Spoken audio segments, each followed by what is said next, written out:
وأتعلم منهم. شكرا يا جماعة للمتابعة وللدعم، تحيات لكم ولا تنسوا تتابعونا وأعطونا لايك.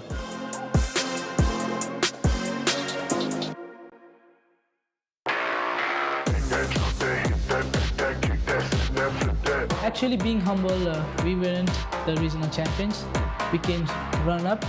A champion was ATR, but due to some issues, we were regional champion and we came here. It's an honor to represent my country, Nepal, in this global stage. Like, it's every player's dream to represent their country. Hey guys, this is Mukesh from Nepex Esports Nepal. I play support in my team. Do you think NEPX has what it takes to gain the fan base that has already been behind the other popular teams from Nepal? Definitely, every team got every chances to achieve more fan base, but it all takes is their gameplay. So I believe in my team and we got gameplay to achieve more fan base and support. Every team plays to be champion at every tournament or every global stage. So it's an honor because Nepal never got #1 in global stage, but DRS Gaming came close with being run-up. So being humble, I would definitely try to achieve #1, but I don't want to talk about this anymore because mouth shut, but gameplay on. One team that NEPX considers as the most formidable threat in the 2025 PMGO Prelims, and why? The team which we fears the most is the one we look in the mirror. But with respect, I want to say my TTK boys, our friends from Nepal, they've been a good team and wish to compete them in prelims. Which invited team are you most excited to play against in the main event of 2025 PMGO, and why? I'm excited to play with every invited teams in the final, but with respect, I want to say is for MV because they got 2 PMGC finals MVP, Joel and Top, so they are actually all-star team. So it will be cherry on top if we defeat 4MB and take the trophy home. Nepali supporters र audienceहरुलाई एकदमै thankful भन्न चाहन्छु हजुरहरुको माया साथ support यिनी एकदमै motivate गरेर हामी global stage खेल्दै छौं। गेमको बारेमा म केही धेरै अहिले त्यस्तो केही भन्दिन, तर जे देख्छ हजुरहरुले गेममै देख्नुहुन्छ। Thank you for supporting us, Jai Nepal.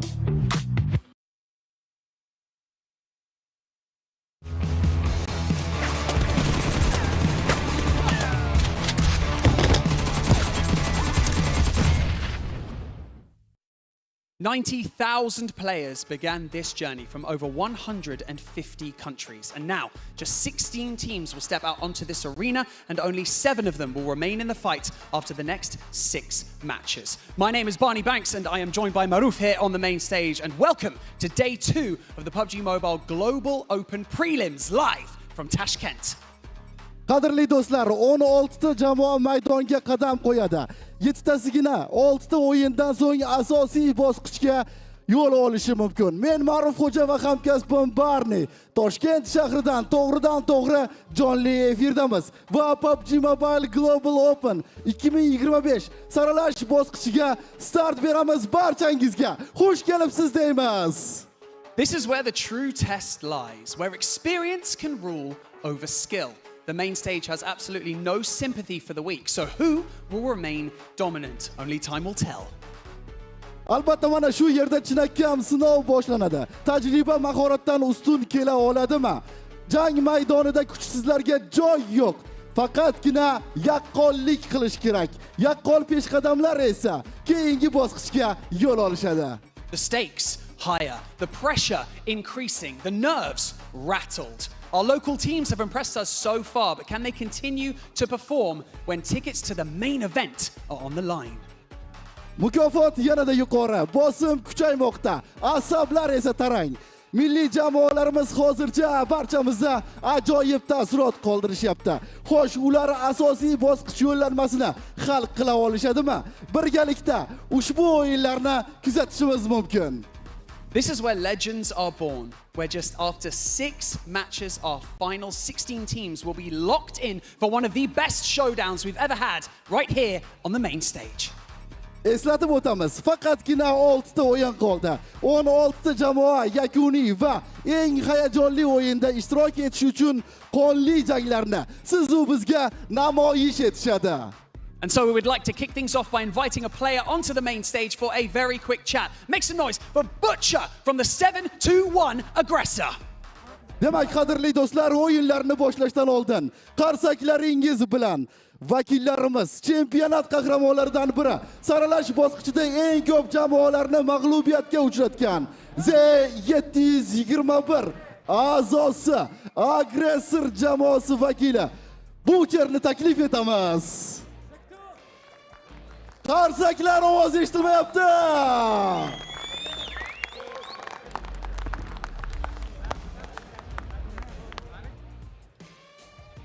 Here he comes, here he comes. Come on down. Qarsaklar negadir past.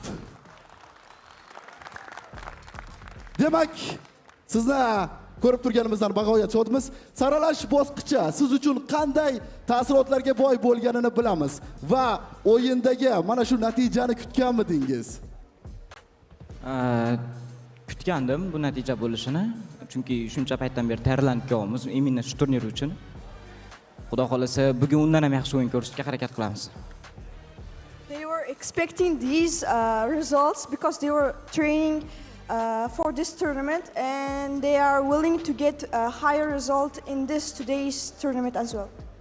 The expectations for yourself and your team must be so high. So, speaking of those expectations, what do you expect for you and your team today? Xo'p, bugun qanday o'yin kutamiz? Siz nimalarga qodirligingizni qanday namoyish etasiz? Xudo xolasa yaxshi o'yin bo'ladi. Bugun ham kechagidan yaxshiroq o'ynashga harakat qilamiz. They're willing to play better today, better than yesterday. Yeah, they will do good. I love that. Play better than you did yesterday, even though you impressed us all so much. Well, thank you so much for joining us in this interview. It's been so great to have you here in this competition. We can't wait to see what you and the team do today. But for now, we're going to head over and see how the day one unfolded yesterday with all the chaos and all the clutches. It's brilliant. Let's take a look. Demak, sizga tashakkur izhor etamiz. Endi esa keyingi bosqichga o'tishdan avval birinchi kun qanday o'tganligini eslatib o'tamiz. Hal qiluvchi lahzalar, shiddatli to'qnashuvlar, jadvaldan yuqori o'rinlarni band etgan jamoalar. Bularni esa tahlilchilardan bilib olamiz. Death-defying clutches to squads going full throttle. 2025 PMGO Prelims Day 1 was a roller coaster. With only 7 teams advancing, the stakes were sky high, and Day 1 proved exactly why there's no room for hesitation.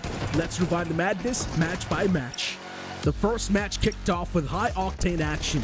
The first jaw-dropping moment unfolded when Sabian from Fenerbahce pulled off a crazy 1v3, mid-air switching the passenger seat of a speeding car and leaving his foes reeling. Down a little bit lower, unfortunately. Fenerbahce down to their last, and he'll send straight over the hilltop into the passenger seat with a spray down. Sabian nearly able. Fast forward to the final circle, and Team Goat Quality turned up the heat to full throttle. They charged into the fray, executing daredevil plays and choking their adversaries inside of Sanhok's tight hideouts like seasoned pros. Sure, there were a few hiccups along the way, but their aggression and unyielding pressure clinched that huge 21-point chicken dinner. Match 2 was a curveball from start to finish. K21 Esports thought they had the game wrapped up, but one lone survivor had other plans. And just when you'd think the madness was done, the game treated us another wild 1v3 at the final circle from KZE's Ray Gods. Even with numbers in hand, the last defender from Divergent Gaming flinched, whipping every shot at point blank, while his 10 HP target clutched the win. Top of the spray down, connects with it as well. Low HP, there's a possibility here. Work noisy, missing, and it's Ray Gods out of nowhere! What on earth did we... Match 3 was AKE Cyber's redemption anthem. The squad that missed their main stage ticket by a razor-thin margin in the Uzbekistan Qualifiers final came back swinging, louder, meaner, and hungrier. They took an early hit, losing a man in a messy scuffle, but true to their style, they kept the throttle wide open. When the pressure peaked, they bunkered down inside of the C building and held it like their lives depended on it. Just when it looked like things might fall apart again, AKE admin pulled off a slick 1v2 clutch that flipped the whole endgame on its head. And that's the thing about AKE, they bend but never break. With just 2 left standing, they didn't play it safe. They pushed, they punished, and they finally claimed the chicken dinner they had been chasing. Last time around in a catastrophe of events, but Zvezda now with a challenge. Doesn't connect. The pump action for Q. Wants to try and cut through them, but through the smoke has to hop out wide. The challenge isn't good. And it is AKE Cyber pulled all the way from the back. Code Quality roared back to life in the next match. And standing in their way at the final circle, none other than the fresh off win AKE Cyber, who followed was easily the 10-set squad standoff of the day. Shots traded, utilities flying, players dropping like flies, until it all boiled down to nerve-wracking 1v1. Bernetti versus Iron Ron. But surely he can close it down. I'm Ron with it all to do. Around the side, the M4 swap down and no! He had it all in the palm of his hand. And in the final moments, Go Quality snatch it back. I'm Ron, come on, dude. But true to their nature, AKE didn't stay quiet for too long. In classic AKE fashion, admin came in swinging in the next match, pulling off a swagger-filled solo squad wipe that instantly evened the score. Of an 8 over the top, and it is a possibility for him to get this one. It's pretty on target, honestly. Very nicely done, and finds the shot mid-air.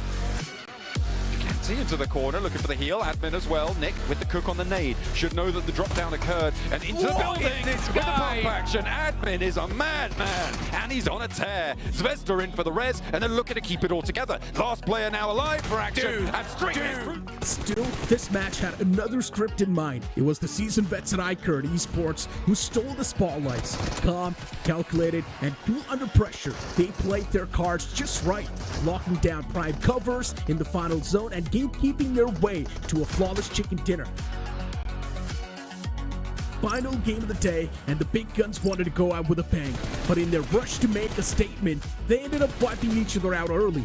That left the door wide open, and with the chaotic, hill-ridden terrain, it was anyone's guess who would come on top to win. Teams played it safe, nerves ran high, and the zone did no favors. But in the midst of all the hesitation, it was Black Esports who moved with intent, making the right rotations, hitting the right shots, and slipping through the cracks to steal final chicken dinner of the day. Wave, it's a 3v2 towards the high ground, and Mambe and Payne have now not got the tempo for it. Black Esports don't need to push out, and they've done so much work in this lobby. There's Payne, Symphony drops down, and a cacophony of bullets ring through the hills of Miramar. Black Esports all the way.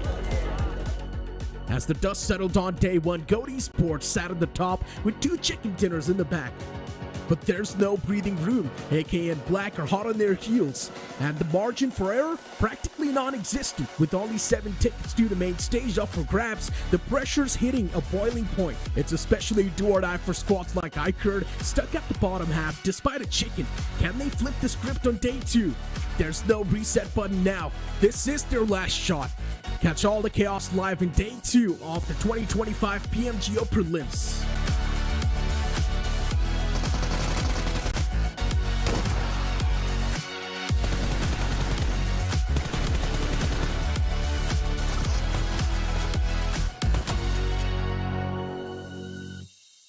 Uzbekistan teams definitely put on a show for the home crowd on day 1 of prelims. Welcome back to the 2025 PUBG Mobile Global Open Uzbekistan. It is going to be the final day for the prelims. My name is the 7WG. Alongside with me, I have Maxman, the Great.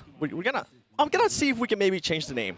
And we also have Neptura. She's also great, and she also is not spilling any more coffee, so that's good. But Good going job. off on day 1 of prelims, Neptura, thank you. did anything surprise you? Honestly, yes. Okay. Not apart spilling from the obvious, not spilling coffee. Thank you. Yeah. No, but apart from the obvious ones, which I think you're going to talk about a little bit, Max, I'm sure later on. The big one for me, 7, is actually. Oh God, I'm blanking. Of course I am, because why? She's blanking. One night, I'm blanking. No, definitely upgrade. Yeah. There we go. Upgrade. Them not being able to perform, Yeah. right? I mean, we definitely need to see a big upgrade from them today if they want to make it into that top 7. It's looking less and less likely every match that goes on. And, you know, actually, my dad was talking about it to me this morning. Shout out to Dad. Hi, Paps. No, but he was talking about it. Like, on Wednesday, they were so good. Like with the Uzbekistan finals, it was so nice. So they that were is an doing so upgrade well. fan. Yeah. Good to know. Respect but then that. today, Good what choice. happened? So Oh, it was like, yeah, it's a good point, and so I'm mentioning it now. How about you, Max? For teams I'm looking to do maybe a little bit better, I mean, Upgrade, of course, is one of those. I'm still looking at R8, right? That I hyped up a lot at the start of yesterday, did not deliver. We did see a little bit of a trend upwards for R8, so they're actually living up to, the word upgrade here at the end of the day. But we still need a lot more, right? Yeah. With the expectations they had going into the prelims, again, if they don't make in top 7, I'll be heavily, heavily disappointed, especially when you have fraggers like Ida, Prestige, Skaton, like all of those guys look so damn good in the day. But as of right now, 2025 is not off to an amazing start. Well, before we even go to the overall, let's just take a second here to talk about some of these teams, right? Because Go to quality, being able to be in first place after those 2 wins yesterday. It wasn't back-to-back, but there were still 2.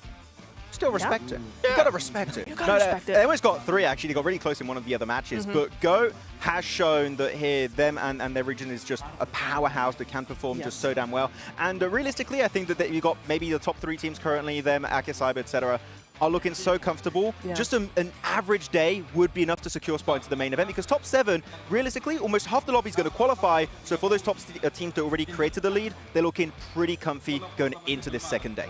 I absolutely agree. It's something where that top 3, top 4, even maybe top 5 is looking That's the limit. kind of good for, kind of safe. They can have maybe have a bit of a one bad buffer. game. A bit of a buffer, exactly. There's a little bit of a gap coming through. It's the teams that we're really going to be looking at today that are going to be going between kind of that 7th place. That's really where we're going to be looking at, because that's where all the closeness lies.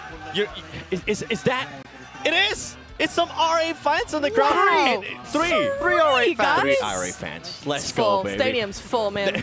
The good thing, though, is that RA was one of those teams that did start very, very slow. The first 2 games that they had 0 points, but they were able to bounce back. They were in a big way as well. I mean, we talked about them throughout the day because we're like, yeah, we really want more from them. But bit by bit, I think they kind of got used to what this lobby was going to be doing. They kind of got used to like, oh, okay, that initial thing of, oh, what is this? And then they came back. And so hopefully today it's a little bit more normal for them, Max. I'm sure for R8 there's a lot of mayhem happening in the background we're just not aware of. But what I can tell as a spectator of these matches, and the audience just got, wow, okay, we've got a lot of fans in the audience, is that RA, it seemed to me, at least on a game-to-game basis, their playstyle, or at least the speed at which they were executing their playstyle, was changing significantly. Yep. I feel like they had a lot of learnings from yesterday that they're going to bring into today, so hopefully they can start just a little bit harder today, 7.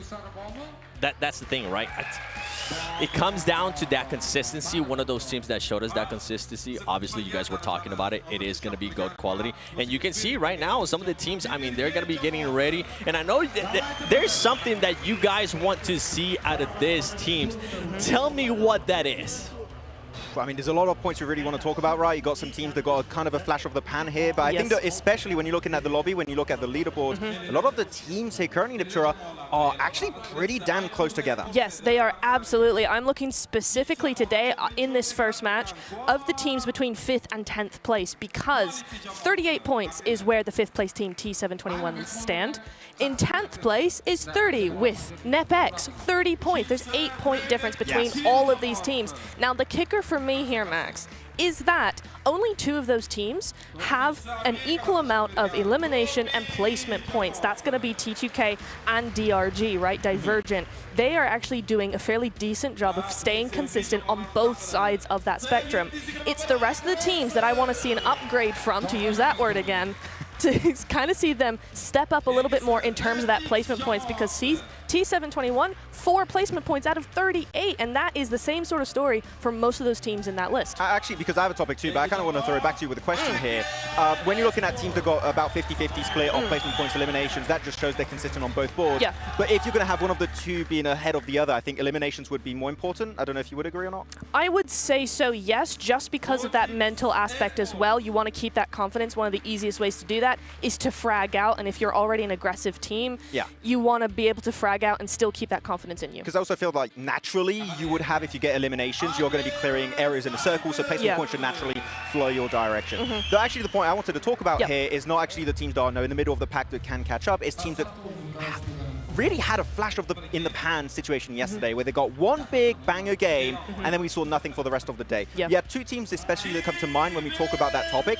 One is going to be KZ Underage, where they got actually 12 placement points total over the 6 matches of yesterday, and they got 1 win, which means you remove that win, 2 placement points over the course of 5 matches. Fair to say, not great. Not really what you're looking for. And then you have AKE with 1 chicken dinner, 11 placement points. You remove that chicken dinner, 1 placement point. It's crazy. I have to say that even if they're able to just scrape by and get in top 7 with those kind of games, it's not going to be enough in the main event. We still need to see that consistency that we keep talking about if they want to do well at that next stage. For sure. I think for me, one team that comes to mind from you, all the teams that you guys were mentioning, Train to Kill, right? This team, they were being able to do some stuff. They were being able to kind of be slow. It wasn't a consistency. You guys are talking about consistency. This team did end up getting some top 4 situations, but not a win. Yeah, no wins at all. It's something, again, that we've seen trying to expect from a lot of teams, right? We've had some big names come in and they've done similarly to Train to Kill. I mean, at least they are actually consistent in those top 4, top 3 positions. Yeah, exactly. I mean, it's far more than we've seen from certain other teams, but Train to Kill are doing some really good work. I just want to see a little bit more because we expect that little bit more. I feel bad for Train to Kill because we saw that Miramar, right? Like, they went for the mountain next to Minas Generales so early.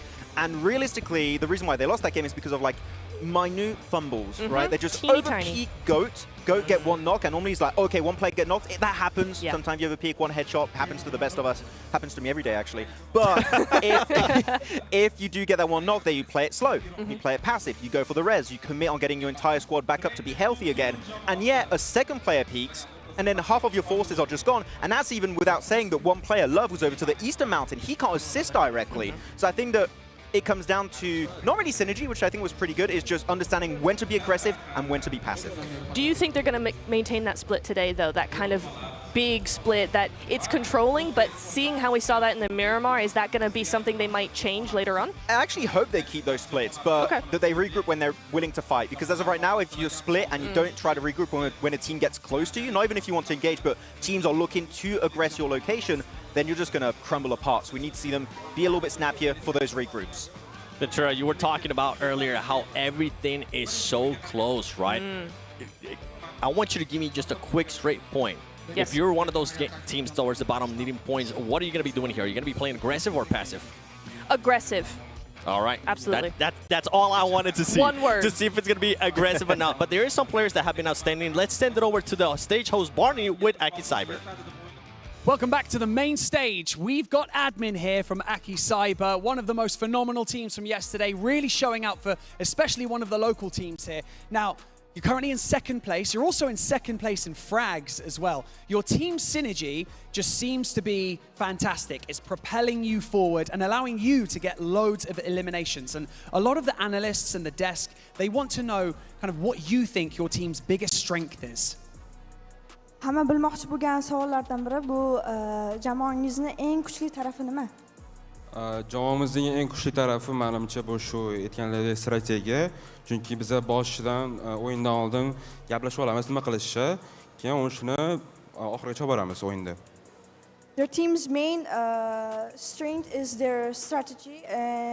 Before the game, they always decide which player do what job. So that's their strategy.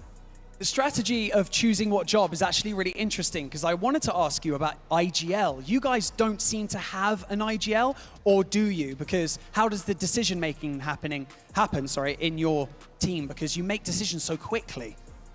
Jamoangizda kim qaror tanlaydi? Lideringizmi yoki hamma jamoa bir bo'lib qaror tanlaysizlarmi? O'zi jamoamizda 2 ta kapitan bor. Shu men bo'laman, Zvezda bo'ladi. Ko'proq shu Zvezda ko'proq qo'l beradi. Men unga shu qarashib turaman shu qo'llarga. In his team, they have 2 leaders. One of it is himself, and the second one is Zvezda. So mostly Zvezda does his job, and he helps him. Okay, well, Admin, thank you so much. I'm not going to take up any more of your time because I know you need to get ready before match number 1. Thank you so much for joining us. AKE Cyber are doing so well. Let's see if we can see you tomorrow in the main event. But for now, we're going to head back over to the analysts to break everything down before we get today underway. I'm excited to see what Admin is going to be doing here on day 2 of the prelims, as we are going to be going to Sanhok, where they bring the heat. And don't forget that in the heat of the moment, there's only one phone that matters the most. The GT20 Pro, the Infinix. It provides not only pro-level speed, precision, And on top of that, seamless gameplay. This is the official gaming phone built to outplay the rest. And while you're at it, don't forget that we also have some amazing new streams. Not only is it going to be on TikTok, it's also going to be on YouTube. As we have the head model right here. Look at this. Thank you, Neptura. Thank you for doing all that. Wow. And on top of that, we have a map stream as well. So make sure you guys check all of that stuff out. And once again, take a look at that GT20 Pro from Infinix, which is pretty sweet. I'm probably going to end up taking one of those. You didn't hear that from me, okay? No. I'm just saying. But going back to the players, admin especially, he's been performing amazing, Max, and it's not just him. Yeah, he's been doing fantastic. Actually, real quick before we talk away from admin and take it to other players, admin actually, stat-wise, one of the top fraggers, as we saw. Also, the single top player when it comes to assists, which means that and re-emphasizes the point that he's not just playing as a solo, he's playing heavily with his squad, right? So admin is definitely high up there. But I do want to highlight not just, one player here. We're going to talk about the Uzbekistan players that have been doing great. Of course, we're looking at Butcher, Admin, and Zvezda, which have been currently in the top 5 fraggers. But I want to highlight a region we haven't talked about too much, actually, in Neptura, are the Turkish players. Because if you look at the top 10 fraggers, you have Symphony, you have Savian, Merciless, Ozzy, and Zeptimus. So, currently, the Turkish teams, in general, are just dominating this lobby. They definitely are. I mean, currently 2 of their teams are within that top 7, right? If they can continue like this, I'm pretty sure everybody from Turkey is going to be proud and happy and excited for that main event. Something I am excited for is Sanhok. I know Neptura is excited for Sanhok as well. So let's send it over to the commentators, John Allen and Blank. Absolutely. Thank you very much. We are going to be jumping 2 feet first into Sanhok. Room over there. We are going to be jumping 2 feet first. Get away. We are going to be jumping 2 feet first into Sanhok in due course. I'm sure we're going to be headed on into the jungle very, very quickly. I'll give you more room so you don't squash into the border because he doesn't exist when he goes off camera. Yeah, I'm just a figment of John's imagination manifested into reality during these camera segments. I need therapy. But yeah, I've been very, very excited to watch this day, honestly. It's 6 games of high-octane action that's going to be coming at you fairly shortly. We have GOAT team at the top. I think that we were quite surprised to see them at the top at the end of the day there, with AKE Cyber actually been doing so damn well throughout the 6 matches we had yesterday, but GOAT was just plowing through. They have seen a little bit of back and forth between those 2 teams at the top of the table. We've got, as you say, GOAT at the top. And yesterday, we felt like they were making some solid decisions, sometimes not quite backing each other up as maybe they should have done. Specifically, I'm thinking of the Erangel where they held that wide split and FES was doing so much and the rest of the team didn't quite back him up perfectly. However, they are still making good decisions. They are still making good choices, as they hopefully will continue to do today. Or are AKE Cyber going to overtake them, try and cut them on the corner? Yeah, well, right on the edge. That's right. Hit the apex. Yeah, hit the apex of that corner and all them cool racing terminologies. Yes. Yeah.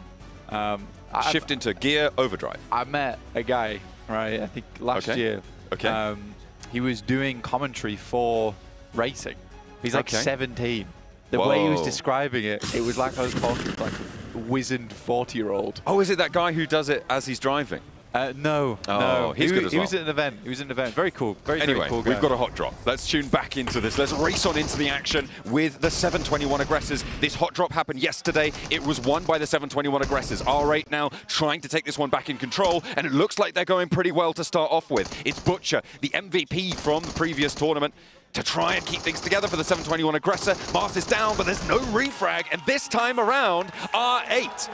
And those 3 fans over there, they're happy about that. I mean, fantastic start. Not a single player lost either. For R8, we expected a lot more out of this squad. A lot more. The fact that this goes so well today is nice. Again, I think they were expecting to deal with this here in Paris Resort. To be quite frank, I don't think a lot of teams like R8 that have a lot of experience were expecting squads to be challenging so much on their drop spots. But fantastic work to R8 there. Getting a clean start to the beginning of the day always is a boon in terms of confidence. In the meantime, Dope will be over towards boot camp, so very central on the map. Goat's over towards Camp Alpha right now on the western side. We've got KZE currently in Hattin, sat alongside another team, IKERD, at the moment. But they kind of share this position for a little while. both teams probably going to have to go over towards that eastern side at some point, but AKE does have the advantage, so they're unwilling to leave this spot. For me, I think that you want to leave a little bit earlier on this one because you want to get off of this northwestern island before teams start to crunch in from other sides, or there becomes more of a traffic jam around that north side. There's potential for teams to rotate around that north edge and maybe usurp a potential target rotation position for you across the river from Hatin. That compound that sits to the southeast of that bridge crossing is so important here in terms of controlling the teams leaving that northwestern island. You basically take that position, you force everyone to go over trifecta. What I will say is I'm very impressed by the speed at which we've had some adjustments coming through since yesterday. It's something we complained about there on Sanhok. I complain about quite a bit, so I'm not going to drag you into my dooming over on the broadcast. I'll complain with you. I'm alongside. But there's a lot of space on the map that just wasn't taken care of, right? And here it feels like everyone's spread out. They've watched yesterday. The only real difference here was R8 and the 721 aggressors still going Paris Assault. I can understand teams fighting out for that, but only one hot drop is fantastic. We were down to like 46 players at the 8-minute mark, which is a huge amount of fighting going on at the start of the game. Here, though, we have the entirety of the south side covered. We have a lot more of the eastern side of the map taken up. T2K, in fact, were very much on that prospect. They headed up all the way to that northeast side. Here's KZE, though, finally coming into contact with AKE. They don't lose Ray Gods, who was critical to success yesterday.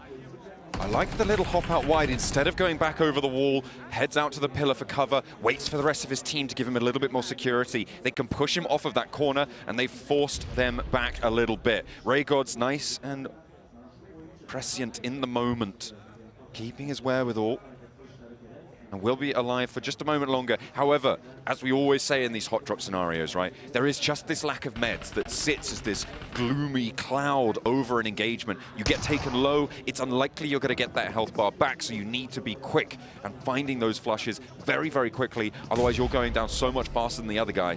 You need the drop on them. In the meantime, K21, Fenerbahce, back and forth. Right now, neither of them have taken a knock, but that may change all the sooner as Master runs forwards into the sightlines of 2, and I'm not too sure about that one. However, Merciless has been spotted in response. Ray Gods is going pretty mental up towards Hatin. He is taking out quite a few members of AKE. For this play in particular, quite like it. I think for Fenerbahce, it's a smart move to go for. I think they understand that teams on that southwest side are probably looking to move up towards that northeast. And right now they are. We have Black Esports doing that. On our screens though, Shadow, Kings does go down. AZ inside the building, was knocked, got refreshed on a res. There's another one, jump out. Good shot though, we'll find another. In the meantime, Fenerbahce going hard over towards K21. Ali coming in, but maybe too late. Swinging from the sidelines here right now, but needs to come up big. Hit with the uppercut. Ali around the edge with the DBS. There's one, no way. But there's the refrag from Shadow. A little scuffle there, a little bit messy for Ali. But Raygods has gone down. However, in response, 4 eliminations found for KZE. Yeah, good stuff, good stuff. I like that as well. It's a cheeky maneuver, going for the drop shot into the re-peak, so I kind of like that. Works out well. And even waited on it as well, so he's sure that the crosshair had moved down. Goran spots Fenerbahce rotating through. Savian likely picked up, but there is shots from the sideline, so Fenerbahce should clean that up nice and easily. I think that was from Dope, actually, in boot camp. That was Baby Tang with an outpost towards that south hill. No, it's just Marco. Has been very quiet. Certainly trying to stay that way. Worried about Baby Tang now. Merciless peeks out, 2 players facing and not going to have a good time of it. Marco falls, K21 down again, and they will remain on 22 points, 1 more than their namesake. Yeah, Fenerbahce, again, I've been really impressed with this team. I do like them.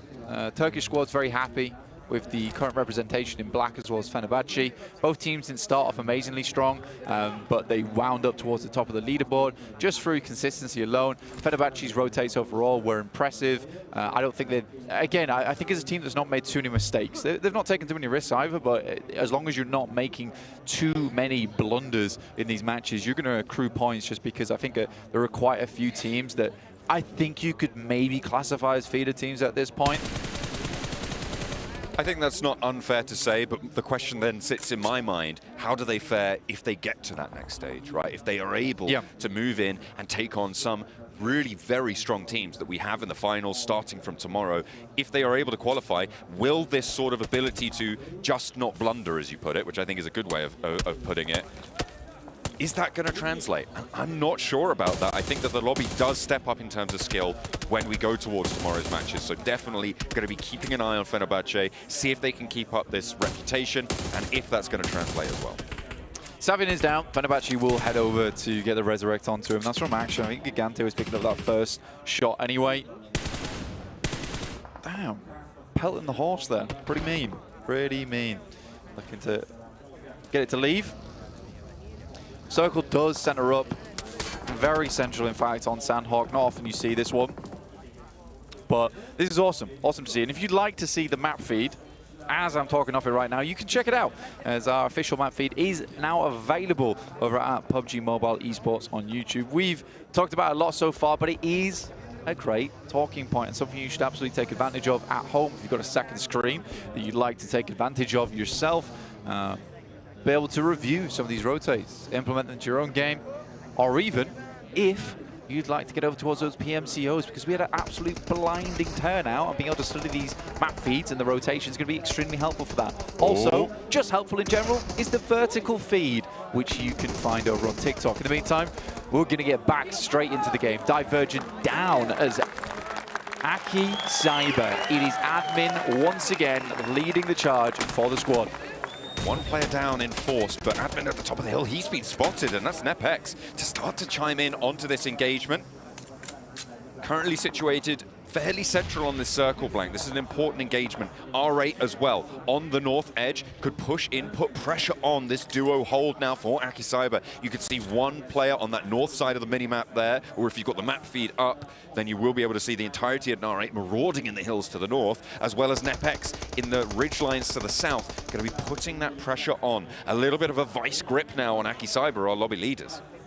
Yeah, again, they took a pretty prime position. I think when you look at the map here, and in terms of just their positioning right now, for AKE Cyber, it's one of those locales where I think you have to hunker down. You can't really afford to be taking fights like that. And although admin did get some very nasty shots, which were followed up by Zvezda, yeah, this is one of those locations where I think you just got to be a little bit more quiet, and it's not where AKE Cyber's signature aggressiveness needs to come into play. R8 on their north side. And to be fair, talking about R8, this is likely something that has caught AKE Cyber off guard, because last time they didn't have to deal with them, and the 721 aggressors took more of an eastern rotation. Yeah, absolutely. And I'll tell you what, speaking of north sides, Blank, if you're watching on a horizontal perspective, you don't have to do just that. You can have things on the north side of your mainstream and your south side of your mainstream as well. On the vertical feed, that's right, you can take a look at that, which has got this mainstream in the middle of it, but also contains map feeds, it contains player cameras, it contains all these stats you could ever want, Blank, I've been told anyway. It depends how many stats you want, but I think it's got most people covered. Maybe not Max on the desk, but everybody else, very, very happy with that. So make sure you check that out on TikTok and YouTube with PUBG Mobile Esports. Get a quick replay here. This is Zvezda. Pretty damn good roll down. I think quite a few of these players over towards Divergent. It was a fairly instantaneous wipe over towards Divergent there. So AKE Cyber, again, I think that's what they should have done in the first place, is just held the compound. Although admin's position technically was decent in terms of an outpost, it was just a little bit too far away for my liking. R8 though, on that north side, still continuing to put pressure on the rest of the lobby, and it moves out towards that eastern side, so they have even more of a strong position right now. I believe that's Dope actually taking quite a bit of damage. That's coming through from Exotics, who have positioned themselves outside from bootcamp. They made a really cool rotate actually. They stuck out of the action in Paris Resort and have just slowly flowed down on that western side, went past the warehouses, and then have just looked to guard out teams coming through from the west. So, you know, overall, pretty impressed with that. You could argue, I would say, that Dope may be a little bit slow to leave from boot camp here. You know this circle is going to be moving away from you after this one, and they haven't really made any inroads. That's what they were punished by Exotics for, right? Yeah, having a late game, a late rotate outside of boot camp. Yeah, again, for I think where they were, I think they were wondering whether they should start to move out sooner. Though I will say it's a fairly standard tactic to send at least one player over to the hillside early on from boot camp. So I would say you're right, John, is that it was a slow maneuver from them, and they allowed way too much time because they peeked and spied quite a few potential eliminations from that location. And it is just slight greed. You want to stick around there and maybe pick those up, but you don't think about the long-term aspects of the game. But they'll have to live with that now. Exotics, though, do get a shot at. That's by Fenerbahce coming up from their south side. And GOAT has made a massive rotate from Camp Alpha. They're currently on our screens. They're on the south side coming up through Camp Charlie. They could swing to the outer edge of Quarry and have fairly a decent rotate path in. It is stage 3, though. That blue zone will start to hurt, so they don't want to spend too long picking their poison. Fenerbahce trying to push on into this corner of boot camp compound that Exotics were able to take away from Dope, who actually have rotated all the way up to the north flank and maybe spotted by KZE, so that could be a scrap in the future. However, Fenerbahce really struggling to roll the boulder down the hill towards this Exotics compound. Yeah, for Exotics, again, this is typically what you'd see from a boot camp team, and I think Fenerbahce probably didn't expect this, is that you would have 2 players here. The fact that the full force squad is here without having the whole boot camp because they've already shut down Dope on that west side, yeah, Fenerbahce is just getting overrun quite significantly, so they'll have to send south, which is awkward for them. They're even splitting off here because action is waiting down on that southwest side, and I think they can be comfortable in making that assumption there is a team inside that compound. Yeah, absolutely. It's a guess you can certainly make with confidence, but Pretem gets humbled a little bit on the peak against nobody. And this could be confusing, Blank, because Exotics also have a player named Nobody. Yeah, who just took shots over towards Merciless, at least. Circle center up, so again, AKE Cyber pretty uncomfortable about this one. The fact that they held that compound at the beginning, lost 2 players on the outside edge, it feels bad. I still think they can make it fairly far into the game, but at some point they'll likely have to give up that compound on a crash. Nepex, though, controlling this eastern side. It's a nice spot to be in, but a lot of action going to be coming through fairly significantly. What? How has that happened? What have you spotted? I mean, the fact they get that western compound on Quarry is pretty miraculous. That is kind of crazy that they've been able to sneak their way in there, right? It's we saw them rotating earlier on Camp Charlie, all the way on that wide sweep, so maybe we'll have to get a review on that one. See just how they were able to get on through, but it is kind of crazy that they're here, and in one of the strongest spots too. Yeah, it's, again, I was talking about that rotate earlier down from that south side. There's just really no cover. No one was holding even the high ground on the eastern side of Quarry, which I think would have been a fairly decent spot, even for a team like Upgrade to pick up. And I'm not sure why they didn't, because there's always the opportunity to move across. Typically, this compound is always taken as well. It's always taken. And getting through Quarry is not easy a lot of times. So the fact that it's so free, good scouting, honestly, on the side of Go.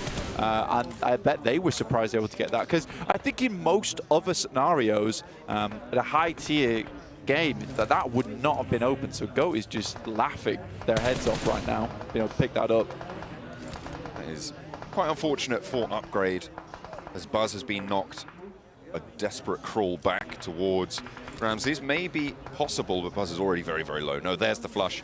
And you know what, Blank? Do you think Black Esports are going to win this one? I don't know. I mean, stranger things have happened. You never know. I can't be certain anymore.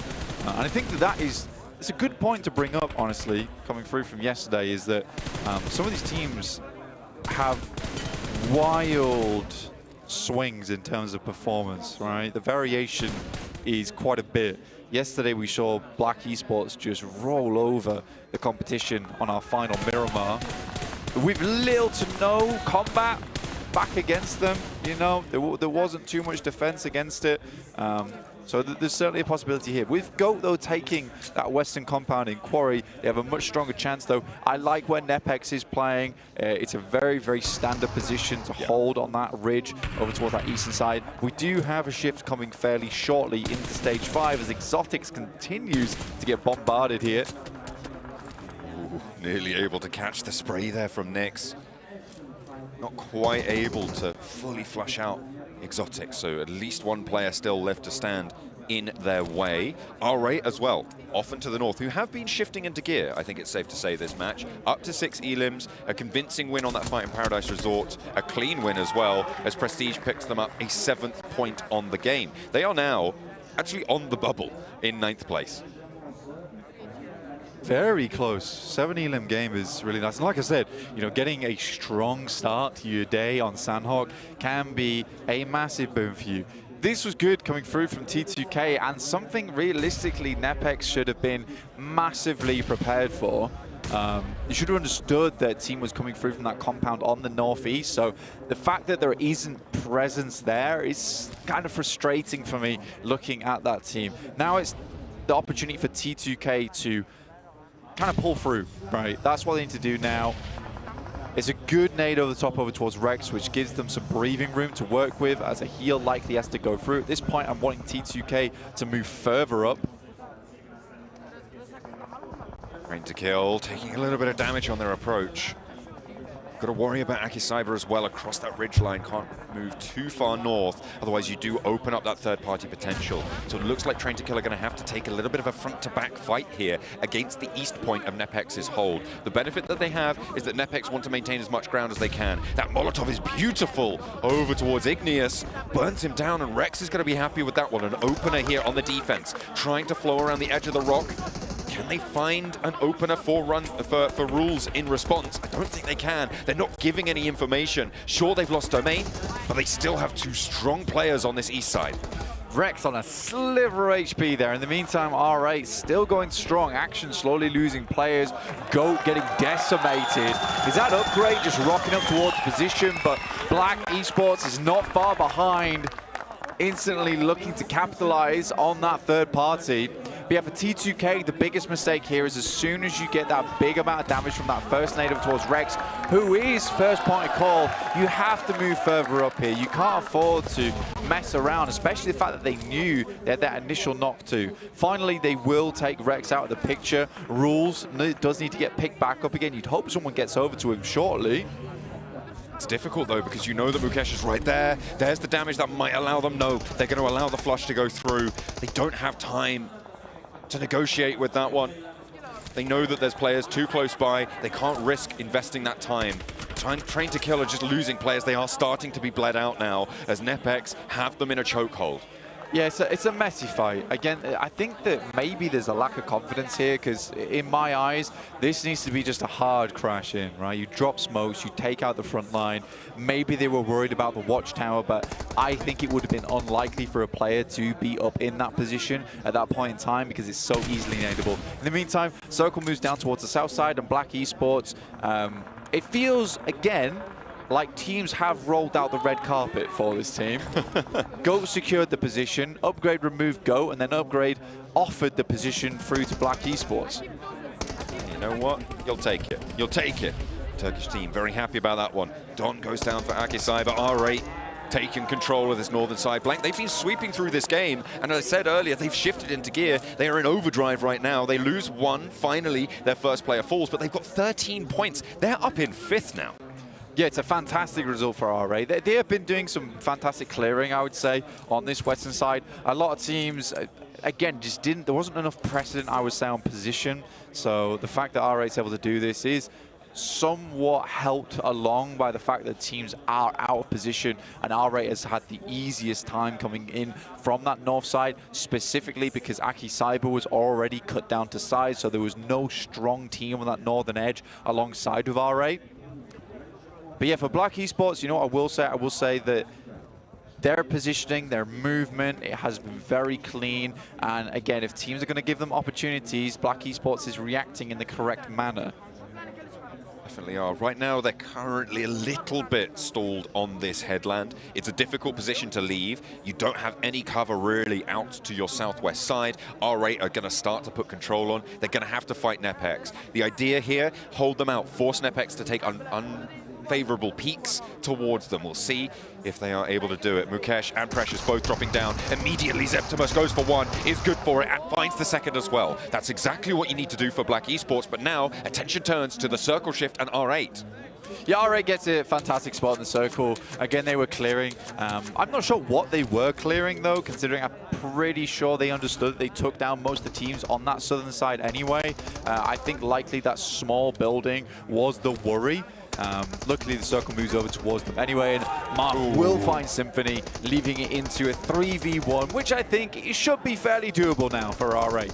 Zeptimus with the spray towards Marth, does connect for the first, but Marth sidesteps the rest. Zeptimus taking damage all the while through the smoke. The low ground rotate, and R8 close it down. The clear play style working out well, and today is a revitalized start for the R8.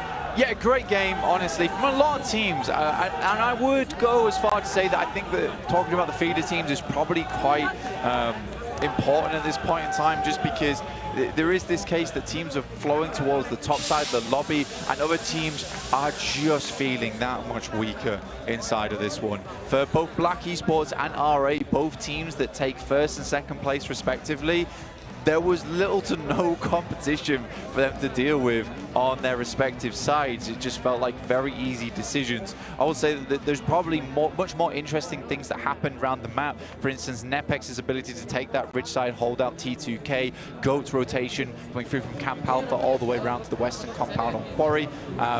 It's an interesting one that the end of the game isn't actually as astounding than the mid game. It is quite interesting there. I mean, this little instance there, I think, was one of my favorite parts of the closing moments. Black Esports knew what they were doing there. They forced those unfavorable peaks, and they do execute. That's the thing, and it's as you highlighted during the match, it is a team that does take opportunity well. They are given those opportunities more often, maybe over the last few matches, than some other teams, but they are capitalizing. R8, however, took destiny into their own hands, and we're going to take things over to the desk and put it in their safe hands.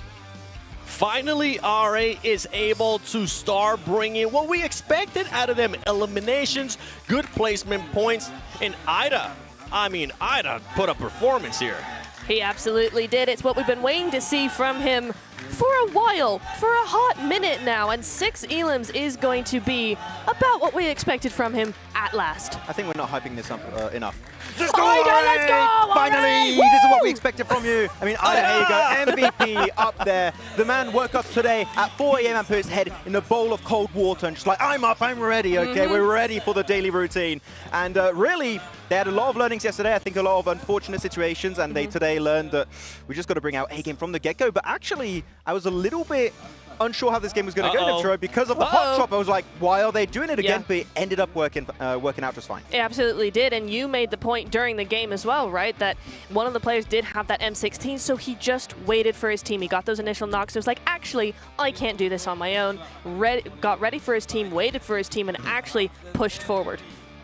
Usually, we're against hot drops. But the way yesterday, Marth, as we're seeing the top players here, Marth was able to get 4 eliminations. Yesterday, we got a chance to see RA eating dinner. We were like, good luck tomorrow, guys. Hopefully, you'll be able to make it to top 7. Marth was like, #1. So I'm going to hold you to it, Marth. Hopefully, you will end up getting the #1, because if not, I'm going to definitely call you out. But what I wanted to get you guys' perspective on as we do end up going here towards the highlights is, usually we are against hot drops, especially in the position that R8 was. Do you think the way this happened, though, it kind of given the momentum possibly that they needed? I could see that that would be the tactic, because you are looking at a team that needed to kickstart something, and if they are a naturally aggressive team, that's where they feel more comfortable in that fight, is exactly where you're, Actually, you do see here, Marth, the moment he gets knocked, Prestige trying to come in as a backup, but he does have the M16 you were talking about there, Niptura. And actually, instead of just over-peeking and going for the push to hopefully keep Marth alive, he waits a little bit longer on the sidelines, waiting for his teammates to join up on him, and then they just swarm that final player to get the 1v3. So, like, again, those maybe 2-3 extra seconds of him waiting were just enough to overwhelm the opponent, would get the win on that fight, and then just take all of the loot off Paradise Resort. Is indeed, it's looking good. And as we continue into these highlights here, you've seen a lot of fights, a lot of early wipes coming through there, right? Nepex really putting on the heat there. All right, of course, gonna be seeing them. Ooh, onto Action. I really want to see more from Action, but I just don't know if now at this point the other teams are gonna let them. That was a nice, really nice attempt there, but then Black Esports, and I do want to talk about Black Esports just very quickly, Max, because Black Esports, again, weaseling their way into those final zones and timing it really well. They actually third-partied Upgrade to clear them and took a large portion of that final zone for themselves. I mean, R8 being able to close it out in Sanhok with those 25 points. Black Esports, this is a team that you've been wanting to talk about too, Max.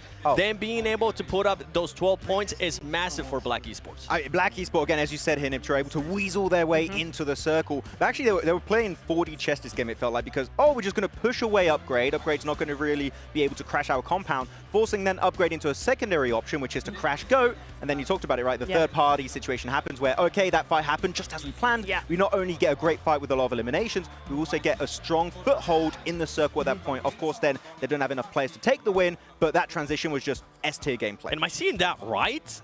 Action in the front page what? with 8 points total? That was nice to see. As we go here towards the second page, AKE not being able to follow up those performances that we saw yesterday. It seems like they ended up getting a win, and after that we saw absolutely nothing. Zero, zilch. So yeah, it would be nice to see some more coming in there. You know what else would be nice to see some more from? Those early birds that went to the lobby way too soon. K21 and T721. Where are they? We need them to come back and bring it to a better place. This is what I've been wanting to see. AKE, 67 points, okay? But oh my goodness, Max, look at the jump up that R8 was able to do. They started off the day in 11th place. 11th place to 4th place. I mean, this is just an amazing game, but I do want to bring up a question, right? Which is, if the hot drop did not go their way, it would still be down there, maybe even lower. So they put everything in like the basket of, we're going to have to win that hot drop. I have to wait for Erangel to be like, okay, this is the improvement we wanted. One Sanhok is great. Erangel, I need to see more still. Well, luckily, it didn't happen, Neptura. Erangel, hopefully they don't do it. Please no. Would be nice. Please. Please no. But another point here, though. Fenerbahce now a 10-point gap between 5th and 6th. But Dope, Nepex, and T721 are all on a tie there. It's very, very close indeed. So this next game is definitely going to be one that we really want to watch to see how that leaderboard ends up shuffling. Yeah, T721, though, they're kind of a double-edged sword. It's like sometimes the early fight works out, we get an absolute banger game, double digits, all like the entire shebang. Or a game like this happens where you have a hot drop with R8, it doesn't work out.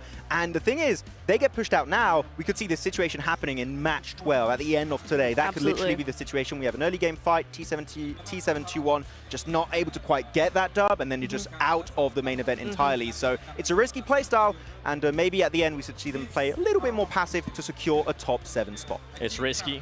I want to see some of those teams towards the bottom take that risk. Yeah.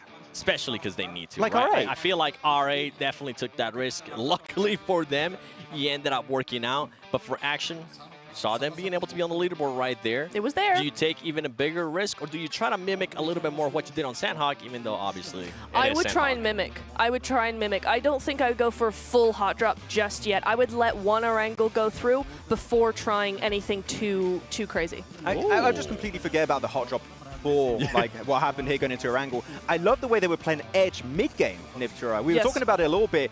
They were actually pincered between two teams, and the way they were playing is not, we're going to fully push this team and create space. No, we have this allocated amount of space on the edge of the circle. If teams encroach on that space, we're just going to send it on that specific player to keep that space under our control. That alone kept them alive into the late game and made that transition possible, and then they just got eliminations. And we actually saw, even off the back of that, right, we had half the end circle train that had rocks, other half that had nothing, and those rocks we saw were pretty much the game-winning spot for R8. Yeah, it really, really was. Very nicely done indeed. The crazy part is that we had over 90,000 players sign up for PMGO.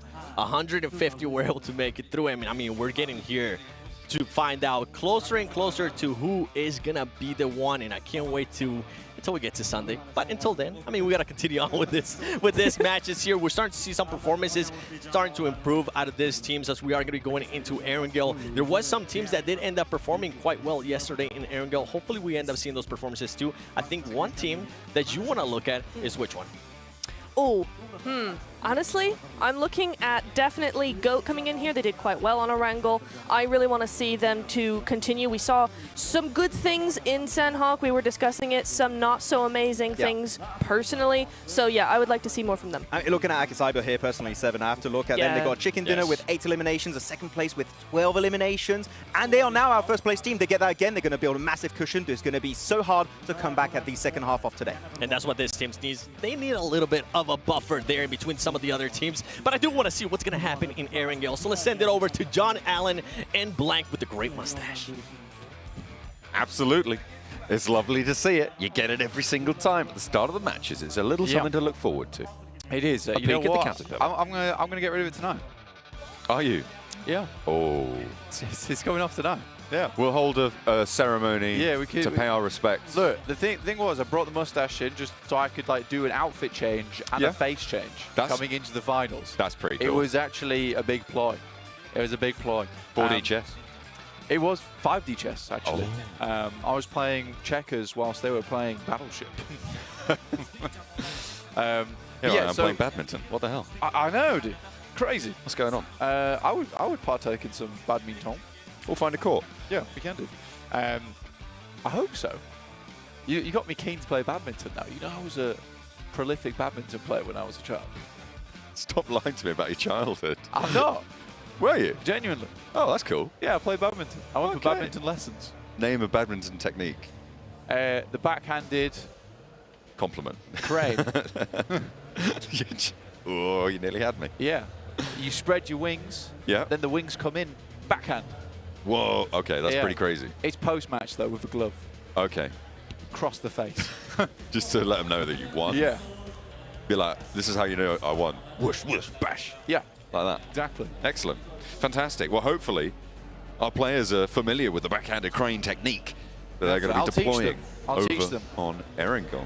Little shot there of Dope, who have been, I would say, we're not terrible in that last Sanhok. They had a couple of moments to be able to pull things together. Unfortunately, taken down on that north side. Oh, hang on a minute. No, it was their late egress that they weren't able to find. They had good moments at the start of the game from their position in boot camp, but they were a little bit slow. So maybe looking to pick up the pace here for Dope.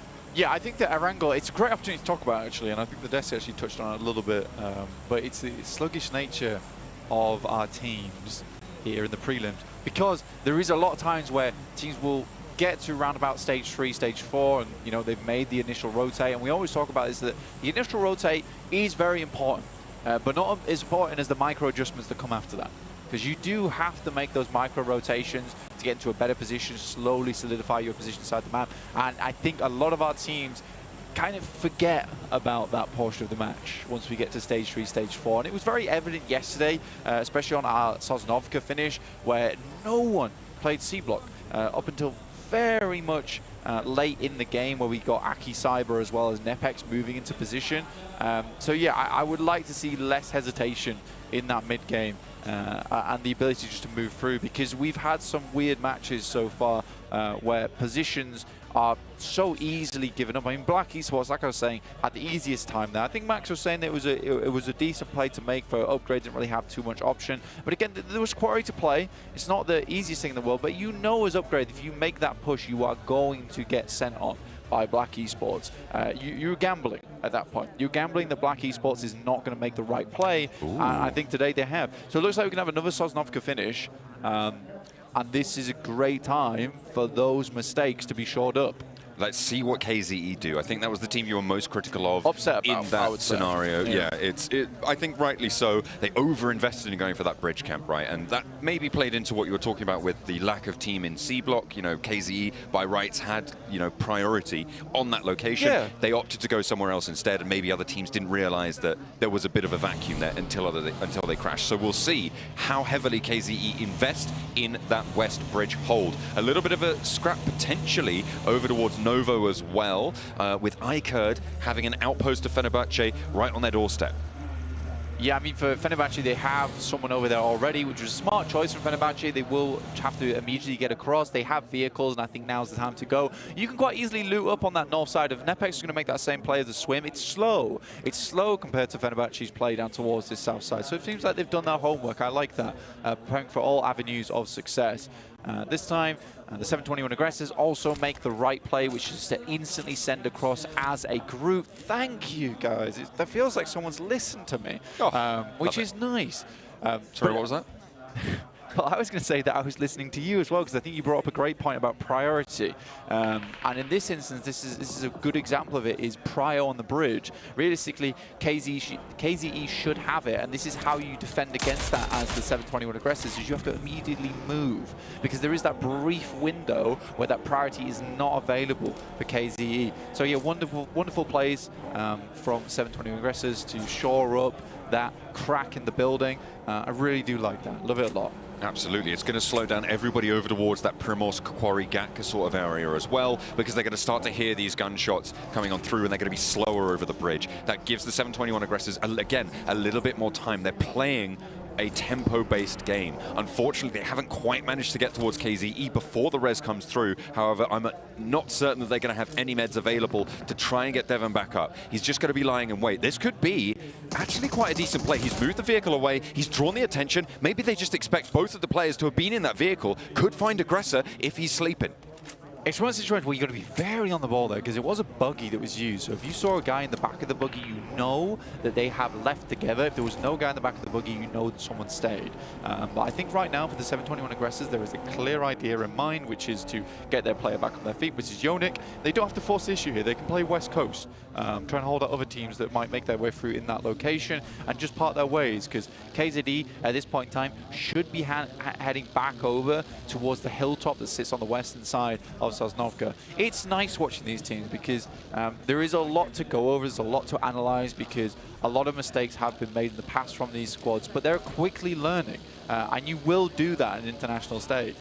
Absolutely. I think a key difference, though, for this circle as to yesterday's Sosnovka military base circle is this is very much confirmed over the military base. It's much more certain than we were yesterday, where it was maybe, 10% chance that you could go back to the mainland, maybe 15, 20, that sort of ballpark is what we're talking. Yeah. So teams are a little bit more hesitant, right? Now you can fully just say, okay, we need to figure out a plan. How do we get to military base instantly? And that's what the 721 aggressors did. It's what KZE were maybe not quite ready for just yet, but you don't expect them to be, like you highlighted. And Nepex can make that rotation fast, as can everybody else. Yeah, I think I actually don't like this from both Nepex and Exotics, honestly. I think Fenerbahce, they had a fantastic capability there to move up towards the northern coast of Sosnovka and actually take a lot of eliminations. We did, though, get an interview on the stage with one of the coaches, so let's check in with it.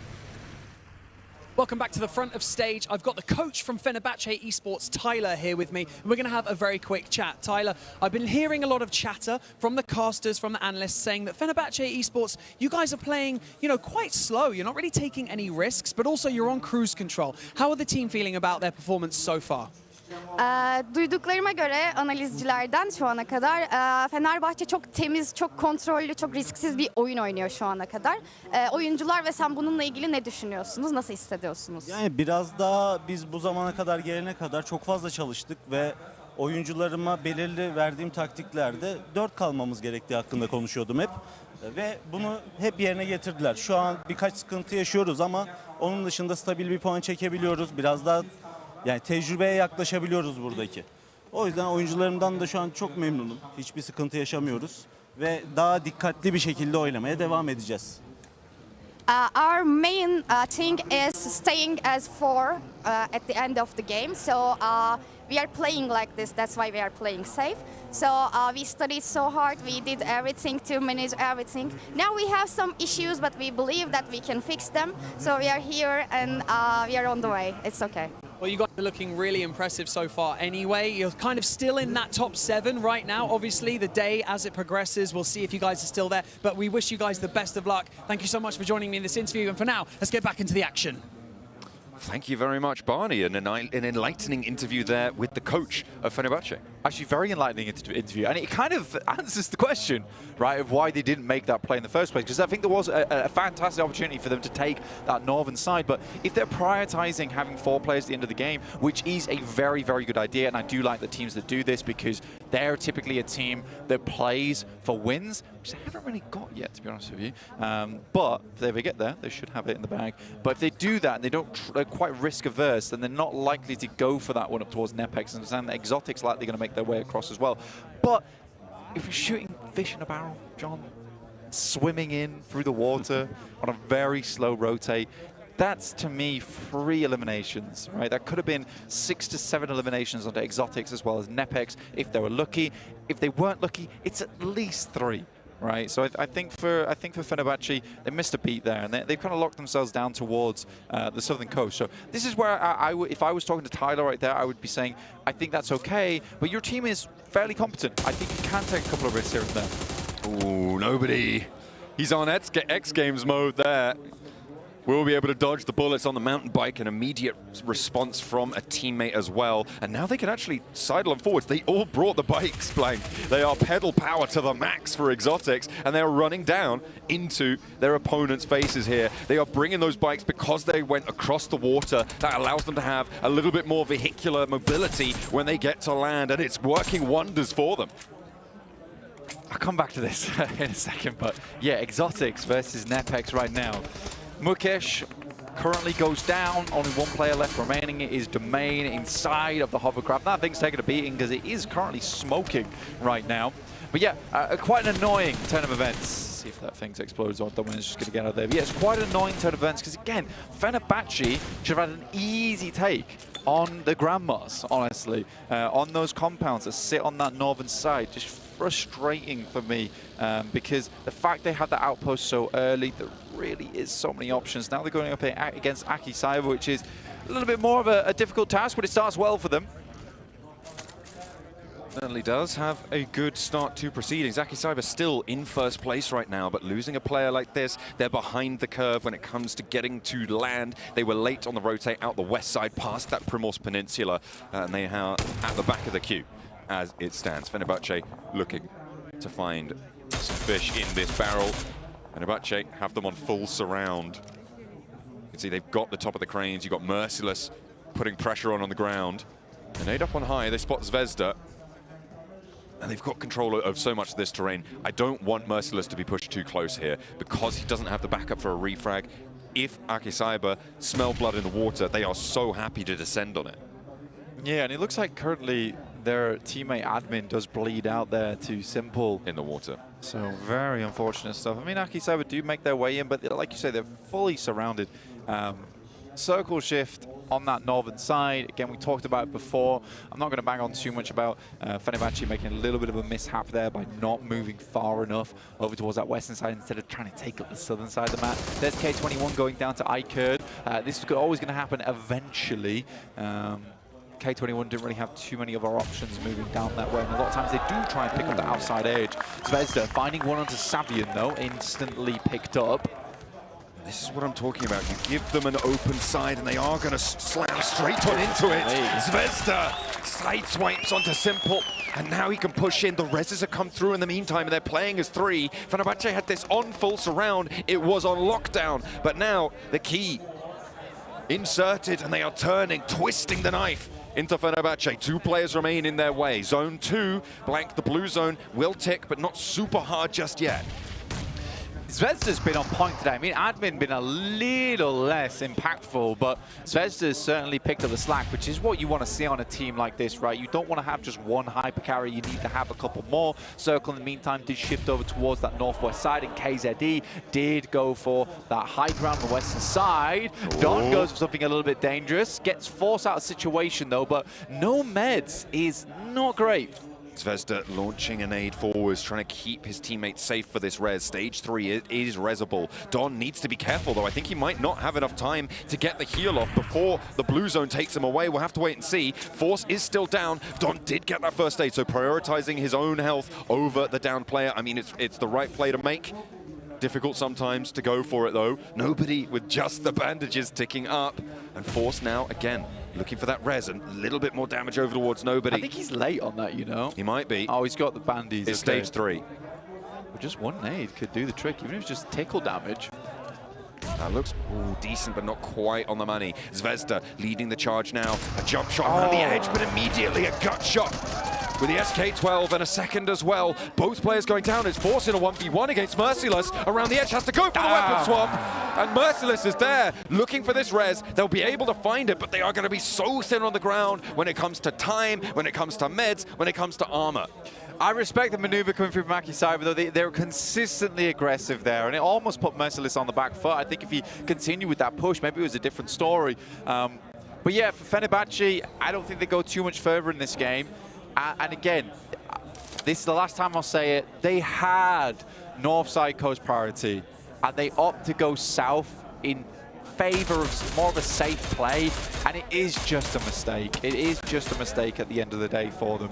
KZE, though, I am very happy with how they've made an adjustment on this game. They allow 721 aggressors in. They realize, okay, we're probably getting enough. This is as much value as we'll find here. We made life hard for the 721 aggressors. We forced them the western side.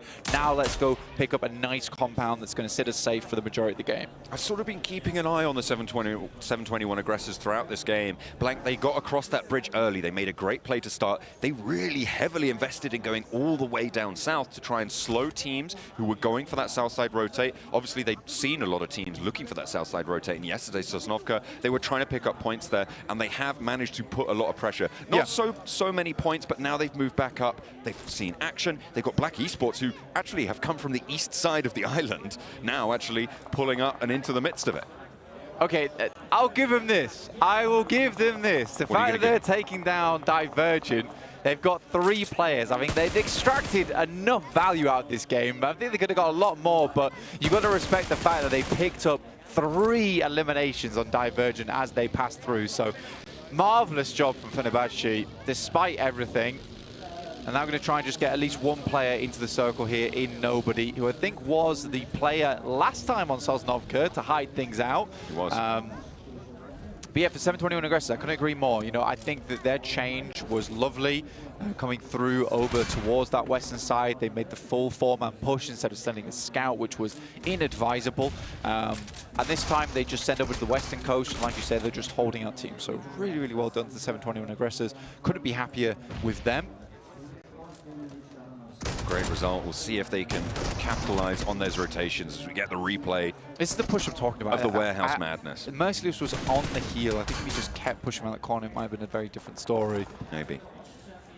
Maybe, but fortunately, we will never know. All right, I mean, right now, there's not really a team strong holding against this bridge push, and R8 have been waiting on the far side of it for a long time. Train to kill, they are late on this rotate, and actually R8 will be able to clip their wings a little bit on that and potentially get an advantage for it. R8 going to be moving into basically no resistance. All the while, Black Esports, they're just slithering through these circles, and nobody is stopping them. Finally, Aggressor draws Lord Cedric short. I don't think that's going to be resable. In the meantime, in C block, don't have Guo Liang facing off against Ikerd.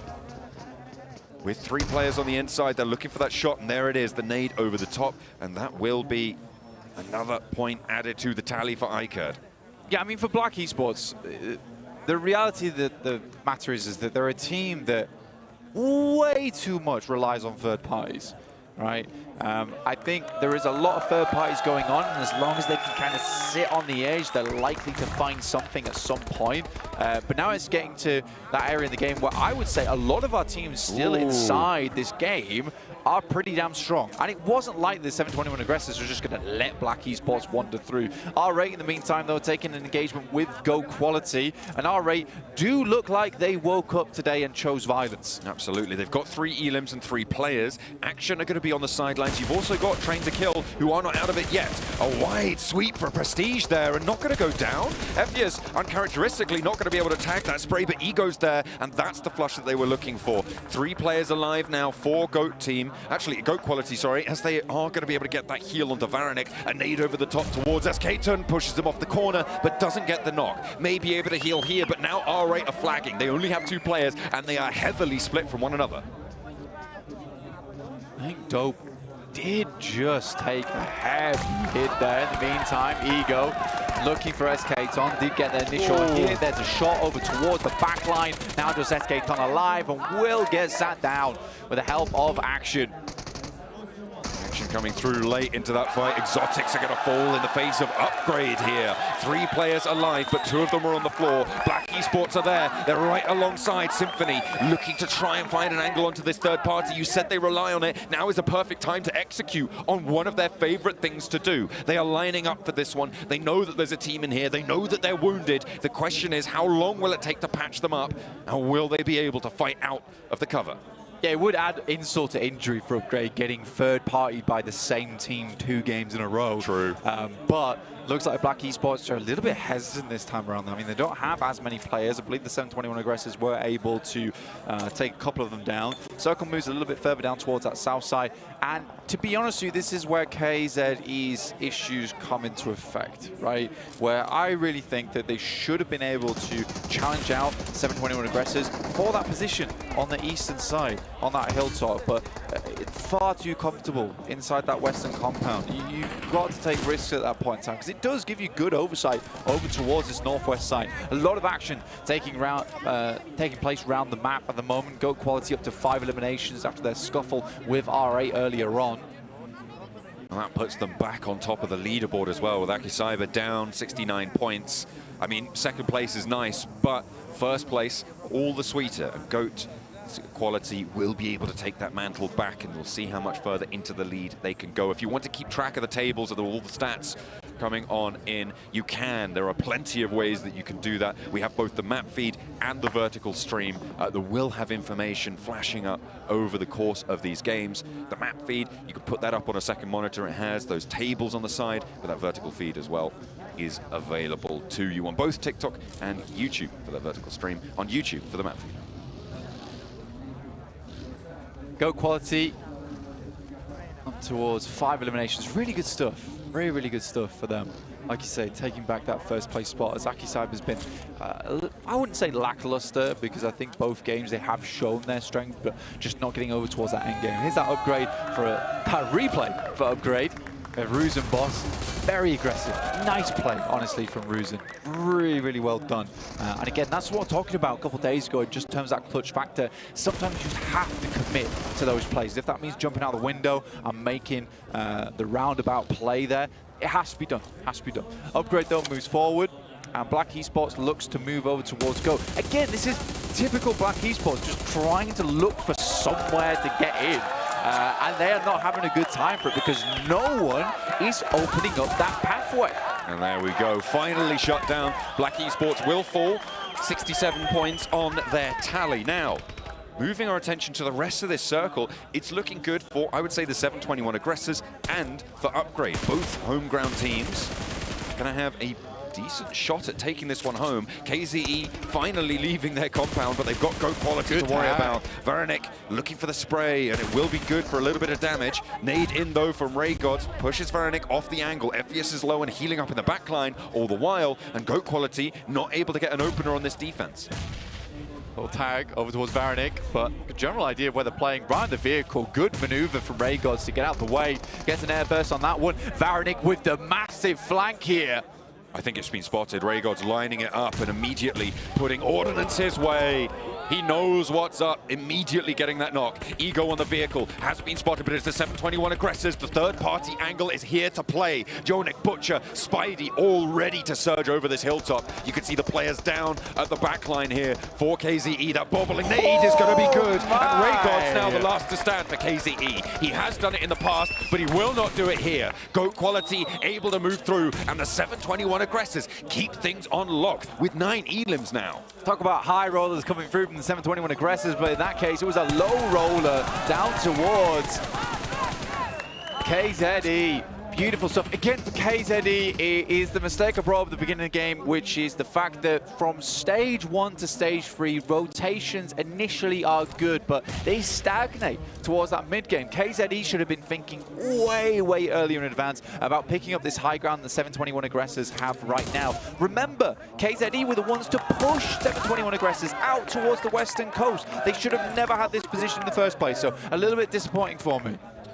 The right decision at the wrong time is the wrong decision, and they were not able to keep the tempo on KZE's side. Unfortunate for them. It's the same mistake two days running. It is. You're right. It is frustrating. And I mean, massive, I'll put it this way, massive applaud for the 721 aggressors. I am so pleased with the way they've played this game. I think they should be very proud of themselves by the end of this match, because everything that went wrong yesterday for them has been patched up in this one game. And not only that, Blank in 6th place, they are starting to extend that bubble, right? Dope currently sits on it with, I think they got some placement points in there, which is so 7th and 8th looks a bit funky. But that bubble is starting to open up, right? You got 55 points in 5th place. There is starting for the first time over the course of this tournament, this prelim situation. We are starting to see that get a little bit more distant, a little bit further into the future. And 6th place may step up to join Fenerbahce in that sort of a point gap. However, they have just taken 2 knocks on the hilltop, and GOAT quality have ego. Butcher needs to keep it all together, stop the team from splitting. And Ego with the challenge. Spidey has been spotted, but not going to connect. Not quite there soon enough. Butcher has been seen, though, from across the way. There's a third party. Flush confirmed here. Butcher has to step up, but he's low HP. This UMP only has 8 rounds, though. He's going to have to swap to the M4. Oh, man, that's sad. That is very, very sad. I think when that happens, though, the 721 aggressors, they have to at least attempt to fight this. Oh. Butcher remains alive, but Upgrade on a bit of a tear on the north side of the map. Should not have gone down like this for the 721 aggressors. Again, I'm still proud of them. I'm still proud, and I'll stick by that. I think that they made some very good maneuvers this game. But it is GOAT who, despite everything, despite all the tribulations they went through on the north side of the map, still get themselves to a 6th place with 10 eliminations. But it feels like this might just be game over here for Butcher. The 3-man roll up here for Upgrade onto Butcher. No chance. Buzz has his number. I gave him the buzz cut. A little bit too close for comfort. Will take down the 721 aggressors after a string of solid plays. They end 5th with a decent count on eliminations. Yeah, there should really be absolutely no way that Upgrade loses this game, because they have full control of the field area. They have all the best hard cover. Now at this point, I would probably be getting Ruse and moving over towards our eastern side with Ramses, as well as their teammate just moving further over towards these crates. You know what? They could even just play the loot crates in front of this position. That would not be a bad idea whatsoever. Domain with the nade over towards Love. Not going to actually loose it this time around. Knows where Igneous is, waiting for the lineup. The spray from Domain, tags on. Ooh, I thought it was going to miss there, but does manage to get it done in the end. That is position unveiled. However, there's one player closer to getting a 2nd place for Nepex. I find it hilarious that for Nepex and T2K, they are consistently battling off against one another. There it is. And a 1-2 punch to finish the game for Upgrade. And this was a game that was necessary for them, and I'll give them a grade for that match. It was S tier. Beautiful stuff from the Uzbekistan team here, hailing from inside the stadium. Beautiful stuff. The crowd absolutely loves it. And rightly so. Upgrade finding a chicken dinner here, able to keep things under control. It wasn't just, they weren't the only Uzbekistan team that did well this match, though. We've sung the praises of the 721 aggressors so much during the course of that, and I think rightly so. So both of those 2 teams coming in from the region, from the previous qualifier that we saw but 2 days ago, they've had that strength to move on forward. So I'm happy to see them carry that forwards. Upgrade, though, lead the charge in that 1st place. Yeah, again, I think that was a game where multiple things went wrong, and specifically for teams that have made those same mistakes before.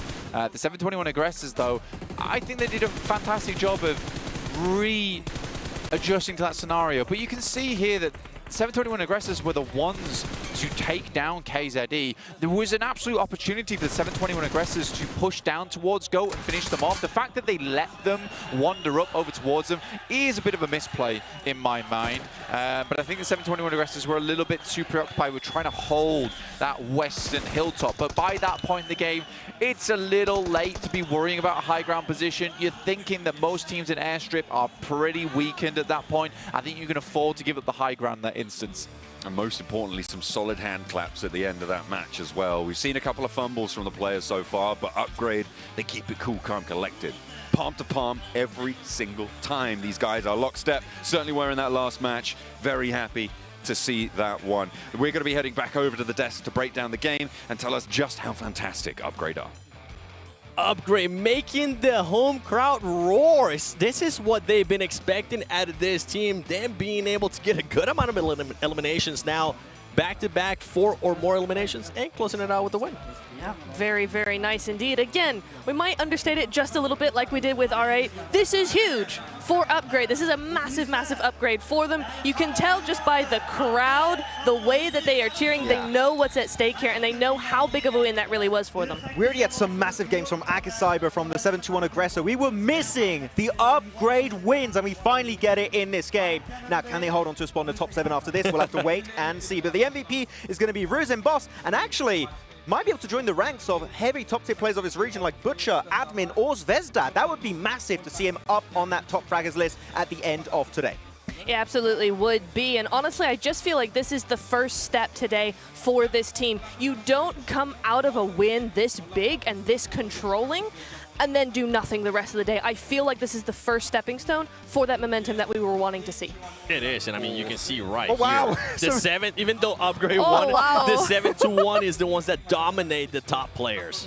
Sure do indeed. I mean, 4 out of 5 in our top 5 here are going to be from either T721 or Upgrade, which is a huge, huge thing for both of those teams. I mean, I can tell you one thing. All the 7-2-1 fans hate Ego. They don't like him. He ruined everything. Yeah, I mean, sorry, realistically, man. when you look at how 7-2-1 played that game, not like the early push, which I think was great, but 7-2-1 were clearly in their minds thinking about what's the next step before thinking about clearing their backside, because then you got knocked. There was one straggler missing, and then one straggler cost possibly their first chicken dinner of the day. A good bounce back, though, for that team, considering how their day started. They ended up losing that hot drop between themselves and R8 in Paradise and Sanhok. Guess what? They're able to bounce back, showing the aggression that we expect out of them. Yeah, absolutely, and it's exactly what they needed as well after such an early finish in Sanhok, right? Going out first just like that. And yeah, it is a really, really nice thing that they were able to do, showing really good teamwork, really good confidence as well. It's good to see that that Sanhok hasn't stopped them from doing well. Bro, those moves from This is Ruzenboss are insane. mad.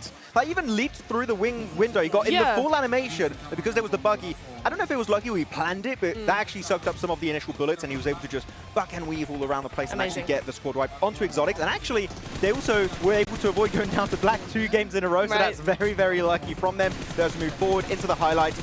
This fight was actually very important, but Goat, I would have to say, sure, maybe not able to quite win the game, but a lot of very smart moves in the mid-stage of this match. Yeah, I'm really, really starting to like their strategy, how they're playing, how they're moving. It's very classic them. They come in, sweep the outside, gain a whole section of the zone for themselves, and then just wait, and it's really, really nice. The one thing I had wanted to see if they made it to main stage was more confidence, and in this game, I'm definitely seeing it.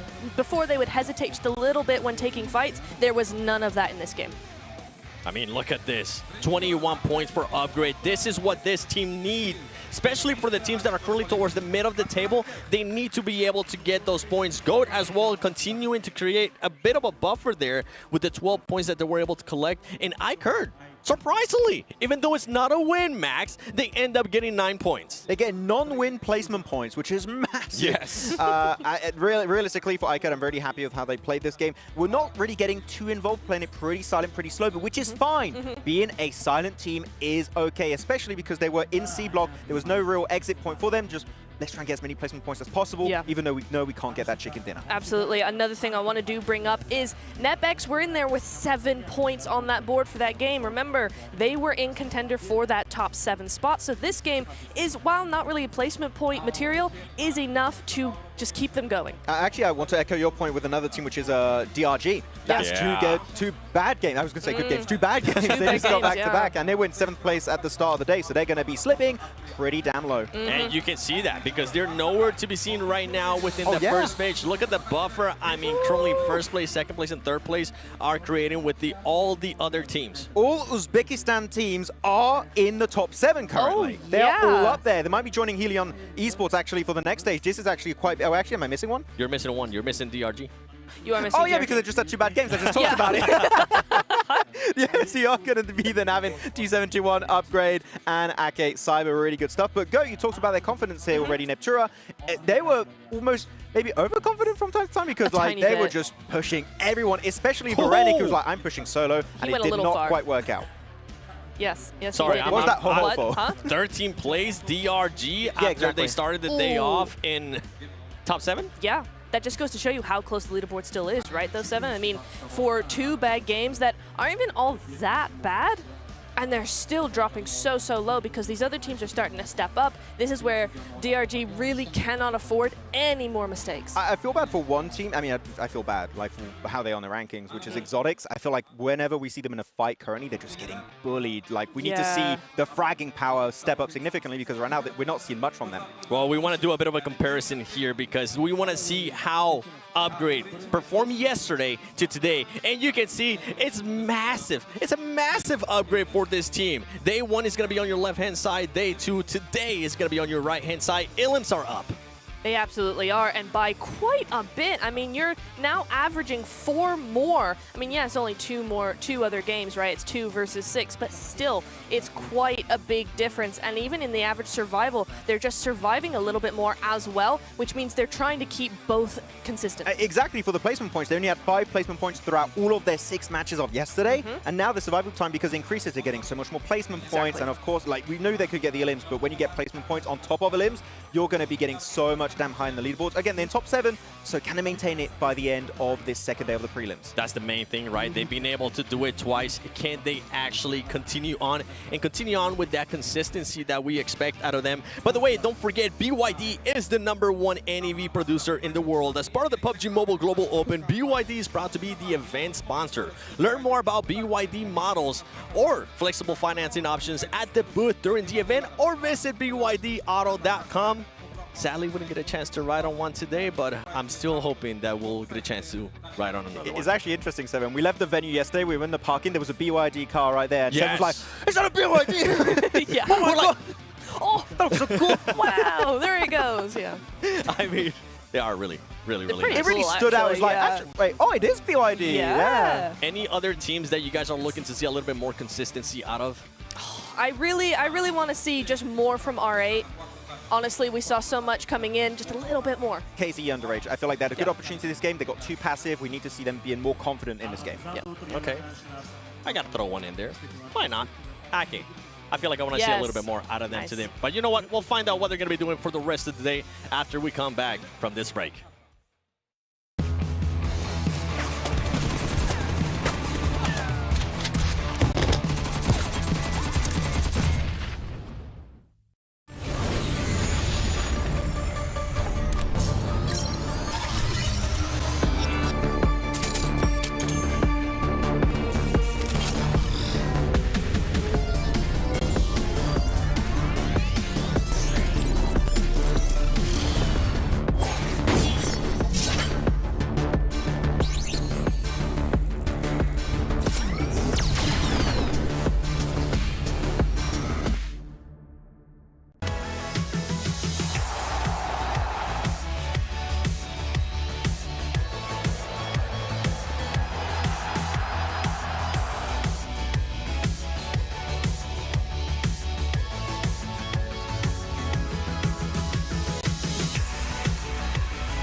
Maxed out gear.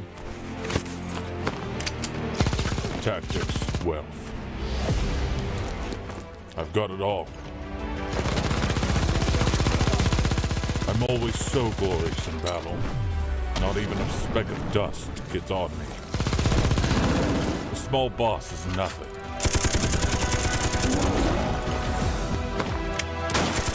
Want to ambush me? Impossible. No one is a match for me. This game is simple. Follow me, I'll make you rich.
Starting to get hot and hotter here, as in the heat of the battle, only the fastest and most powerful survive. The Infinix GT20 Pro delivers not only pro-level speed, precision, and smooth gameplay, giving the ultimate edge to players around the world. This is the official gaming phone built to outplay the rest. And what are these two doing over here? Oh, that's right. They're currently looking at nothing else but the vertical stream. Sorry. So sorry. If you guys haven't checked it out, make sure you check it out. It's on TikTok and it's also on YouTube under PUBG Mobile Esports. I've checked it out. And while you're at it, remember, if you want to be a little bit more analytical, if you want to be able to see those rotations before we call them out during our segments, check out the map stream as well, because that one definitely comes in handy. All right, guys, I know you like looking at what happened. 10 more minutes, please. Give me this back. You just want to look at yourself again, Max. How did you know? It's hard to miss this beautiful forehead of mine. Well, let's take a look at the schedule, because this is going to be the final day for prelims. We're going to be finding out which teams are going to be moving on towards main event. The last two Erangel so far. I remember asking you before we went into the first Erangel, which team do you guys want to see perform well today? One that performed well yesterday was GOAT. Is there any other that come to mind? T2K. Oh, So, like, we had two teams that we wanted to see step up significantly already today with RA and the now upgrade Chicken Dinner. We need T2K, and I'd be pretty happy with a lot of our teams that we currently have in the top 7. So T2K, it is your time to shine. Absolutely. Well, we'll have to wait and see if T2K is going to perform, or if Max is going to be cursing them, as we're going to be jumping into the second Erangel with John Allen and Blank. Thank you very much, guys. We are, of course, going into our next Erangel. It is all to play for, and it is going to be wonderful to watch. And I'll tell you what else is wonderful, Blank. It's our world of wonders that you guys can take part in. Of course, you could be making your own maps, or you can be visiting the PMGO venue. So even if you didn't have a ticket this time around, you can get here in-game, take a look around the venue, and experience the highs and lows the PMGO has to offer. So you can use that code that you saw on the screen. It flashed up, flash, it's gone. And you can make your own maps as well on World of Wonders, so make sure you're being as creative as you can. The secret's in the name, guys. It is yeah. a world of wonders out there. So make sure you check that one out, because we know we have some very creative and amazing community members Absolutely. in PUBG Mobile. In the meantime, we'll be getting into our third match of the day, the second to the last Erangel of the prelims. Like, we are getting towards the end of it here. Already 8 matches down into the 9th now, and the play path is coming through from the north side down towards the south around Novorobnoye, so from Severny. Overall, should be a good one. I think that there are teams that definitely need to stand up. You got 2 more Erangels left. They're your bread and butter maps, right? These are the ones that count the most, where you get the most amount of fair points coming through. So you got to make the most of them. We already had a Sosnovka finish, which did throw things into a little bit of the mix, right? You know, shook things up a little bit. But teams that we expected to do well did. And teams that maybe didn't do so well yesterday that we thought could make some adjustments, that happened too, which was nice to see.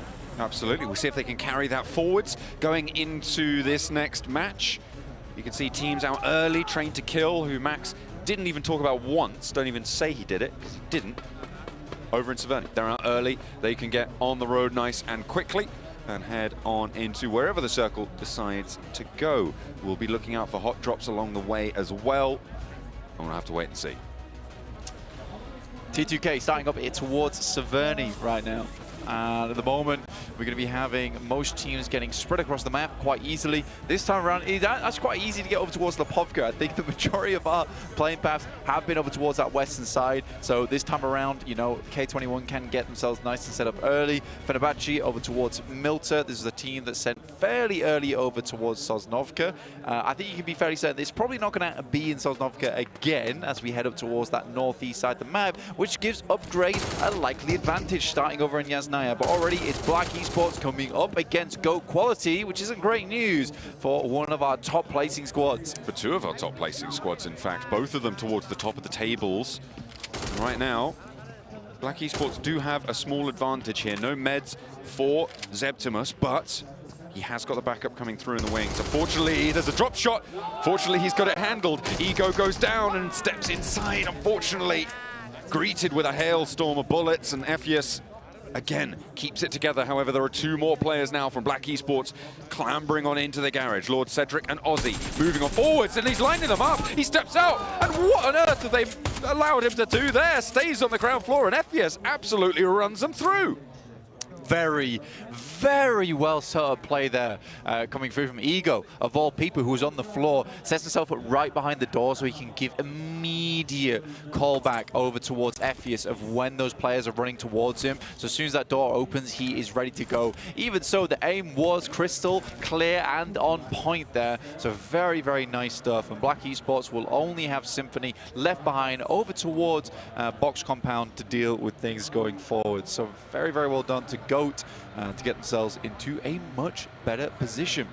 That is going to reduce the amount by which Black Esports can jump up or down the tables. And if you want to be looking up or down whilst you're watching the stream, that's right, you can, because we have our vertical stream available, new and spanking new, over on the TikTok and YouTube channels that you can see there on your screens. PUBG Mobile Esports, make sure you're checking it out, because you get the map feeds, you get all of the stats, the player cameras as well are available to you there. So make sure you're checking it out, as the guys over on the desk were doing earlier, as well as checking out the dedicated map feed, which is now officially live on our PUBG Mobile Esports YouTube channel.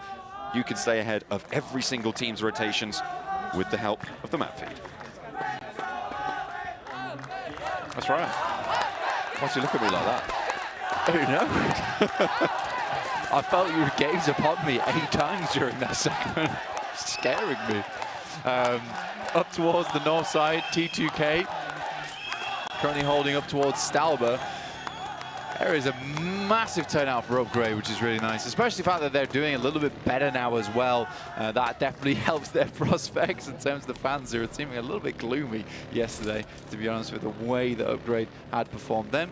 But in 7th place now, which is great to see, with them actually being within the 7 teams that would go through tomorrow towards that main event and battle against some of the best teams internationally.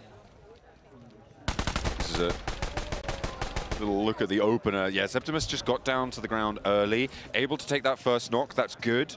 But then, and then we saw him get this excellent shot down onto Ego. It was unfortunate. I think that Ephius was just a little bit too quick there and got some really strong weaponry almost immediately on that drop as well. I'm unsure about the decision to go for that push out the door with a Molotov in hand when you know there's a player ready with a rifle. But you know what? You take that. You take that when it happens. Yeah, again, it's a play that's set up by Ego being there, giving him essentially that alarm system. That's what you want in that location, because I think if you're Black Esports, you're expecting that solo player to be inside the building and not prepped and waiting for you there, as he was in that situation. So yeah, for Black Esports though, I think it's not a massive mistake on their part, because for Septimus, that is a trash drop essentially for him, where the rest of the team goes around box compound. So they were very, very quick to try and support him there. And unfortunately for them, it is a case where I think for Go, that's an alteration in terms of their play. They see the singular player on that building and they're like, we're just going to drop on top of you. Unluckily, Septimus gets some nasty shots mid-air, but despite that, Goat does come out on top. So I like that from Goat. They took advantage of that situation they could see from the air, just from the parachutes. Good scouting.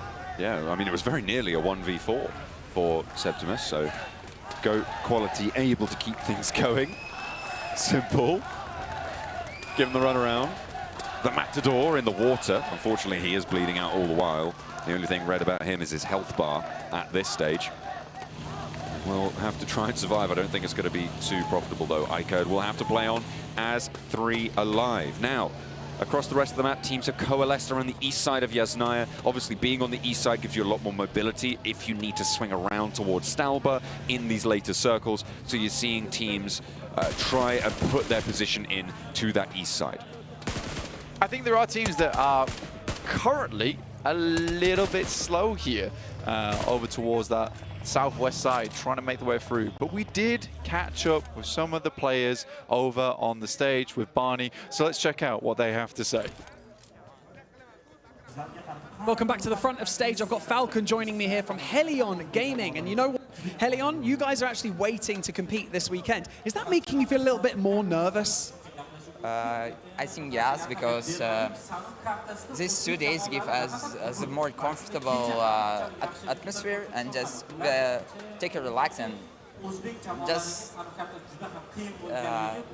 these 2 days for our analysis the maps and our opponents.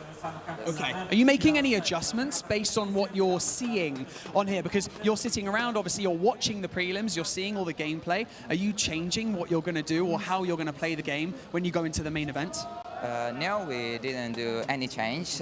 We just do our game and just our plan is just game our game. Like. Play your game. Yeah. Play your game. That's what I like to hear. Falcon, we can't wait to see you guys in the main event. You guys were so impressive during the Open Qualifiers and the Open Finals for the Uzbekistan region. And we can't wait to see you guys, and we can't wait to see you on stage. Best of luck. For now, let's get back in the action. That was from Team Helion, who qualified in first place from the Uzbek finals straight to tomorrow's matches. But we've got plenty more action here in the prelims, because AKE Cyber trying to push in across the river by Georgia Pole, trying to go over the top of Everest near Goat quality, and with RA off in the distance as well. A 3-way engagement. Yeah, again, a weird one. Very, very weird one in terms of positioning. Fact of the matter is, why is there 3 teams here? If you were going to hold, you'd want to hold in box compound. I don't know why there's so many squads on the north side of Everest. You'd expect teams to be already moving over Severny towards Stalba at this point in time. It's kind of a moot point for quite a few of these teams on the western side who have pretty much doomed themselves a little bit, because they're constantly going to be coming into conflict here as they move forward. So I'm slightly unimpressed with this. And again, it's stagnation. I think that's always been the name of the game here so far, at least in the prelims, is that there's a lot of teams that are just taking way too long to move on in. On the other side of things, teams that are inside the circle, over towards that eastern side of the map, you have K21, who moved up from Lipovka. We said they had a very easy start to their match. They're sitting pretty over towards this location. And Upgrade, they can slowly coalesce over towards that western side. I mean, we saw there on our screens, RA actually hunting down the remnants of Goat quality. They do not want to let this one go. And they've actually allowed AKE Cyber to cross the river further up on that western edge. So still more convoluted rotations going on that western edge. We'll see just how they unfold. Divergent Gaming. Now, this is the only team from Uzbekistan who has gotten to this stage who has not got into the top 7 as it stands right now, Black. They are currently, however, fairly central on this circle. They're in a very strong compound here to defend, getting out of it a little bit harder. But we'll see how far they can go into this one as action roll up onto Ego. First player in with the buggy. Oh, dear me. Oh, goodness. Like a mosquito. Annoying, but not deadly. I'm going to get you, I'm going to... Oh, I'm under a buggy now. Flatten the poor man. Oh, dear. Oh, they call that the front axle ego check. Yeah, that was an unfortunate moment. But these things happen. For Go, again, like I am a little bit concerned with the way R8 reacted to that. They had the opportunity to move over that northern side. I don't think they had to chase down Go at all. I think in that moment, in their heads, the important part is getting into the circle and not trying to look for Go. And like you said, it did allow AKE Cyber to push over the top of them. So they are first to face inside the circle, at least. This was Divergent on a replay, fending that one off for their central compound position. We'll see if they can maintain that. Dope Esports here on the south side of it. Currently, as the circle sits just out to the west of Lepovka, around that sort of mansion area, playing on the compound here with that high ground oversight onto the surrounding fields. Going to be a good time for them. We'll see where the next circle pops. It does keep them in, but we are staying on this east side of Yasnaya. What is Admin doing here? He heard that, you know, there was some paperwork needed doing. He's the guy for the admin. Unfortunately, it was a bait. R8 tricked him. Those forms were already filled in. Yeah. I mean, praising AKE Cyber for moving forward, but then leaving a player in gas station. Somewhat wonky's happened there. Not entirely sure what. But now R8 does have a significant advantage over a team that's already passed them. We should be on the outer edge of the circle. This one does pass back a little bit over back to that western edge, which is good to see for a lot of our teams. There's more position to play on as we zero in a little bit. Nepex down towards our southeast side. Dope chilling.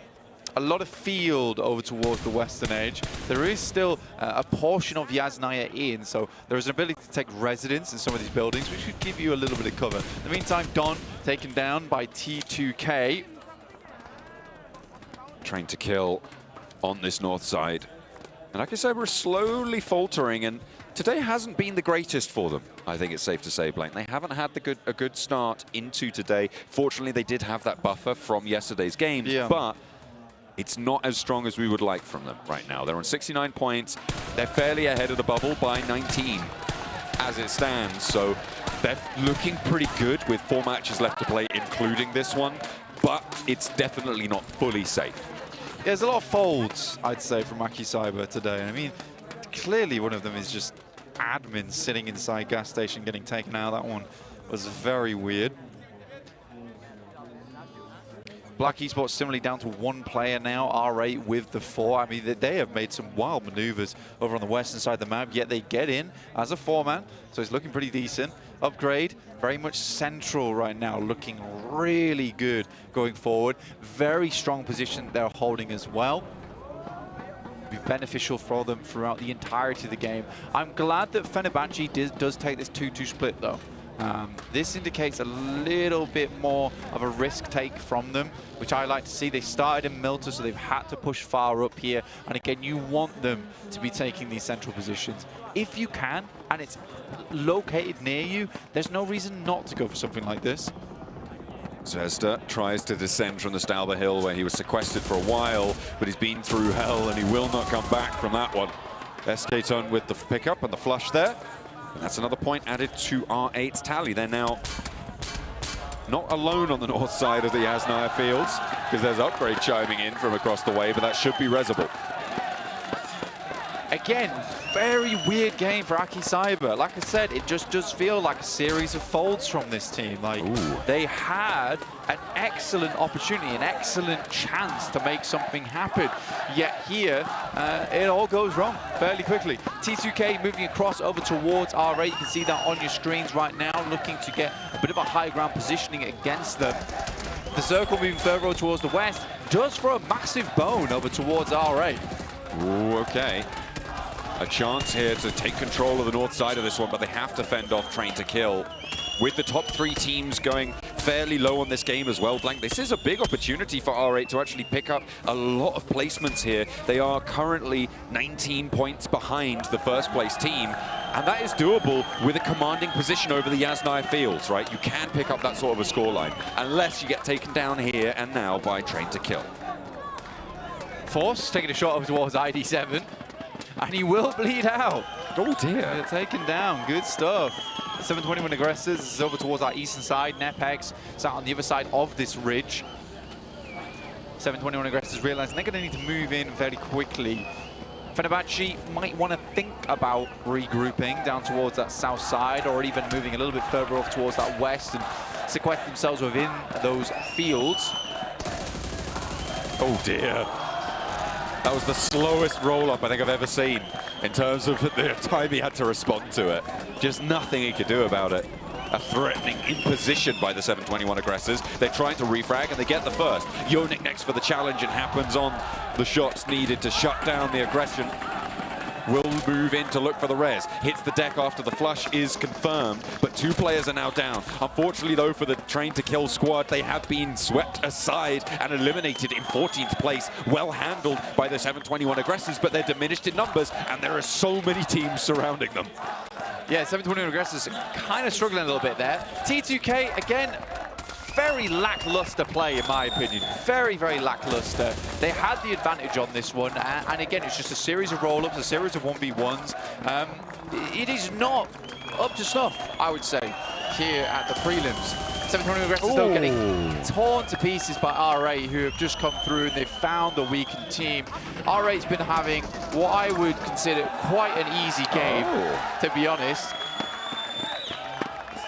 Spidey still with a little life in him.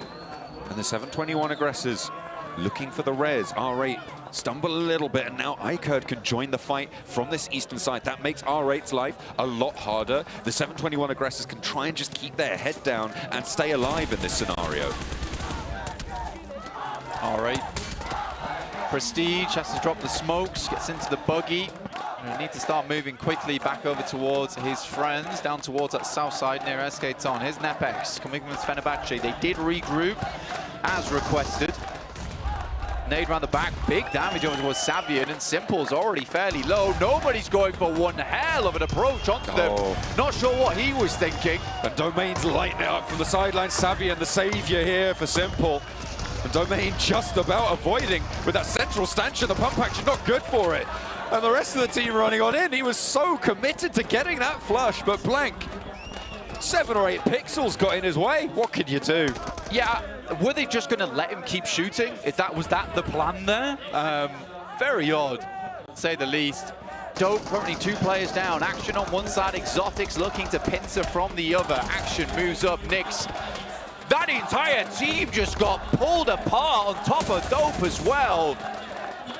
That is a lot of players going down in quick succession. KZE having a big impact there. On the middle of the circle as well. They'll have that oversight, that chance to just spike out from their current position. KZE, 4 players, dead center on the circle, Blank. Now, we're back on the southeast side with Exotics playing as 2 versus Nepex playing as 4. There's the knock from Upgrade, again, in the center of that circle. You've got to look at Divergent as well on this southeast side. Another roadblock for these teams on the south. All right, still looking down. You got Rex here on your screens looking over towards Exotics. Nepex, sorry. Taking a couple of shots themselves. They try and move through. R8 trying to get ahead of the curve here, but 721 Aggressors will make that instantaneous push. They don't have information on Force, though, and this could go poorly. Luckily, Spidey does hear that player just in time. He's got that 6th sense, does our Spidey.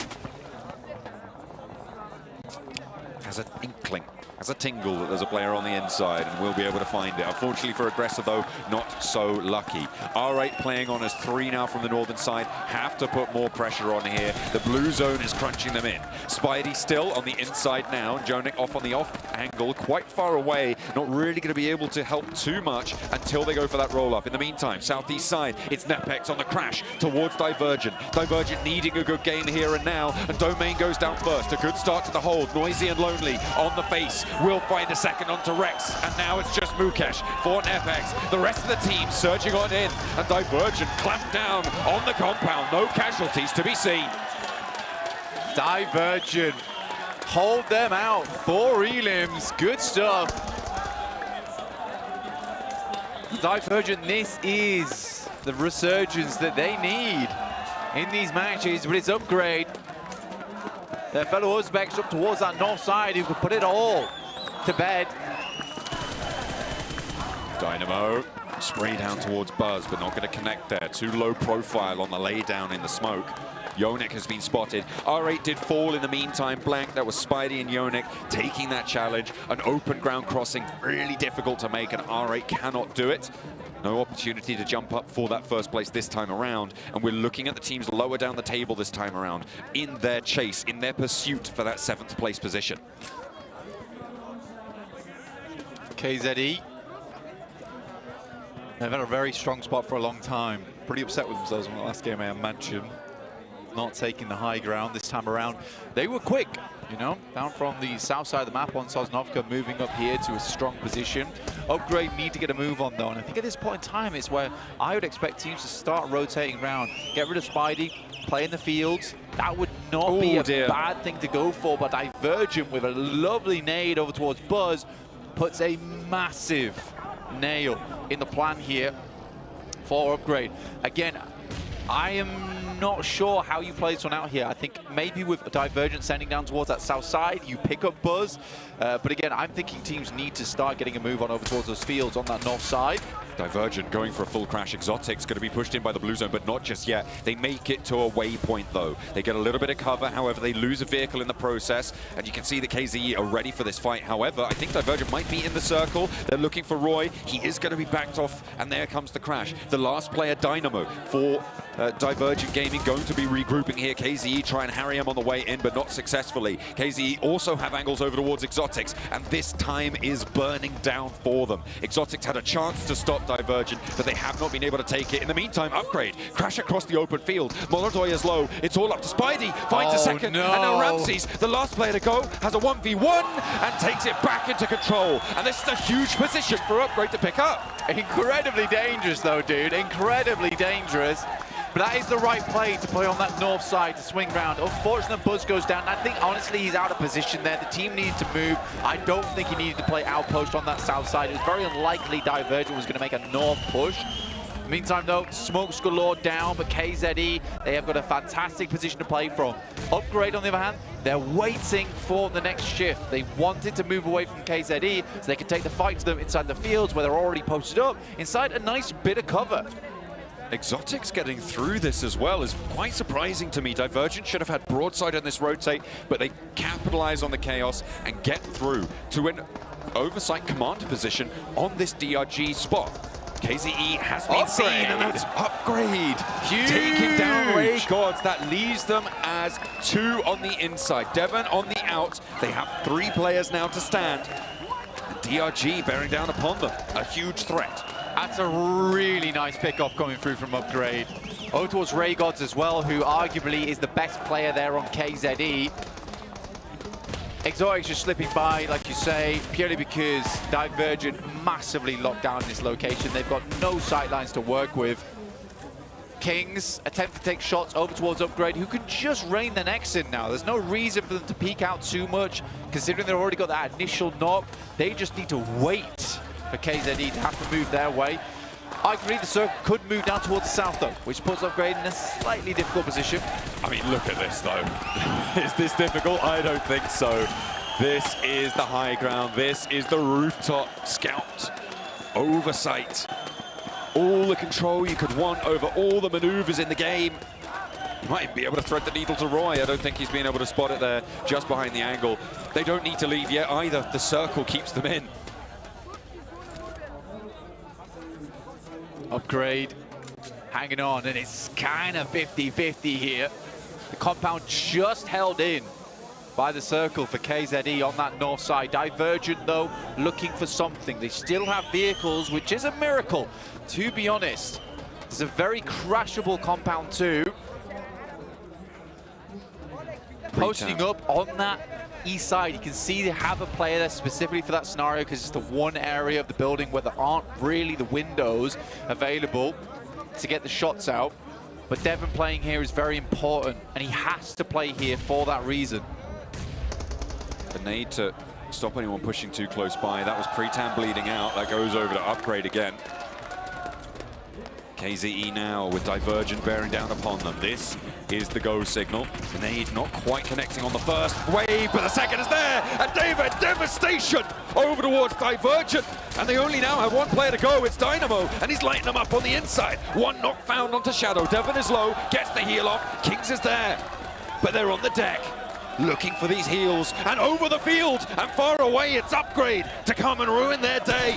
They play close, and it's Ramses to lead the charge. Ram straight on into the compound. KZE last to go, and it's Upgrade all the way for a second chicken dinner. The second one in a row. Upgrade sending down through the field. They spot their opportunity, and they are sharp with it. You've got to give it to Devon, though. Fantastic hold on that side. He knew the plan, the Divergent coming up with, but Upgrade had been waiting in the wings. Several fantastic rotations to awesome aim to that end game. Beautiful stuff from Upgrade.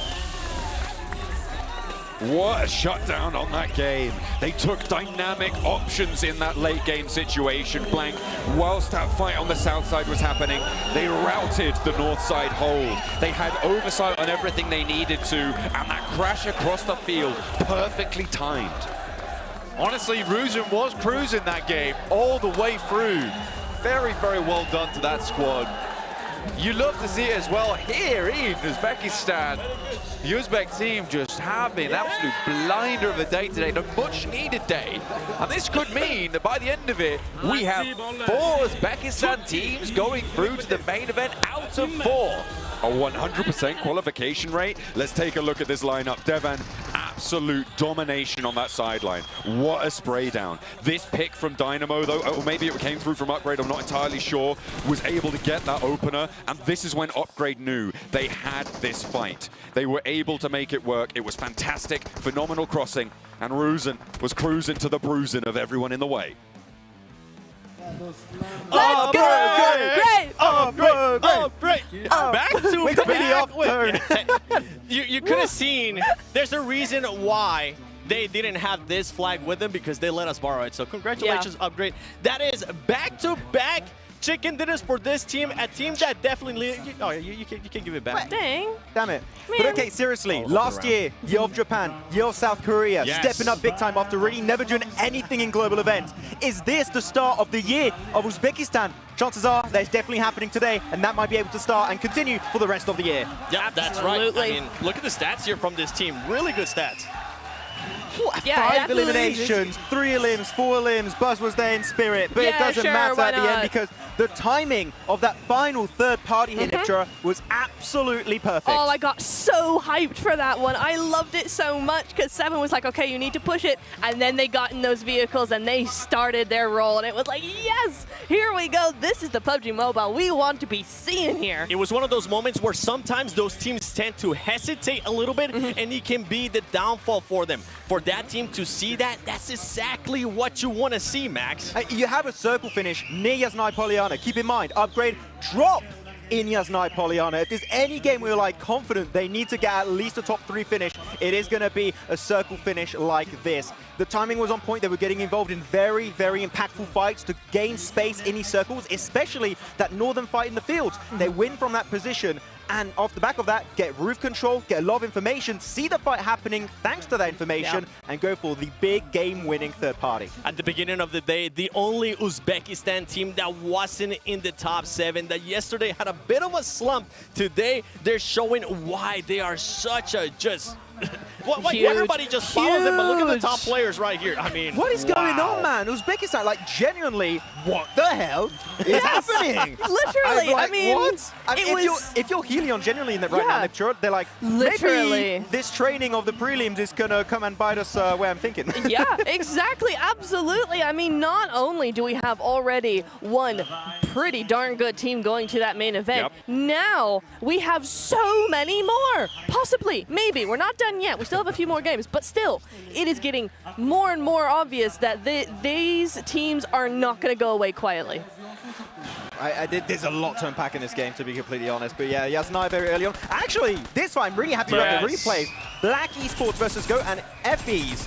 What an absolute legend in this one. Not only getting the first, the second, the third elimination while he's on fire from that Molotov, by the way, he just starts hitting the sprint uphill, okay? And he's able to get to his two teammates that almost bled out, gets the double res, back to a four-man squad. Like, that is what you call MVP potential. Absolutely. These legends. But ultimately, it didn't end up working out for them. They did end up getting eliminated. I know. So sad. But you know what? You win some, you lose some. That's for sure. Dope as well. Somebody that I really, really want to see step up a little bit more. They ended yesterday in 6th place. And as you see here, didn't go all that well. They've been a little bit slow for my liking in the first 3 games here. We're approaching that halfway point now. I would love to see them do a little bit more. Yeah, T721 actually, they got 9 eliminations in this game, and they were just blasting, but unfortunately they encountered RA at some point. They just kind of slowed down the entire pace of their very own approach of this late game match. Very unfortunate, but look at this play. It's not even a bad play from DRG, because if you're going to crash anywhere, this entry point is actually good because you've got some good hiding spots. But Devon, with the spray on the UMP and then the nade follow-up, is just gets the 3 eliminations pretty much instantly. Absolutely. I was going to say, can we hear some claps in the chat for Devon there, because he got a triple whammy with that nade. I mean, it was pretty awesome. And unfortunately for him, right, that just opened the gates for Upgrade to come swarming through, but it was a fantastic play nonetheless. He really knew exactly where to put it and how to time it. Upgrade being able to secure those 22 points. KCE as well underage, Max. 15 points for this team.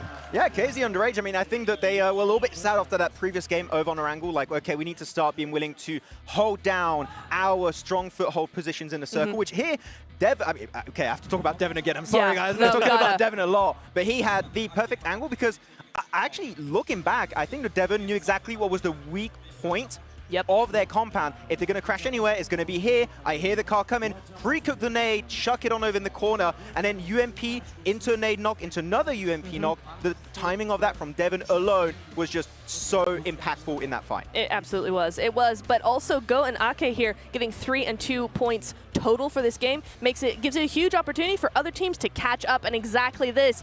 Upgrade going into 2nd place only by 1 point, but that is all you need.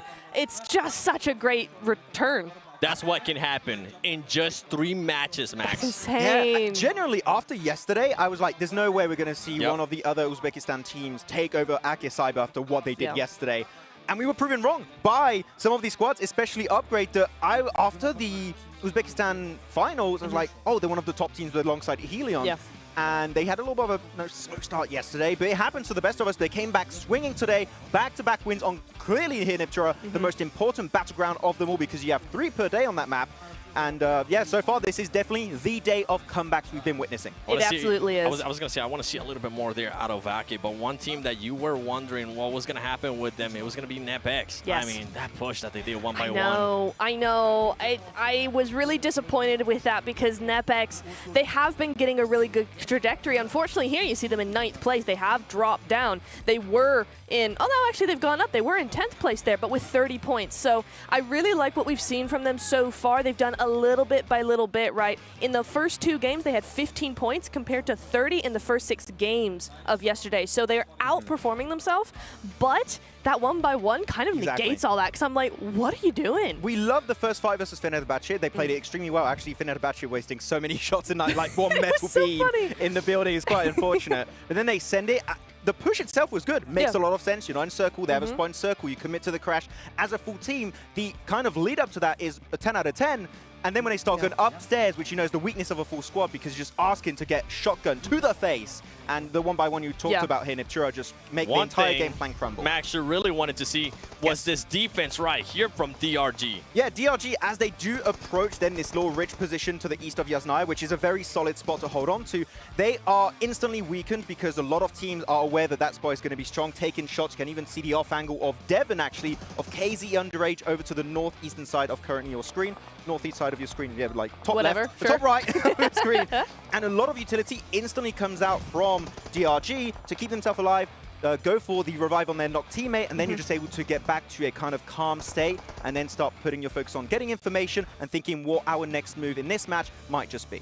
I'll have to say, though, I got to go back to the winners, the back-to-back winners here on Erangel. Upgrade, the decision-making that we saw there in Neptura, I feel like we definitely got to give them a little bit more props because teams tend to hesitate with that. So much. In that split second where we're like, please start pushing now. They actually got into their vehicles. It's like they were listening to us. Obviously, they weren't, but it's like they were listening to us. They went for it. They absolutely went for it, and they started that control really, really early as well, Seven, right? They came right in onto that north side. They tried to control as much of that area as possible. They're sending one, they're sending two players out just bit by bit, incrementally, third-partying where they need to, crashing where they need to, eventually getting that entire north side to themselves. And then again, that perfect timing coming through. At that point, it's almost easy because you've already got that momentum of a great game. Now it's just that final push, and it's so, so nice to see them do that right timing exactly when they needed to, and they had that gun skill to back it up. Yeah, can we agree we do call this the day of comebacks because it feels like that's kind of the big storyline we've been witnessing. Still waiting for T2K.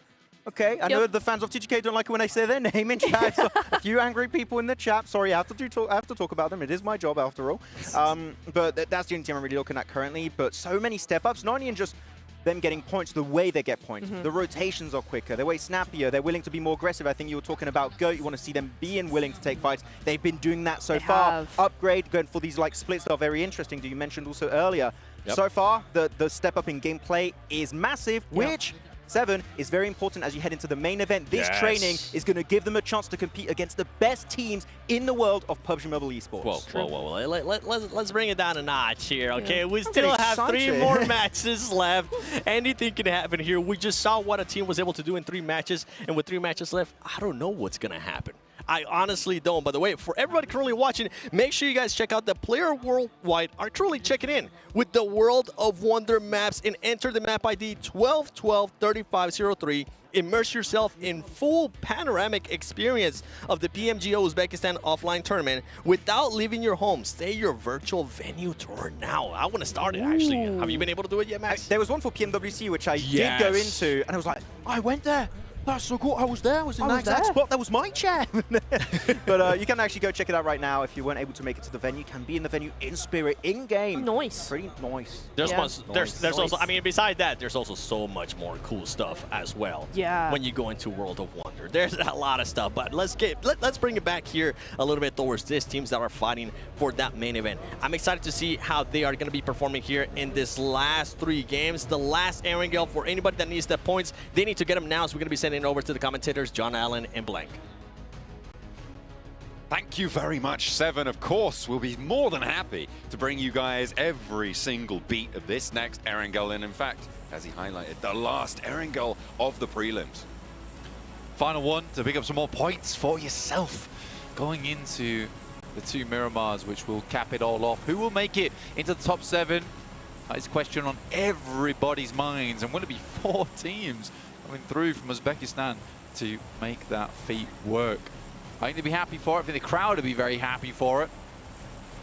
We're starting again. Pretty much a very similar playing path to what we had last time from Severny down towards Novorepnoye. Last game was very far up towards the northeast side of the map, but Upgrade did a fantastic job. I think always starting from the S9 does give you a very nice, basically landing point at the start of the game to kick off from. But they played that endgame really well. I think KZE had some missteps. I think when you look at it, Ray Gods as well as Devon, I don't think they should be taking those angles. It was inevitable that at some point Divergent was going to crash onto you with the amount of smokes that they were unleashing. You weren't likely to get too many shots. I think Devon's off angle was probably the only one that I really agreed with because it was covered off from that north side. But yeah, as soon as they lose Ray Gods, it's a big misstep. Because crashing that compound on that side with Devon holding that angle, very, very difficult. But the fact that they lose Ray Gods is just a big kick in the teeth, honestly, when Upgrade comes rolling down, because it was much, much harder than it needed to be up against Divergent. Looking at this game, though, we will put the past in the past as we head back up towards the north side of the map, with T2K actually having a fairly good starting point. Also looking at Divergent getting carried on the drop here. Action running low on that micro Uzi, so can't really do too much. They're just grabbing those vehicles. It's a little bit of a vehicle hot drop here, so don't expect too much more to pop off from this one. A similar sort of plane to circle situation on this, but you're right, it's shifted further over to that west side. I'll be interested to see how the dynamic on the west edge goes, right? Because that's what we saw with GOAT Quality, with AKE Cyber, with R8 in that last game. Kind of getting embroiled with one another, right? And getting stuck in the mud of this fight. R8, in fact, doing something a little bit wonky, a little bit wacky. Did pan out for them in the end, but moving down to try and find the remnants of GOAT Quality, maybe not the best idea, but again, it did kind of work out towards the end. I mean, AKE Cyber just fumbles the push into the circle. I mean, if they'd stuck with it, they would have held that fielded area and possibly even won the game from that location if they hadn't left admin behind, if they hadn't had a case where the players going into the circle all just split off. And I think it was a case where you just needed to find somewhere and sit in it. I think that north side of the field would have been the place that I would have chosen personally. Instead, they drop off into a 3-man split, which I just don't think was ideal. On the other side of the map, there is a change coming through from Black Esports. Instead of trying to loot above box compound, they realized that GOAT is looking for solo players now. So instead, they're just going to head over towards North George, and GOAT sends down towards the south side, just picks up Gatka, seeing no opportunity there. So good adjustment coming through from Black Esports. Yeah, they are looking to try and keep up the pace. They're in 4th place right now, Blank. They're not too far ahead of the bubble, but they do have a, what is that, an 11-point buffer right now over Fenerbahce, who has 56 points in 7th place. It's not completely safe, but we're starting to get to the point where teams like GOAT Quality are going to be a lot safer, right? They're starting to get into the realms of almost confirmed, not quite just yet. And if you guys want to keep track of all of these teams and their stats, everything that you could possibly want, all of that information is available to you on our new official vertical stream, available on PUBG Mobile Esports on both YouTube and TikTok. It has the player tables, sorry, the score tables for the teams. It has the player cams. It has a bit of a map feed as well, and that main stream in the middle. So you get all of that information in one easy vertical format. You can also take a look at our dedicated map feed, the official map feed available on PUBG Mobile Esports YouTube, where you can stay ahead of every single rotation these players are making. You can watch as they take their steps, potentially, towards the finals tomorrow. Divergent over towards that northeast side at the moment. This is a team that I want to keep an eye on because they are falling out from that top 7 at the moment, currently in 10th place with 45 points. Not impossible to get back up there. It is an 11-point gap, though. But Divergent has been making it fairly consistently towards his end games, just not picking up a huge amount of points because we are, with the new point system, a little bit more focused towards eliminations and getting those chicken dinners in the first place. So we'll see how this does pan out for Divergent going forward. They are on the northeast side, so there is a good potential they have strong positionings going forward. GOAT Quality going step by step over towards that northern side and making sure that they're taking a methodical approach to this rotation. Not going to get embroiled this time with AKE Cyber and with R8. The circle being further to the west does aid in that. The teams aren't going to stagnate too long, and they'll have a little bit more opportunity to play late into this one. So a change up on that western side as GOAT Quality break that deadlock that happened in the last game early. K21, northern side, pushing through. But GOAT with a much more central position this time around. They were able to escape quickly. And I think that, again, it is one of those things where last game, because they went for that slightly awkward play, I think that's what trips Black Esports up, as well as RA on that awkward beginning of the game. So GOAT this time around making a much more swift rotation towards the center, realizing that it's not optimal sending away from our original position. It messes with our initial rotate anyway, through teams that we know roughly where they're playing. This time around, they skip all the preamble at the start and will just go straight for playing in a strong spot. And that's what really has put them on the top of the tables. Yes, they're in first place at the moment, but it's not something you want to move away from, especially in preparation for main event, because it's almost certain that this team is going to be going through. Certainly is seeming more and more likely. With 3 matches left to play, the bubble, you could expect it to maybe move 6 points or so every single match. So in theory, you're looking at that bubble increasing by maybe up to 18 points over these next few matches. So if you add 18 to 56, what does that get you, Blank? Of course, it gets you 84. to 76. 84, guys. More 84. 84. I couldn't do that math on the fly. I did all of it before, but you actually nailed the last bit there. I was completely floundering. Oh. But GOAT quality, not quite at that metric, so maybe looking to put a few more points on the board, but only needing to get 4. That's quite likely. You're so confident as well. I was so confident. Hey, you know what? It happens to the best of us. It does, it does. And I am the best of us. Let this mark the day that I was better at maths than John. Wow. Doesn't happen often. It's really warm. That's fair enough. It is very hot. Upgrade, 72 points though in second place. You wouldn't believe it at the start of the day, but here they are. Really, really well done to them. I think the crowd should be extremely happy with their boys. And there is a big turnout for Upgrade actually here in the crowd. Teams coalescing. I think this is the first time in a while that I've actually seen so many squads actually trying to set themselves up for a late game this time around, which is nice to see. KZE a little bit slow on the uptick here, down towards Sosnovka, still haven't left the island just yet. And KZE is an important team to be looking at. Currently in 8th place, 55 points, just 1 away from 7th place on Fenerbahce, who's currently on 56. Fenerbahce was doing quite well at the beginning of the day here. They likewise have dropped down. And I think for Fenerbahce, that's purely because risks aren't being taken, and we're getting into that final sprint now where teams, you know, they're throwing everything at the wall, seeing what sticks. Next circle comes through, and GOAT does benefit. What's going on Sosnovka? This is what I'm saying. I think... What are they doing? I'm not sure what both teams are doing here. Again, for AKE, I think this is a mistake, personally. It's like you hold the western side. You should really be taking the western bridge. But again, if I'm looking even deeper into this, I'm thinking like 8 steps in front. Okay. For AKE, likely taking the eastern bridge because they're assuming that KZE should have already left anyway, so it should be a free crossing. So, oh dear. Yeah. Oh dear, Ali spotted. And now AKE are aware of this presence behind them. The KZE, they still have to move in behind them. I would hold them out. Yeah, that might be wise. Unless KZE go for the west bridge. Wish they may. It looks like that's what they're doing. Oh, it's a bad... That's crazy. That's like 7 head plays right there. AKE Cyber though. Oh no, they've come up against action. And they are starting to slip time and time again. They are just being found.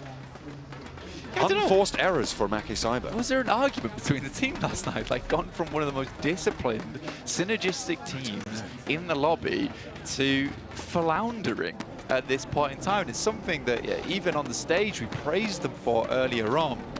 It's a wild turn of events, and I can't quite put my finger on it. I really cannot, because something has happened between yesterday and today. And again, it may just be pressure. It might be nerves.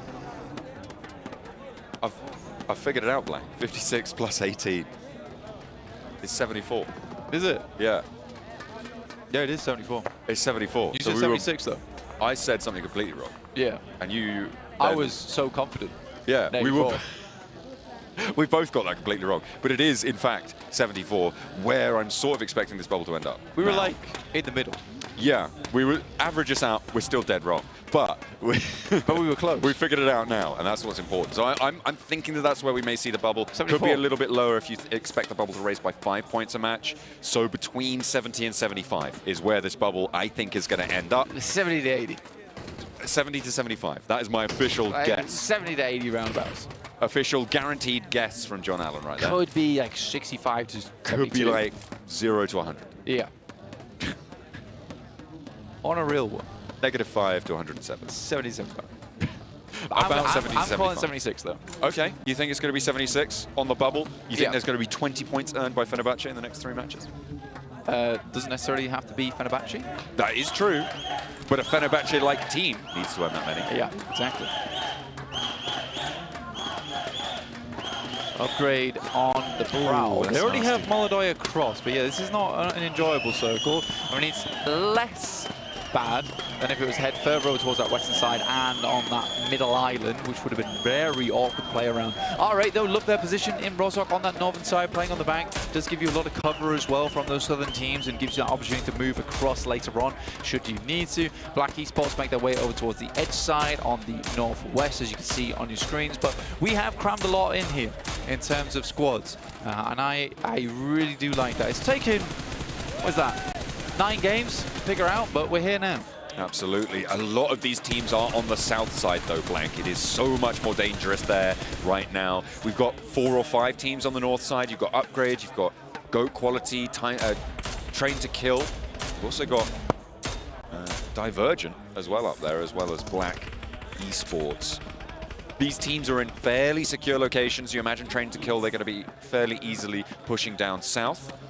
In the meantime, everybody on this south side is going to be fighting. And in the Rozhok Hills, Fenerbahce hold an outpost. However, in the main town itself, AKE Cyber, with 2 players remaining, have one of them knocked.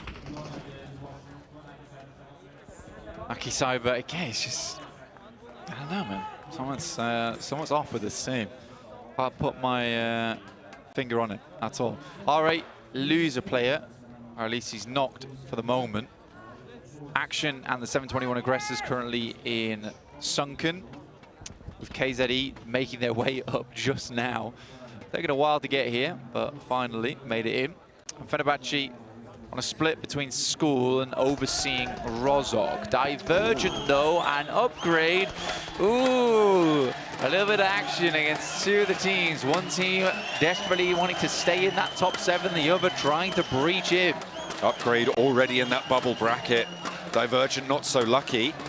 Noisy is down, but you can't really step out to go for this res just yet. You need a little bit more assurance, a little bit more security. Upgrade have got another player coming on through as well. You can see Ruzen's regrouping from that northeast side. Going to be moving towards the rest of the team rather than holding an off angle though, because Train to Kill are waiting in the wings just beyond that Blank on the north edge. Buzz is a backstop for Upgrade towards the river, and they're not pulling the trigger on going for this crash just yet.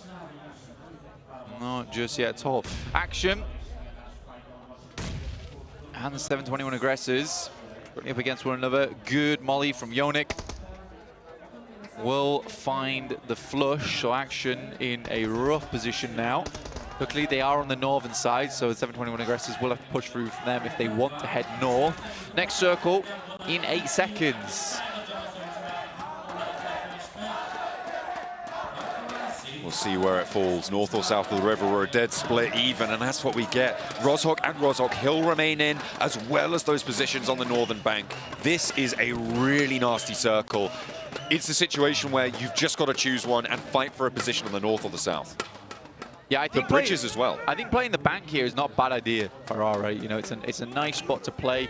GOAT is very happy about this, and I'm very pleased with the way their rotation has panned out. I think that it's a nice adjustment from their last game where they got too caught up in the action on the western side this time around. They decided, you know what, let's skip all of that. Let's just head to the center circle nice and early. Upgrade, making their way in, over towards gas station. We've got one player on the front, it's Molodoi. Nade doesn't do anything, which means he can get further into the building.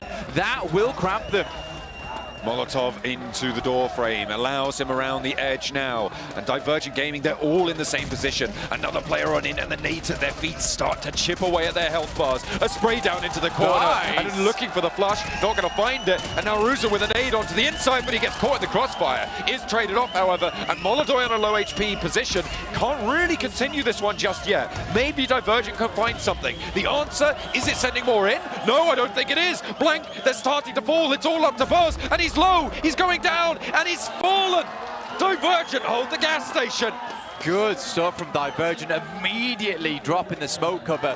Very necessary there. Honestly, upgrades, assault onto that building was really nice. Using the Molotov to cramp them into a corner. Just unfortunate that Molodoi only had the one nade in the pocket. I think if he had a second one, it was a different story. Rusin attempted to go in with the nade in hand, maybe looking to give his life, but take many more. But you got to leave now fast from this location. Divergent don't have time to be dilly-dallying here. K21 are going to make it hard for them, as well as the off angle from Go Quality, who branch out, look for a peek at a third-party angle. Noisy down again. You just got to send away, but even that is going to be nigh on impossible. They will be taken down. They hold out upgrade, but they fall in turn. Goats currently sitting on that north side. Divergent out, unfortunately. 3 eliminations found, but that's about it. T2K taking down Black Esports, who have kind of struggled this game, I would say. Again, it's been a similar situation where teams are just not allowing squads to third party as much. They're realizing they were giving far too much away, and now Black Esports is suffering because of it. Train to kill now, Daniel to dispatch. Finding the shutdown. His teammate Pretam is far off on the south side. Not going to have an impact on this fight. And now Love has the third story high ground. Lord Cedric trying to find an answer through the window there, but not going to be able to find anything, unfortunately. Igneous with a rock of his own lobs it in through the window, but they've descended to the low ground of the garage. First time in a while we see T2K at a 4-man. That might change very quickly, though. I'm not going to lie. Maybe I cursed them in that moment. So one player goes down on T2K on 3. Black Esports doing not a terrible job holding them off. They do have a 3-story, though, which is going to be good in terms of being able to rotate and providing cover, as well as information to the players underneath. Circle will close very shortly. Shots around the side. Loved. Again, you're peaking as a soul, though. It's just a 1v2. You have other players there. You need to communicate that stuff. And Zeptimus even gets the heal off. Rules, a nade goes way long there, and Lord Cedric has got that auto shot. He's lining it up. Oh, beautiful ping through the smoke. Able to get the shutdown and stay alive, stay up and kicking. Lord Cedric has the backup now, and there's no nades left up on the high ground. Sure, you've got the third party, but now, sorry, the third story, but it's just going to be isolatory right now. Not going to have any teammates to play around. I mean, AJ, technically, I would say, even with all the big names on this team have been called out, I think he's been playing the best on the squad. Pretty pleased with him. Now, Goat has moved across. They've heard the commotion happening over towards that western side, and Effie sets himself up. This guy loves playing flanks. He's a fiend for it, honestly. I think they're aware. Oh, look at that. A send out in the vehicle coming through from the last player from Trained to Kill, and actually in hot pursuit of Pretam, the last player for Exotics. This north side has fairly resolved itself, and Black Esports as a duo may have GOAT quality to contend with on this north side, but potentially could share it. The circle still splits this river, splits the difference as it forces the teams on the south side even closer to one another. We haven't really been tuned into this because everybody has just been slowly compressing themselves inside of Roshok. Now is when that pressure is fit to burst. Yeah, I think if you're GOAT, though, you definitely want to clear out all the teams on this northern side. It gives you so much advantageous positioning if you can get rid of everyone and be the sole controller of the north side, especially if this shifts over towards the north as well. You're looking extremely good for yourself, which is why Black Esports is giving so much room to go at the moment. They've realized that they are the landlord and they are just the tenants on this north side. R8 taking shots outwards, keeping teams at bay. Again, I said I love this position earlier on. It's always strong to work with. Nepex takes the high ground, but R8 much more comfortable with a position that allows them to rotate more evenly and have a stronger presence over the circle. Right now, Blank, I think that a team that is maybe in a sleeper very strong position is Dope. They have the option to go to that bank on the east side and maybe contest for the bridge position, which I think is going to be one of the most prolific positions in these final circles. A lot of cover afforded to you. It seems a little bit difficult at some points, but I think Dope with 4 players, if they get control of that bridge, could do a lot in this match. Yeah, it's one of those positions you kind of want to go to if it's your last resort, right? It can help you live things out. I don't think it's the position that gives you the winning play, though. but it certainly could be an option for Dope in the future. I think the team that I'm most surprised about is KZE on this south side. I mean, I think that they had a series of blunders at the beginning of the game. Getting this far in is nice. With the challenge over towards Ego, but not going to be able to do anything. Lord Cedric already fallen. And GOAT quality dispatch the remnants of Black Esports. They sit now on 69 with 2 matches of theirs left to play. They will be able to push a little bit up and over. You'd hope that they can beat the bubble, but we'll have to wait and see because it is not done and dusted just yet. Circle keeps a little bit of the north side in, but those hills start to slope away and become a broadside to the teams on the south. Yeah, for GOAT now, life gets a little bit harder, but I think the big thing for GOAT at the moment is just the fact that they get to live this game out for quite some time, and it's more than likely going to be these teams stuck down towards the southeast side, crossing through apartments, who are going to struggle the most going forward. NetPex have a fairly decent position, albeit the fact that they're all in one spot right now, but this will at least allow them to play out this game. Again, I think for R8, they haven't had to move all that much at all, but I think they chose their location very well, very early on into the game. And it's, again, about that priority. They had prior position here, so they're happy to pick it up, and it's going to be an extreme boom for them going forward. The 721 Aggressors, they're over towards that western side. They can actually get up all the way towards this little ridge that sits just to the west of R8 and somewhat coexist, but that requires teams on the north not to shoot at them. Which is not a safe bet, let's put it that way. It is very unlikely that a team sees you not going to shoot at you with this scenario. KZE making the break forwards. They did manage to tag onto NetPex. That was res, but that reduces the sight lines. KZE into the water. They're going to play in the drink, try and survive on the swim. 720 Butchers, we going for that one. Yeah, this is an odd play on KZE.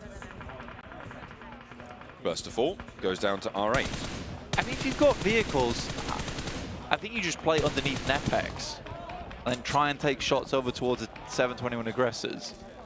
It's like a premature end to KZE's game. Either way, that is one less team in the lobby for the rest of our contenders. Could even wrapped over towards 721 and just try to take a fight there, but alas. Oh. GOAT moving across. Good timing from them. Are they going for R8?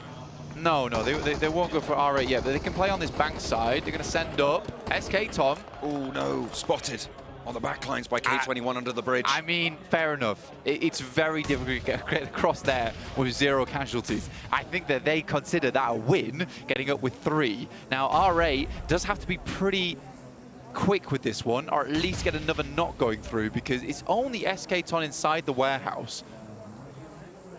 Ego and Twix both now playing off one another. DBS and SK12 onto SK Ton, who reverses quickly, slamming that US into the back pedal and immediately regroups. Smart and very well timed there. Does go down, but that may be Resable, and Domain falls in response. Playing the high ground well. R8 trade it off, but will GOAT use that time to move forwards and put pressure onto R8? It's got to be one of the funniest plays I've seen today from SK Tom.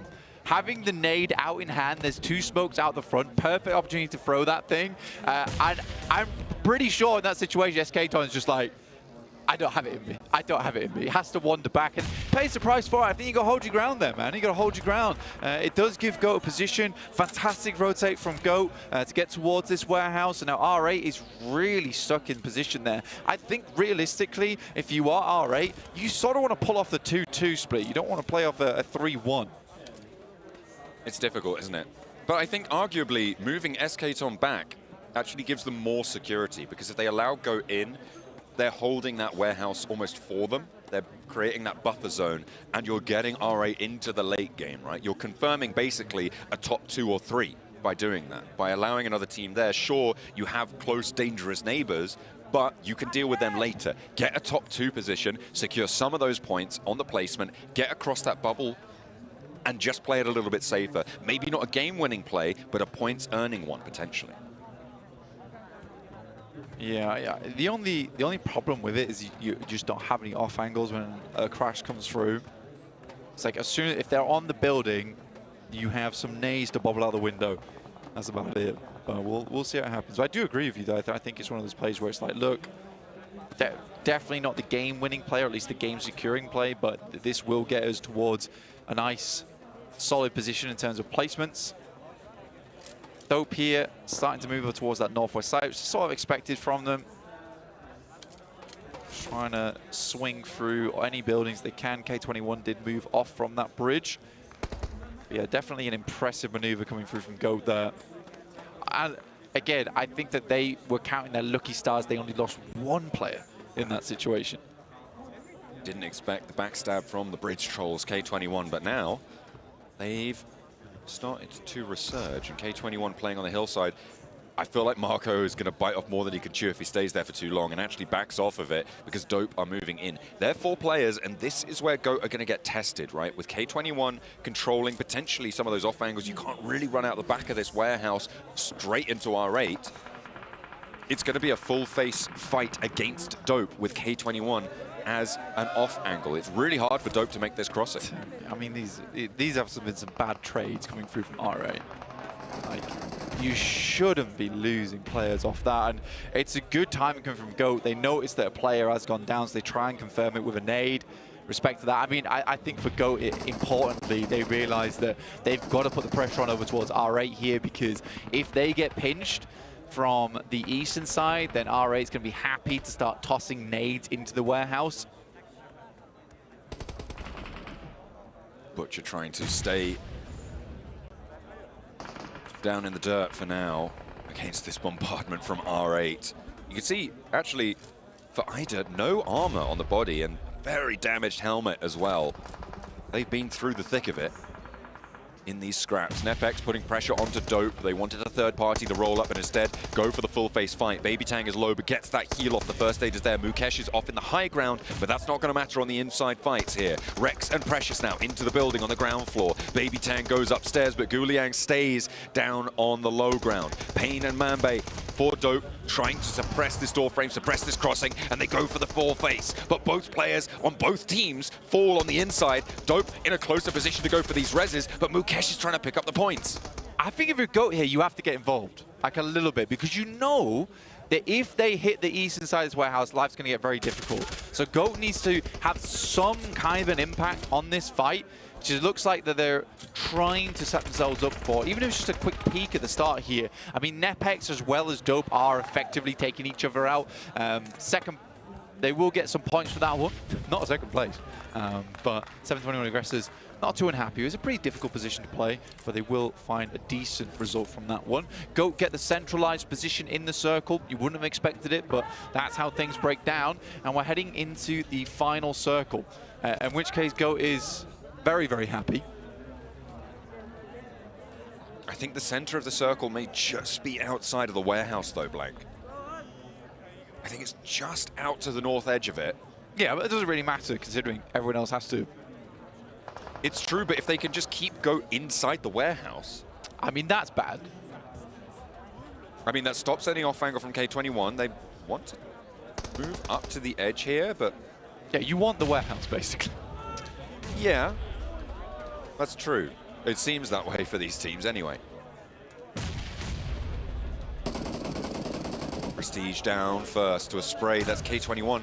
I mean, that smoke wall's not going to keep you safe there, unfortunately, and they are going to start to run out. Look at Mambe as well for Dope. Playing around the edge, looking for a third party. Marth up to the wall, but Ephius, he's going to get spotted by Mambe as soon as that smoke clears. It's dissipated. Oh, he was on the inside. Okay, yes. I thought he was on the outside there, and Marth does go down to Ephius. Another player falls for R8. They cannot make this crossing. Prestige is up, but he's down on his belly. Falls first, and now Dope trying to move on through. K21 can spoil it all, though, and Paya moving on in. Dope falls next. Around the edge, can they control it? Low health bars here. Marco waiting for the nade. The shotgun's on the outside, and it closes outside the warehouse, Blank. They have to turn the corner. Coming down the hill there, realistically, their biggest advantage is having 3 players, and it should be a split decision here. That's a good molly to move out front side. Marco loses the cover of the smoke. I think meds are absolutely limited here for Go. But this is a smart play, is allowing the circle to push Paya out of position, drop the smokes outside, and then push wide. Marco What is Marco doing? On the ridgeline, he had a nade. I don't know what he's doing. Is he there? Oh, Marco, disconnected. hello? Marco, no! Oh, what a... I mean, it's a chicken dinner. But it was no resistance to it. Goat Quality played well, very well, up to that point, and they may have had a chance to get it au natural, but in the end, they get it anyway. Marco on the ridgeline, drops his phone, I don't know. Marco's just staring off into space. I mean, Goat's happy to eject him from this spaceship, but okay. I felt like they had it as well with a nade in the right place. Two players from Goat go down. I mean, for K21, I don't think they had anything. Let's be honest. Yeah. Utility-wise, I don't think K21 had anything. They were sat underneath the bridge. No, for he did have a nade. Time. He had one nade left. He was waiting to pull it. Okay. But still, pushing wide like that, I think it's right. Honestly, for Goat, they play a masterclass of a game. I think that they took the risks that were necessary, especially crossing the bridge. I'm pretty sure they understood there was probably a team underneath the bridge there. If they lose a player, fair enough, but we just need to get up towards that bank. R8 giving up the warehouse like that just felt off to me. But overall, at least giving it up with no resistance. The fact that SK-Ton just wanders back after pulling the nade out, they could have been big there. And it just screams a lack of confidence coming through from R8. Even here, it's just sad because this play had to come through an awful lot earlier whilst Dope and Nepex were fighting. That's when you have to go for that maneuver. And here is the sad finish of the game. Ego's like, what's happened there? He'll take it, though. They'll take a chicken dinner and go all but confirmed to be going through to the finals here. As we take a look at the stats, a fairly even split, nice damage chunks across the board. Even the player who went down as they went for that early rotate. It planned out well for them, but we are going to be heading over to the stage for a little interview with Ida and Barney. We'll see you guys over on the stage. Welcome to the main stage. I've got Ida here from R8 Esports, and of course, another familiar face to my left is, of course, Sandstorm as well, to translate for us. Now, Ida, I've got to talk to you about the first game of today, Sanhok. It was very different to the Sanhok we had yesterday. You chose to hot drop with the 7-2-1 aggressor again. What was the decision behind that? Because obviously it paid off this time. ايضا احكي لنا على الهدرب النزله مره ثانيه في خريطه سانهوك مع فريق 721 ايش كانت الفكره؟ هل كانت الفكره الانتقام ولا بدكم تثبتوا شغله في المباراه؟ ايش كانت الخطه؟ الخطه كانت انه هذه مكان نزلتنا من تقريبا 3 سنين فما راح نتخلى عنها باي بطوله. The thing is, this has been our drop spot for 3 years. We're not going to give it up that easily, regardless. Fair enough. High risk, high reward. Now, finally, before I let you go, I just want to talk to you about kind of the standard of play. Yesterday, you obviously didn't really play up to your usual standard, and today, you've come out swinging. What changed between yesterday and today? What have you changed maybe tactically? تقدر تحكينا على الاختلاف بين الاداء لانه عندكم اليوم الاول كان صعب شوي، اليوم الثاني اجيتوا بدايه تشيكن دينر واداء قوي جدا مقارنه باليوم الاول، فايش اللي اختلف من ناحيه التكتيك للفريق؟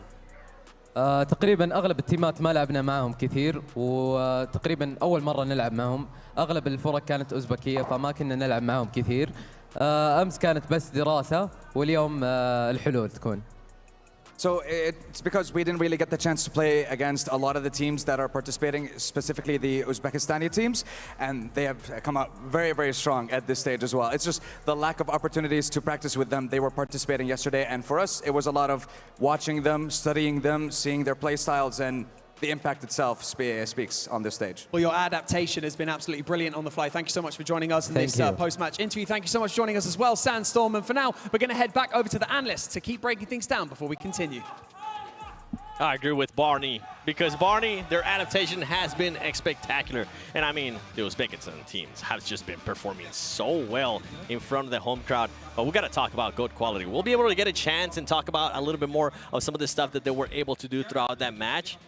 But my goodness, this team is starting to show me that they are going to be ready for that main event. I want to echo what Nipchura was talking about earlier today, right? Waiting to see GOAT Quality be more aggressive. And have they kind of reached those expectations you initially had for them now? Yes, 100%. This is exactly what I wanted to see from them. They're continuing and continuing. There's no hesitation now. They see the timing and they take it. And that's what I really wanted to see. We knew they had the skill. We knew they had the strategy. I just wanted to see that timing come through for them. I really have the impression that you have two teams that have incredibly good map knowledge and terrain knowledge. That is GOAT Quality and the side of Black Esport. Yes. I think that those are two teams that, for me, macro is absolutely on point. They can compete in the main event if they do make it the entire way, but looking at some of the top players, IDAM Prestige, when you're looking at RA Esport, those are the two names to just keep coming back in and out of the conversation. And this time, I truly believe day two, they're living up to those expectations, Nipchura, and main event, hopefully Emma have a little bit more hope that they can do well there. Absolutely. Also Dope, I want to mention them real quick because we do see Mumbai. They're at #1, and that's something I wanted to see from them as well. I didn't get a chance to say it before the start of the game, but I was looking forward to Dope in this game, and they sort of delivered. I will say they fell a little bit short. I didn't quite like some of the things they did, but I will say one of the things I did really like from them is how they entered Rozhok right. They moved in from Garden. They came across into that western area. Gate kept the south side, but not too much. They didn't push. They didn't go too aggressive. They sat and they waited, and then they used Mumbai to scout up to the north when the timing was right, and that is what I really liked about it.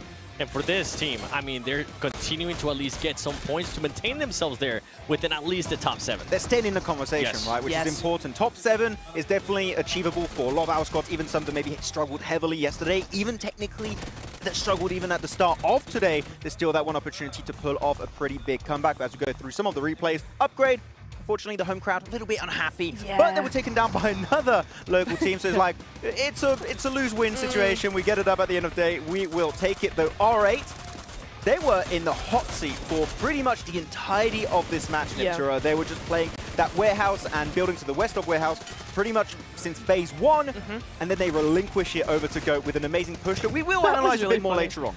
That the retreat, though, from the warehouse was actually really, really funny, but it was a nice play from them. I do like the regroup, but I just don't think they did enough, honestly. These smokes were fantastic. They blocked both sight lines coming in there, but they didn't use them. They were hesitant. They did the thing that both GOAT and Dope have done. They didn't time it right. At step 1, you smoke. Step 2, we sleep. we do nothing with it. Step 2, don't actually use the smoke to try to push up. They were outside of the smoke, too. That was painful to see. Yeah, I was really hoping to see a big push happening from that, but because of that, K21 kind of had an opportunity to push up, and because of that, do get a second place, but then we had some players just disconnecting mentally, just like me a little bit earlier in the green room. But go with the 21 points. And me and Seven were talking about it a bit during this game, because of some of the top squads constantly being on the top of these match rankings, we've got already a few teams that I'm going to say are 100% sure to make it into the main event, so the number of spots remaining for that stage are dwindling very, very quickly.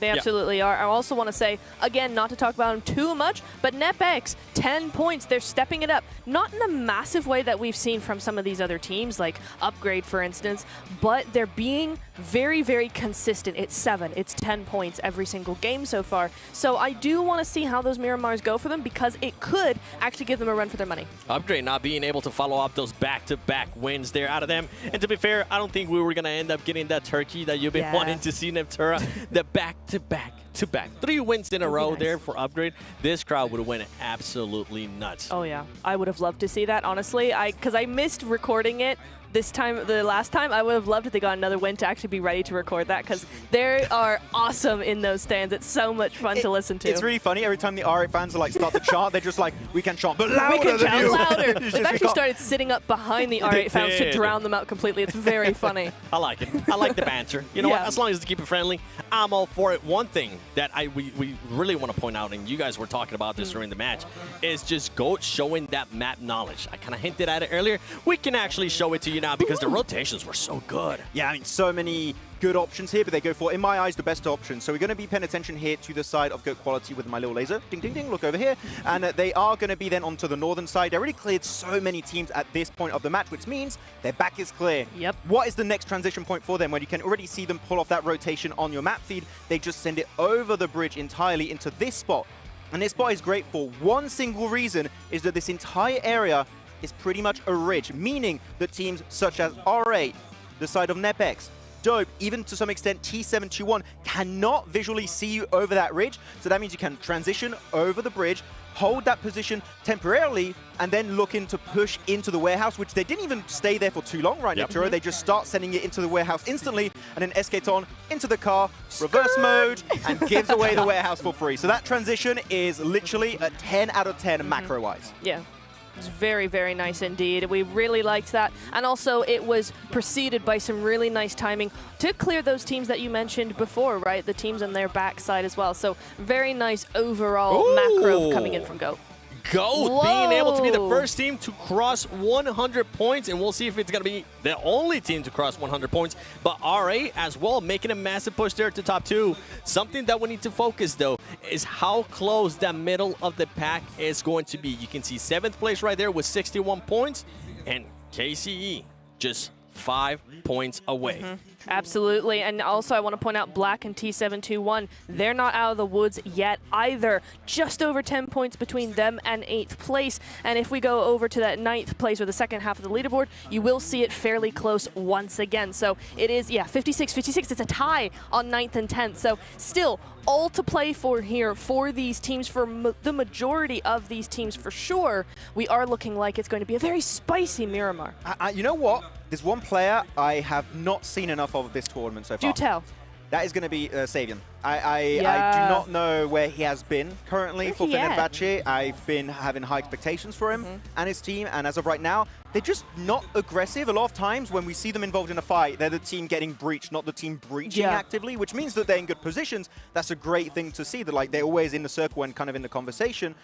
But when it comes to fights, they just crumble so quickly. I need to see Fenerbahce do a last-ditch effort in these matches to actually get in top 7. Something to keep an eye on is between 7th place and 14th place, the difference is just 23 points. One match can change that all. That's what I'm saying. And we do have 2 matches left.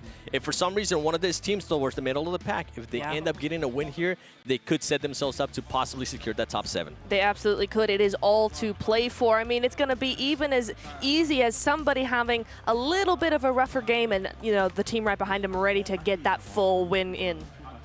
Yeah, I mean, anything can happen here. A win, just even some good points, and maybe possibly a win at the end. Who knows what's going to happen? But just remember, the BYD is the #1 NEV producer in the world. As part of the PUBG Mobile Global Open, BYD is proud to be the event sponsor. Learn more about BYD models or flexible financing options at the booth during the event, or visit bydauto.com. Because I love that car. But you know what? Sorry, BYD. I need to move on to this one because it's just so close between these teams, man. Like, the fact that just one team could end up getting a win and just set themselves up to maybe have a much more relaxed end of the day here and secure themselves a spot to main event, that would be massive. I mean, one game could just change the entire dynamic of this leaderboard. You could have even 2 teams push up in the top 7 in the last game. So we're now going to be heading into Miramar too, right? So the whole background is going to be, that we just had on Erangel, is going to be completely shifted onto that new map. So we had some teams do really well. Black Esport in particular, are they going to maintain their spot on Miramar? We'll have to wait and see. We'll see if they're going to be performing. Miramar is coming. We'll find out after this break. Stay tuned.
Maxed out gear.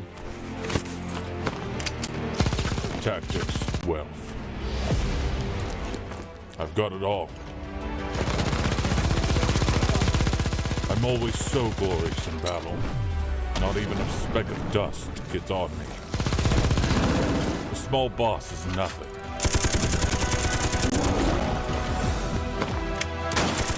Want to ambush me? Impossible. No one is a match for me. This game is simple. Follow me, I'll make you rich.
It's about to get a lot more intense as we're going to be going into the last two matches. In the heat of the battle, though, the Infinix GT20 Pro is able to provide pro-level speed, precision, and ultimately the seamless gameplay, being able to give the ultimate edge to players. This is the official gaming phone built to outplay the... Wait a second. Hang on. You guys don't have the We phones? don't have it. No. Wait. Huh. Hey. Okay. All right. Seems like they want to take the device. Give those back right away. All right. Yes, Thank you. I appreciate it. And don't forget the vertical stream. John, give me that one. yeah. I'm just watching the vertical stream. Yeah, let me have it. Respect that, though. Yeah, that's you my guys can thing. have it back. Yeah, don't forget to check out the vertical stream on TikTok and on YouTube as well. Yeah. Dang, I can't believe You you got guys a were trying longer to reach steal now, the... expected for a man of your stature. Yeah. Thanks. I never thought you'd get it back from me. I really hard That to like, 7 guy got stretch out there. I even did the little step too. Just hold it up here. But Can't get it. luckily for you guys, it's not time yet. All right. I know. We do have to go. I know. Towards the schedule because there is 2 matches left. Miramar and Miramar. And you guys were saying there is one team that was able to perform really well yesterday. Which one? Black. It was none other Okay, than Black. There you go. I was Yeah. like, where are we going from that one? I was still on Infinix for a second. No, Black Esport clearly showing that when it comes to map knowledge, I talked about them and how they're able to always find himself a good entry point. Miramar in particular, they give himself especially that final chicken dinner, which a lot of people would say, you know, oh, it's just Black playing extremely well. I would also say there's a lot of teams also kind of having a few mistakes here and there. I think Blank had a conversation earlier, and it's a bit of both, realistically looking at it. But when you compare their stats of yesterday to today, we are expecting them to at least get a lot of good points on that map. Absolutely, yeah. They have been always there, but never there. You know what I mean? So far, they've always been in that kind of top 6, top 7 position. They're always in those final couple of zones, but they don't quite get far enough to get some serious points, and that's what we're waiting for when it comes to these Miramars, because as you said yesterday, it was pretty darn strong for them as a map. I mean, we were able to mention the difference, right, between 7th place and I think it was 14th place. The difference is just 23 points. If you're one of those teams, Neptura, here with 2 matches left, do you kind of go for broke here on the first match? You know what? I'm going to say yes. Ooh. Sometimes I'm on the fence, but honestly, depending on the team, I think it depends on the team, but honestly, yes. I would go for it because you've got those 2. The last thing you want to do is hold back because you've got those two maps, rather, and you kind of go, oh, well, we've only got 2 left. No, you've got 2 left. You got to do something now, or it's not going to work. So, depending on the team, you can absolutely do that. I'm going to summon my inner hot jukes right now. Yes. It's time to hot drop. Wait, really? No, you want the hot drop? No, I said I summoned hot drinks. That's not my gosh. opinion. It's hot drinks. Hey, Please check his temperature real quick. I know it's a big forehead, but 50 degrees Celsius, not Fahrenheit. I know he's in there. I was about to say, very nice. 50, You're dead, my boy. Hey, 50. I'm burnt to a crisp, bro. It's not a good time. But realistically, hot drops could be happening. I wouldn't recommend it this game, personally. I think it's something that could be like a big focus in the 6th and final game of today. But you actually, because you've been a coach analyst at PMGC, has hot drops been ways I think you have on your mind going in the final matches of these kind of stages? I mean, it's always something that my team didn't really want to do. There was some discussion. I was always like, I always was wanting to let them go for it if they wanted to, if they had that confidence and were like, this is how we want to get our momentum going. Then I was like, you know what, go for it. Momentum is the last game. Yes, for the next 2 games. To go home. Yes, that's true. That is true. Maybe for the, hang on. I've been annihilated. I have been absolutely annihilated. You did that to yourself. You said momentum after game 12. One thing though that we need to keep a close eye on is gonna be those teams that are towards the bottom that are gonna be going home. Like Action, this team, I mean, even if it will be insane, okay? Nothing's impossible, but it will be insane. But for that team, the other teams that are trying to get those points, they need to be careful because we always talk about that spoiler role that some of those teams are able to play that already secure on the plane ticket home, not on the plane ticket to the main event. They need to watch out for those. And not necessarily for the teams that are towards the middle of the pack, Neptura. Yes. I don't necessarily want to see some hot drops. It No. could be some just more proactive aggressiveness out of those teams. Absolutely. You know, if one of those teams in the middle of the pack was my team, I would absolutely be saying, don't do anything differently, because the big thing is that when there's that added little bit of pressure, you automatically want to go, okay, we got to change something. We got to be more aggressive. We got to get all the points. No, just stay still, do your thing, play the exact same game as you did in day one. Stop mocking me, both of you.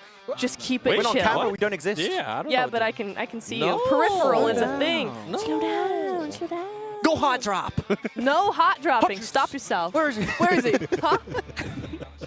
How about you, Max? I know what you kind of said while you were channeling your inner hot juice. You were talking about those hot drops. But one thing that we sometimes mention is teams maybe trying to set up a trap for another team, right? Yes. Catching them on their rotation. Yeah, actually, if you know where teams drop and you know where phase one is going to be, which you know pretty much instantly, you can just put yourself in between their drop and the edge of the circle if you know where they're going to come. Even just getting rid of cars is something that can be oddly satisfying and impactful, so that's something to be a little bit careful about. Well, we're going to give them a little bit more time before we jump into this Miramar. So we're going to jump into a break, and when we come back, we'll be going to Miramar.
and welcome back to the first Miramar of today and the second to last match of the prelims here at the PMGO, live from Tashkent in Uzbekistan.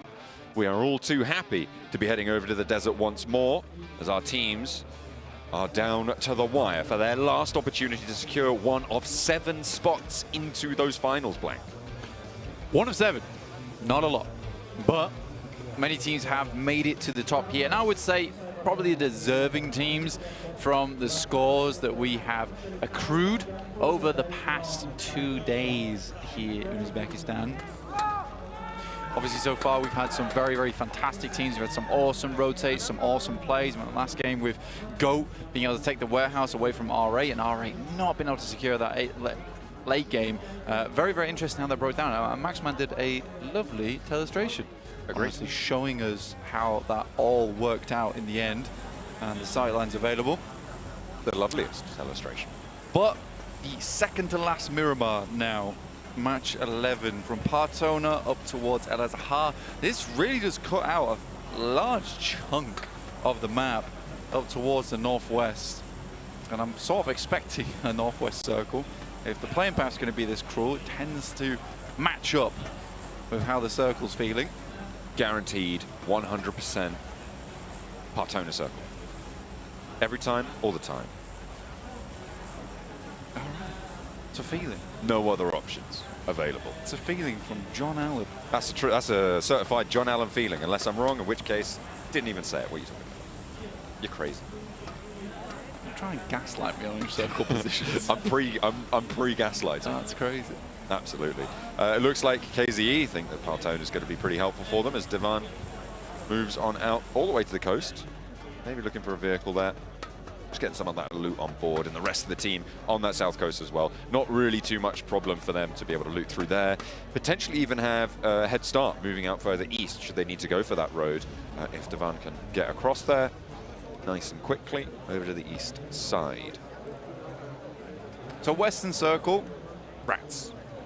Up around Ladriera and Montenuevo, we saw a similar circle yesterday. Black Esports were able to tear through that kind of circle as well, which was heavily surprising. This time around, though, they don't have priority over towards the western side because this playing path has been so far off towards the east and quite southern too. So yeah, very awkward for a lot of teams to get towards their original drop position. So this does require backup drops. This requires readjustments in the lobby, make their way through. So far, some very, very good teams, like I said earlier on. We've had GOAT, who has shown up time and time again. Upgrade, who has had a fantastic showing today, constantly improving from what was a bit of a shaky start yesterday. There were some rough waters there for them. Difficult to weather that storm, fortunately. I'm looking at the teams, and as you said, Black not necessarily going to have the priority here, although they are going to break out at least one of their players over towards Montenuevo. I'm looking at KZE as potentially having some priority on position when it comes to those Ladriera Hills. In terms of their early dropout, they're going to get looted fast. They're going to have some vehicles nice and quickly. They could potentially be the first to it, or a team that we haven't really seen as much as we would have liked to today, AKE Cyber. Right, this is a team that could also get there nice and quickly if they look to leave Chumasera fast. Yeah, I think AKE Cyber is definitely the outlier in terms of teams upgrading from yesterday, let's say. And most teams who did well yesterday have continued to do so in today, barring AKE Cyber, who have really suffered. And it has been big fumbles from them throughout today. A lot of really disorganized rotations, disorganized engagements overall. So yeah, been a bit disappointing. I really, again, it does feel like a different team's playing today, because the team I saw yesterday I had massive hopes for. And you're right to highlight what you did earlier with that drop-off coming, I would say, the majority from admin, as you would also say. And it hasn't been as strong, as powerful as we would expect. But they do still have a little bit of leg room, a little bit of rope to play with. See if they have to let it out early or not. Currently, if you're looking at the live location on the right-hand side of your screen, ICOD are, in fact, up in Campo Militar on the northeast side. We didn't add that one in yet. Campo Militar is not a place. doesn't exist. You can see that Go is our first team to break triple digits. That's right. In the prelims, 101 points. Very nice. And realistically, they can chill out. Like, I don't there's no way they don't qualify. I don't see them losing first place either. So a good chunk of change, because you've got to remember, there is money also on the line, as well as that qualification spot to the main event. Looking at that 7th place right now, which is where the bubble sits for that qualification spot. NEPEX currently with 61 points. If 7th place increases by about 5 points a match, which you would expect 5 to 6, you're still looking at about 71 points to about 75 points, depending on what you're thinking to expect in these next 2 Miramars for that increase. And in general, that is going to be where the bubble sits. So teams like RA are just a bit out of reach of dropping down now. Teams like Upgrade and AKE Cyber not quite fully out of the woods on it. And Black Esports, the Aggressor 71 and NEPEX all needing to keep up pace in order to stop themselves from dropping out of these top 7.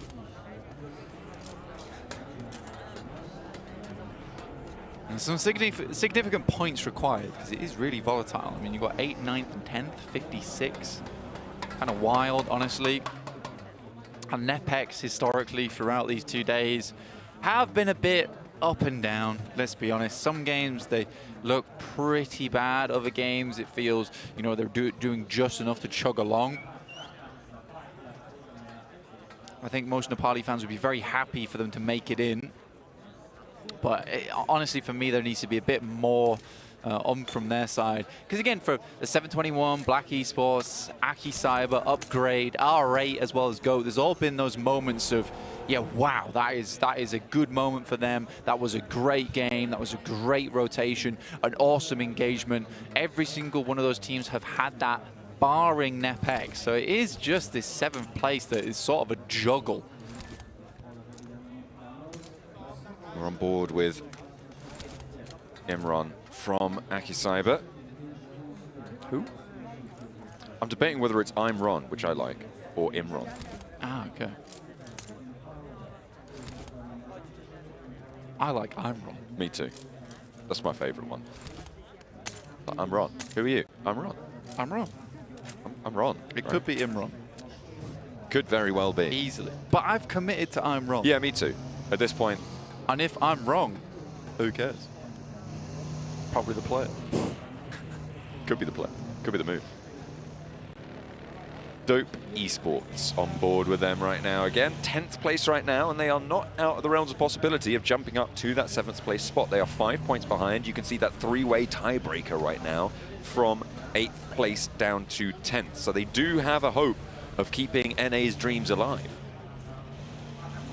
Yeah, for Dope, I've actually been fairly impressed with them. There has been some good maneuvers, some slightly worse maneuvers, but overall, like, they have some good fraggers on board. I think Mambe's definitely been impressive. Baby Tang's been getting some insane long shots in game. I think that their decision-making and planning needs work. I think that's where they're struggling the most, is that the macro play is not great. Mechanically, I think that, you know, they're competent. They are competent. Definitely. But macro-wise, I wish the planning was slightly better.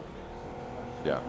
It's been great to learn about some of these players as well. I mean, we learned about Baby Tang earlier. If you guys were watching the interview with him, he's a full-time police officer in Canada and has to balance that with attempting to become a professional PUBG Mobile player. And you can see, you know, this is the sort of opportunity that is brought by the PUBG Mobile Global Open, and why I think it's so valuable when you see these stories of people who aren't full-time committed to it, because, you know, at a certain point, you know, you can't quite be, not until you reach that sort of massive big time. It's really cool to hear that sort of story, right? To be able to balance that sort of lifestyle and maybe bring a bit of experience from the police force in Canada over to PUBG Mobile. I wonder if there's some transferable skills there. Yeah, discipline, I'd imagine, for one. But over towards that western side of the map, we did get our circle shift. Pretty rough circle, honestly, to the south side Montenuevo, and we have seen this one before as well. GOAT made a nice rotate over the north side of the map. I think they were fairly certain the western side should be clear there, and it is in this instance. So they'll get a lot of value out of this position, get themselves all the way up towards the western ridge side with little to no other teams really challenging them. Right now it's R8 who will be moving down towards that location, and R8, I think that they've done fairly good today, but they would like to confirm this. 76 points, I mean, not out of the woods yet, but very likely to stay in that top 7. Have you got a feeling about who's going to win this game, Blake? Are you feeling anyone right now? No, Stage 2, very early. No, not yet. No inclinations, okay. Yeah, not yet. Okay, that's fair. Like I said, pretty early. It Pretty is. early Stage 2. We'll revisit the inclination talk at about Stage 5, I reckon. Talking about winning potential, but for now it is just a case of getting into a viable position for these next few circles. It looks like, as you said before, R8 down that western side. GOAT Quality taking high ground over Montenuevo. Yeah, it gives themselves more room to move, right? And I think that's what you want a lot of times. You want a little bit more space to work with.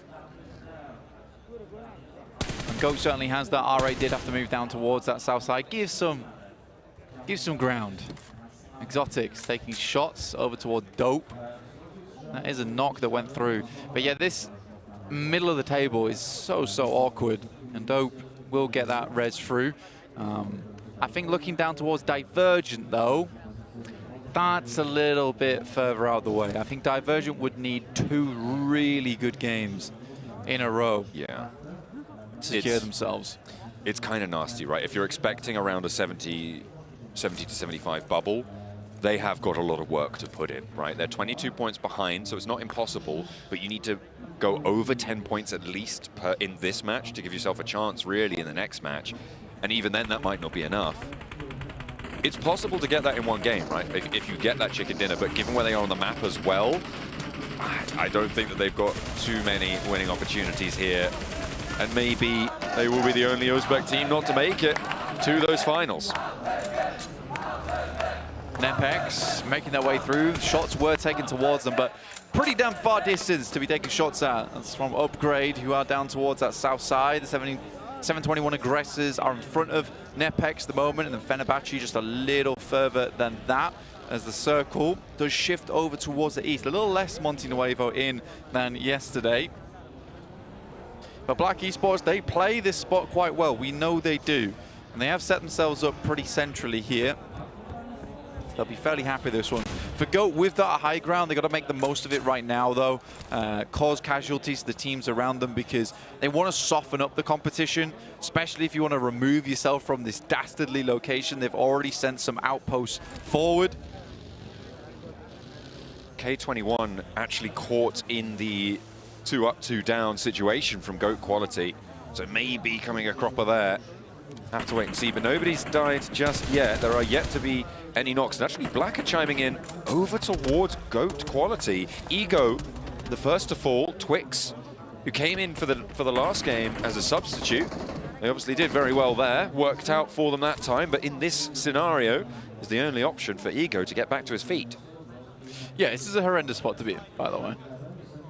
It's a really difficult spot to work with because it's so open. Yes, there's cover in here, but it's not ideal. And Twix knows that he's really the only one who's getting Ego back up on his feet. And he's on a clock now, as he has to make his way across. And that might mean expending smokes.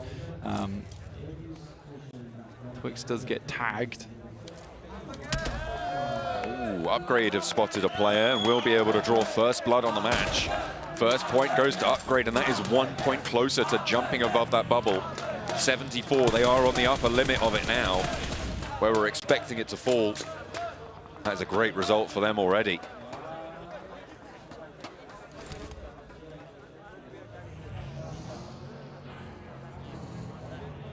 Upgrade. The team of the moment here in Tashkent.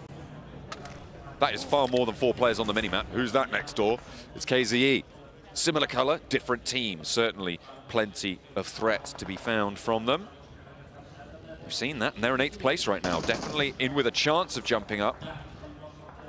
Trying to get rebuffed, and now we're seeing Divergent trying to move on through. They lost one already. Merciless is there. Onto Lonely with a big nade. A nice arm from the back lines as well from Nobody to follow it up to a second. Simple Domak in the vehicle, and they're going to face off against the last player, and Divergent may just have had their day ruined. With one more match to play, they sit destitute, far behind the bubble. Yeah, for Divergent, it's probably over now. So really unfortunate, to be honest with you. I think it's a great push-up coming through from Fenerbahce, catching them unawares, and for Divergent, it will have to be a 25-plus game, and it's just not something you can request from your players with a snap of a finger, especially on the last match. So I do think for Divergent, that likely is it. But to be honest, I don't think Uzbekistan can be too unhappy, getting 3 out of the 4 into the top 7 with the 721 aggressors, with a very good chance of remaining in that top 7. I think that, you know, you can walk away from this being very pleased. Definitely. I think it's a great result, sort of no matter what, really. Even if you're only getting 2 in, right? Like, even if you have someone drop down. So, yeah, absolutely a great showing from the home crowd teams here in Tashkent. R8, all the while, second place right now, ahead of the charge when it comes to the bubble bursters. Second only to GOAT quality. And with this west side position, Eskit and the outpost, you know how he likes to back out of these positions sometimes, but he's got back up now, and Marth is in for the fight. High ground from AKE, though, potentially looking for some shots, but K21 going to secure that off angle for R8. Yeah, AKE just gets sat down off on that high ground there. And Black Esports set themselves up for success, watching down towards a lot of these engagements on the south side. The 721 aggressors can sit pretty for now, but that compound's going to become a lot less valuable, pretty sharpish. GOAT, though, with that initial rotate, they're in lovely high ground position. You can be pretty happy with that one right now. R8 will have to push through KZE at some point to pick up that compound, which will provide them safety. And Fenerbahce on the eastern side, very chilled out. I would say they're very, very chilled out around Longhouse. Yes, they will likely have to get rid of Dope in the future, but a lot of space to work with. Most teams are situated over towards the west and the south side. South edge has got quite a crunch on it. The west side, though, home to 4 teams right now. Nepex trying to reduce the count on the south edge. It's either them or the 721 aggressors going to be falling here. The question is who. Precious goes down, a Domain on the outside with Butcher and Yonik right around the corner. Mukesh is out, and I don't think Domain's got it in the back pocket here. Nepex fall, and the 721 aggressors rack up 3 points blank. It's again just that slow, interminable march for these Uzbekistan teams to that top 7 spot. Yeah, for 721 aggressors, they were the only team that was really in a little bit of danger, right, from Uzbek. And I think from those eliminations and what they should be able to do next, I think they can get themselves pretty safe into this one. Nepex going out, though, does leave them pretty precarious. With Fenerbahce over towards the eastern side, they're chasing them currently at 58 points right now to the 63. Over the top we go with the 721 aggressors onto upgrade. 1 for the spray down rollout. Butcher is traded off as Buzz is there. What? Oh my goodness! With the backup from the sidelines there. Molodoy holds down the pin, and Buzz rattles off a few too. Upgrade still alive, and they want more than 7th. They won't be outdone by their brethren, although they did let them kind of just rock up towards them. They look pretty damn clean from there onwards. Now upgrade up against another team from Uzbekistan. It's AKE Cyber. Here are over towards their northwest. Circle moves north. Plenty of high ground towards the center there. Fenerbahce actually moving down towards the south side. We're going to take the engagement to action. For AKE Cyber, where do you go from here? It feels like you need to clean out this fight before sweeping through, because Black Esports have the high ground overview. They have the inside track. You're not in the circle. Potentially just crash down to the compound to your north. That may be their best option if they've scouted that information. Yeah, straight through to Ladriera would not be a bad idea, honestly. Picking up that position would be nice. I think AKE Cyber, though, wants more points. Weren't happy that Upgrade overtook them earlier today. Action actually finding a lot of value over towards Fenerbahce with Giganti finding Merciless now, so that's 2 down on the front line from Fenerbahce. I think nobody as well as Simple might just have back up now. And Nepex are pretty happy that Fenerbahce are being cut down to size. With only 2 players alive, that's 1 less team chasing. The other team with a hope here is Dope. On the east side, trying to push in. They are currently out of the circle, but they have got 4 players in. They are not too far behind this bubble, still remaining. I think that's, what is that, 6 points behind? Now see if they can get more. In the meantime, the roll-up. Upgrade disengage from AKE Cyber, who do go to La Guerra, and then round and enveloped Black Esports find themselves up against third place team Upgrade. 2 players in broken concrete and 2 over towards the 2-story. Aussie does rotate across. Not a bad maneuver from Aussie, actually, because they already cleared that building or are in the process of clearing it. Regroups the rest of the roster. An Upgrade. Guys, Aussie's like, it's clear. Guys, it's clear. Please let me in. Upgrade yet to pull the trigger, but action here to play as well. This is nasty for Upgrade's tempo. Molodoy, though, holding his nerve time and time again for this roster, and they've got to be happy to have him on side. The dropout wise just a little bit too bold, though, as Sigente does have a little bit more gas left in the tank. The roll down from Rusas to keep Molodoy safe. They want to stay as 4. Buzz is on a mission of his own, as he's going to careen on in towards Zeptimus and make it work too. An opening towards Black Esports. A fight on 2 fronts, and Buzz keeps it rolling. Getting it done right now. Buzz moves through. We'll confirm that one. Leaving Black Esports as a 3. 8 eliminations already. Upgrade has gone crazy today. Unfortunately, Buzz goes down, but he's already done the job. He's the chisel that has opened the way now for Upgrade to start to move in. And they would like to start molding themselves into a better position within this map. With 3 players on either side, they're both in a corner of this compound. It's fairly evenly fought, and with K21 having the outside angle, it's a little bit of disadvantage towards Upgrade. That means that Black Esports can wait for this to come to them. However, the circle is going to push this fight out in just a moment. You're going to see in 13 seconds where we're going to go. Symphony doesn't want to wait for that, however, as he is forwards, drops the Molotov, slows the approach to the broken concrete. And around the edge, Molodoy down on the sand. Ramesses moving in as well. Symphony on the deck, up to the top floor now. Blue zone right at his back and has to vault over to avoid it. It is going to start to close in but 30 seconds.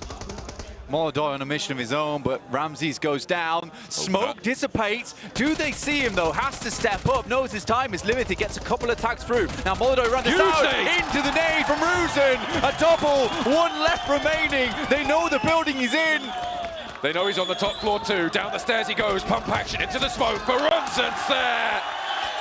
An Upgrade hold the line again. Ramses will get res, but they have to move now. With 8 seconds before the circle shrinks, Upgrade need to move further. 11 elims blank. We thought GOAT may have secured first place, but that's looking shakier by the second. I mean, Upgrade have been fantastic. Rusin stepping up today, not only early with a clutch on Erangel, but now here with an awesome grenade. AKE up against GOAT, Twix and Ephius. Ephius with the M249. Clinging onto life here, but not for long. Just Twix to stand, and he doesn't know where to go. 1 player down for AKE. Alako low on the high ground, but with Ali on that sort of HP count, drops the smoke and forces them to turn the corner on him. With the DBS, that's kind of his only option. There is an off angle there, by the way, from R8, which is why that fight didn't immediately conclude, but it does finally draw to a close. And 101 is where GOAT will remain at the end of this match going into the last. Yeah, Twix gets snapped in half. Now AKE with 3. AZ a little bit dangerous to pick up, because like you say, there is that off angle coming through from R8. So significant teams still left in the lobby. It's Fenerbahce with 3 elims, but only 2 players. T2K with 3 of their own, looking to get further into this match. AKE Cyber do find Molodoy. First time we've seen AKE Cyber with 4 players alive past stage 5. AKE Cyber with just the 1 elimination, still yet to push out of that bubble area, that bubble zone, where they will feel the danger. Still only that 1 point and a knock over towards Force. R8 with 80 points now after their 4 elims, starting to look safer. Upgrade as well. That's 3 teams now where it feels like they're going to have a lot more safety moving in towards that bubble, because remember, NepX went out with 63, only pushing that bubble by 2 points so far, Blaine. Yeah, I mean, to be honest with you, there really wasn't a lot of movement around that middle side of the lobby, so it all does come down to the final match. Just mostly teams who are already doing well, solidifying themselves further towards the top of the lobby. Ramses knocked. Upgrade having a worse and worse time, though can't really count them out just yet because Ruzen still up and kicking. But that's a second point for AKE Cyber. They're now up to 74. And with 11 elims on the match as well for Upgrade, even if they go down now, it is definitely not the end of the world and maybe their access to the Global Open Finals. Yeah, one thing when you look at it, really, it does feel like it was end of support for the old OS of Upgrade from yesterday, and we had a update coming through into today. They look so much better overall. And again, that's what happens in these types of games. Either molds you into a winner on day 2, or you're left crumbling and crushed under the pressure of getting into that towards that top 7, because top 7 is a really nasty qualification bracket, in my opinion. Top 3 takes the pressure off because you're close to it, but you keep pushing and you get there eventually. But top 7, it's like, it should be doable for you. It should be doable for you. And then you get in your own head on day 2 that you just cannot make it past that 8th place mark. It's frustrating. It's very frustrating. Now, Fenerbahce have a big test ahead of them now. As 2 players, they need to extract a lot of value out of this game. Not just placement points, because you don't get a whole lot out of them anyway. You need to get more than that. You need to get a whole bunch of eliminations. They're going to have to be very opportunistic here in the next coming minutes. Go around with another nade. They did a lot of damage to the down players, and that is going to be what they were looking for. Admin falls on the res, a flush completed. Force gets the heal off, and K21 swell over the approach from AKE Cyber. They will get a placement in this, but it's not going to be much. It's only a sliver, and they might be able to cling on to a spot, but today has not been illustrious for them. And this rundown just continues. Force can't hold that peak.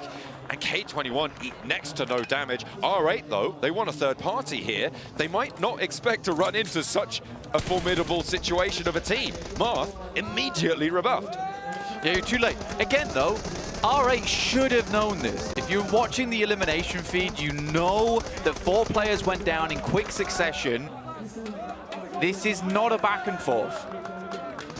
SK's on, very low HP. Prestige in the back there. Now just looking for the turn. SK's on through the crack. Has Prestige at his back. Marco goes down. It is traded and the door frame under control. 2 players low on that inside track. A nade up to the top window there. Knows that he's going to scuttle on away. No, it drops in down to the ground floor. He wants to keep that pressure on. Shroud taken low yet again. Last player to stand now for R8. 6 teams remaining. Keeps this bombardment going. However, he is now out of supplies here. Could potentially get Marth back up. 20 seconds until the zone closes.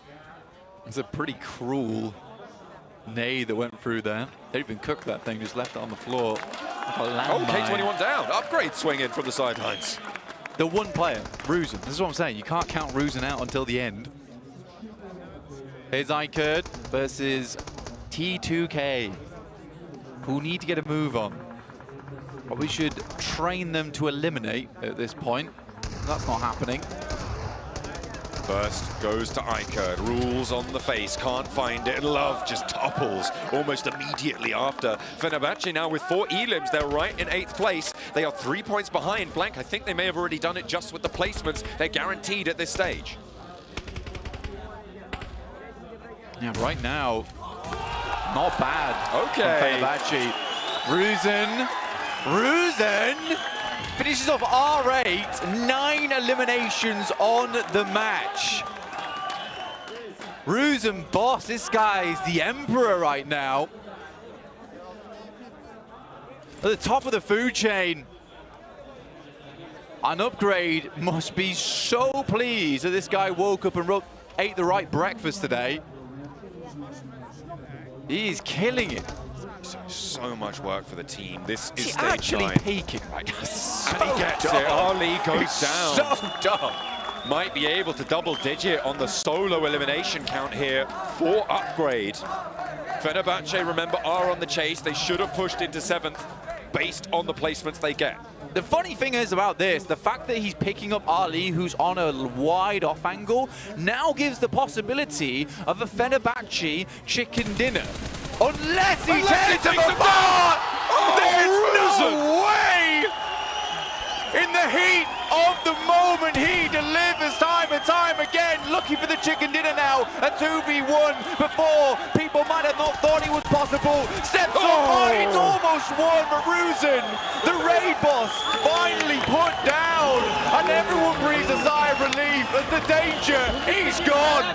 11 eliminations just on his own. Blank, incredible scenes here from Upgrade. What a close down to that match. AKE do get the chicken dinner, and Blank, that might change things around on the tables. But Ruzin stole the show. What a disgusting game that was from Ruzin. I mean, Upgrade's got to be so pleased about that. And Go is not safe anymore, by the way. They are not safe whatsoever from losing that first place spot. Upgrade goes from a pitiful position yesterday to suddenly challenging for first place. Goodness me. This is the excitement that you get from these short form tournaments, Blank. These 2-day sprints. 12 matches only. And in the 11th hour, Upgrade rise to the challenge that Go Quality laid down yesterday. Unreal. Actually unreal. I need to see that double spray down again. That was Fenerbahce's lifeline as well, and with a pair of scissors, it was cut in two by Ruzin. This is the most hilarious bit. He drops a smoke and starts bloody peeking. That is crazy. Over to Ali. This is the big spray down here. 11 elims. The point onto Ali did get taken away by Fenerbahce. And again, it is crucial points that are getting taken left and right here. So maybe that'll add up to something. AKE, again, that 10-point chicken dinner, a fairly low elimination count, only racking up 6, but still can change everything. A 16-point gain is massive in the middle of the tables. Let's head back over to the desk. AKE, congratulations on that win. I want to see what you guys are going to be able to do, but we got to talk about Upgrade. real because, winner. my goodness, Ruzin Boss being able to collect that many eliminations. That's crazy. I don't understand what we just witnessed, and the crowd doesn't either. I mean, it was looking like we were going to be seeing him win. He was about to clutch that up. He got Fenerbahce very easily. Could have been just as easy for AKE, but it was just too open, etc., etc. But my goodness me, what a performance. 11 eliminations, 1,367 damage. What a play. A little bit of added context, by the way. Yeah. When his teammates got eliminated, he had 4 eliminations. That is 7 crazy. eliminations as a solo at this stage in PMGO is mad. This guy is crazy. I'm sorry, Mag. Say that again for me. What? He had 4 eliminations when his teammates got eliminated. Got it. He got 7 elims, solo 7. Bruh. And the thing is, usually what we end up seeing, the reason why I wanted you to say that again, we usually see these players be passive, especially when the team is pretty much set and done. But this man, continue on with that confidence too. I'm really intrigued to see if we can maybe end up getting an interview with him of how much the crowd just pumped him up, because everybody kept screaming over and over again here in the arena every single time he had an elimination. Absolutely. 11 eliminations for Ruzin. 3 for Molodoi. 3. That is crazy. But we see it so often now, these Uzbekistan players just be on the top 5 fraggers. Yeah, it's constantly. Has it been like every game, actually? Kind of. I feel like it kind of has. Uzbekistan We had throughout. one game where it was Mumbai from Dope, who was top 1. After that, I think it's basically just been all Uzbekistan today. Yeah, because we had those 2 upgrade wins too a little bit early on Erangel, right? So at this point, it's just been Uzbekistan, more specifically, it has been Upgrade all day, every day. There's been the one team that, in my opinion, was missing from the Uzbekistan lineup day 1. They came back swinging big time today. We were surprised, especially how they were able to perform after that first day of the prelims. One thing that you guys were mentioning, though, was how Upgrade was able to defend just the aggressive push from the 7-2-1. I felt like that was the kickstart. Yeah, it absolutely was. I mean, 7-2-1 had a great rundown of NepX, as you see right here. So they already had the ball going, right? So they were like, yeah, we can go in, we can push.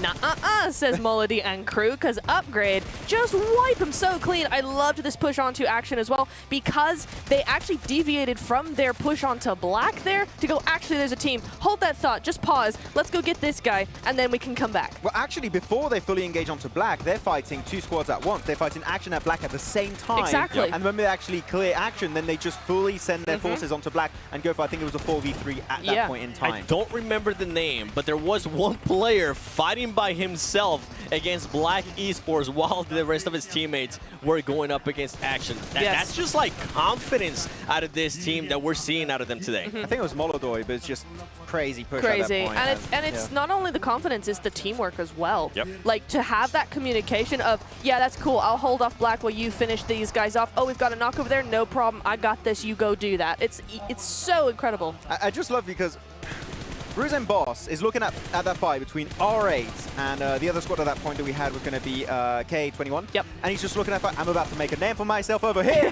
He really does make it work out in that Watch engagement because and he just waits in the learn. wings and he knows this one grenade, that's going to be the big surprise factor. They're not going to be ready to respond if I do instantly get the knock into a flush. And the timing of that was absolutely perfect. You can see that performance right there. Even though they didn't get the chicken dinner, the amount of eliminations, Didn't need it. 17 eliminations, puts them in the first place in regards to total points for today. AKE there with the 16. All right, I mean, for some of these teams that were at the top, in a way, they give themselves such a buffer that they might be feeling secure going into this last match. Absolutely. I feel like now Upgrade have no worries for the next match. I don't think they're going to be tryharding. They might try hard because they're on a high right now and they're just going to go and use that momentum, just wipe and have fun. Or they can go, you know what, you guys have fun because you ain't going to catch us. I also want to say I'm really happy with K21 because they had a massive push onto AKE Cyber that I know you've been quite fond of the edge play. Yep. And finally we see K21 not just be passive, complacent. They take their fate in their very own hands, leave their comfort position to claim the southern western side of the circle. Sure, they do get third partied, but it was so quick. It's still 4 players alive to fight R8. Really Unfortunately, nice. it doesn't go the entire way, but it shows a spark of hope for me looking at K21.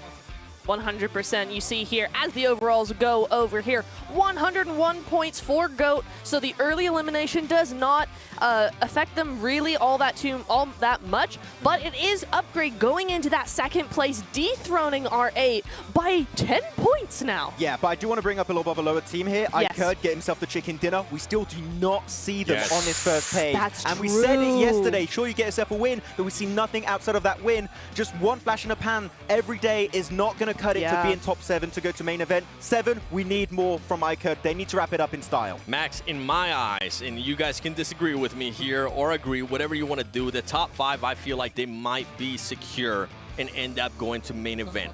For 6th place and 7th place, as we're going to be seeing the rest of the teams here, keep an eye on that 7th place. They're going to end up with 66 points. But as we're going to go to the second page of the overall, everything is going to be so close. If, for example, Dope Esports, if they end up getting a chicken dinner, they could end up qualifying to main event.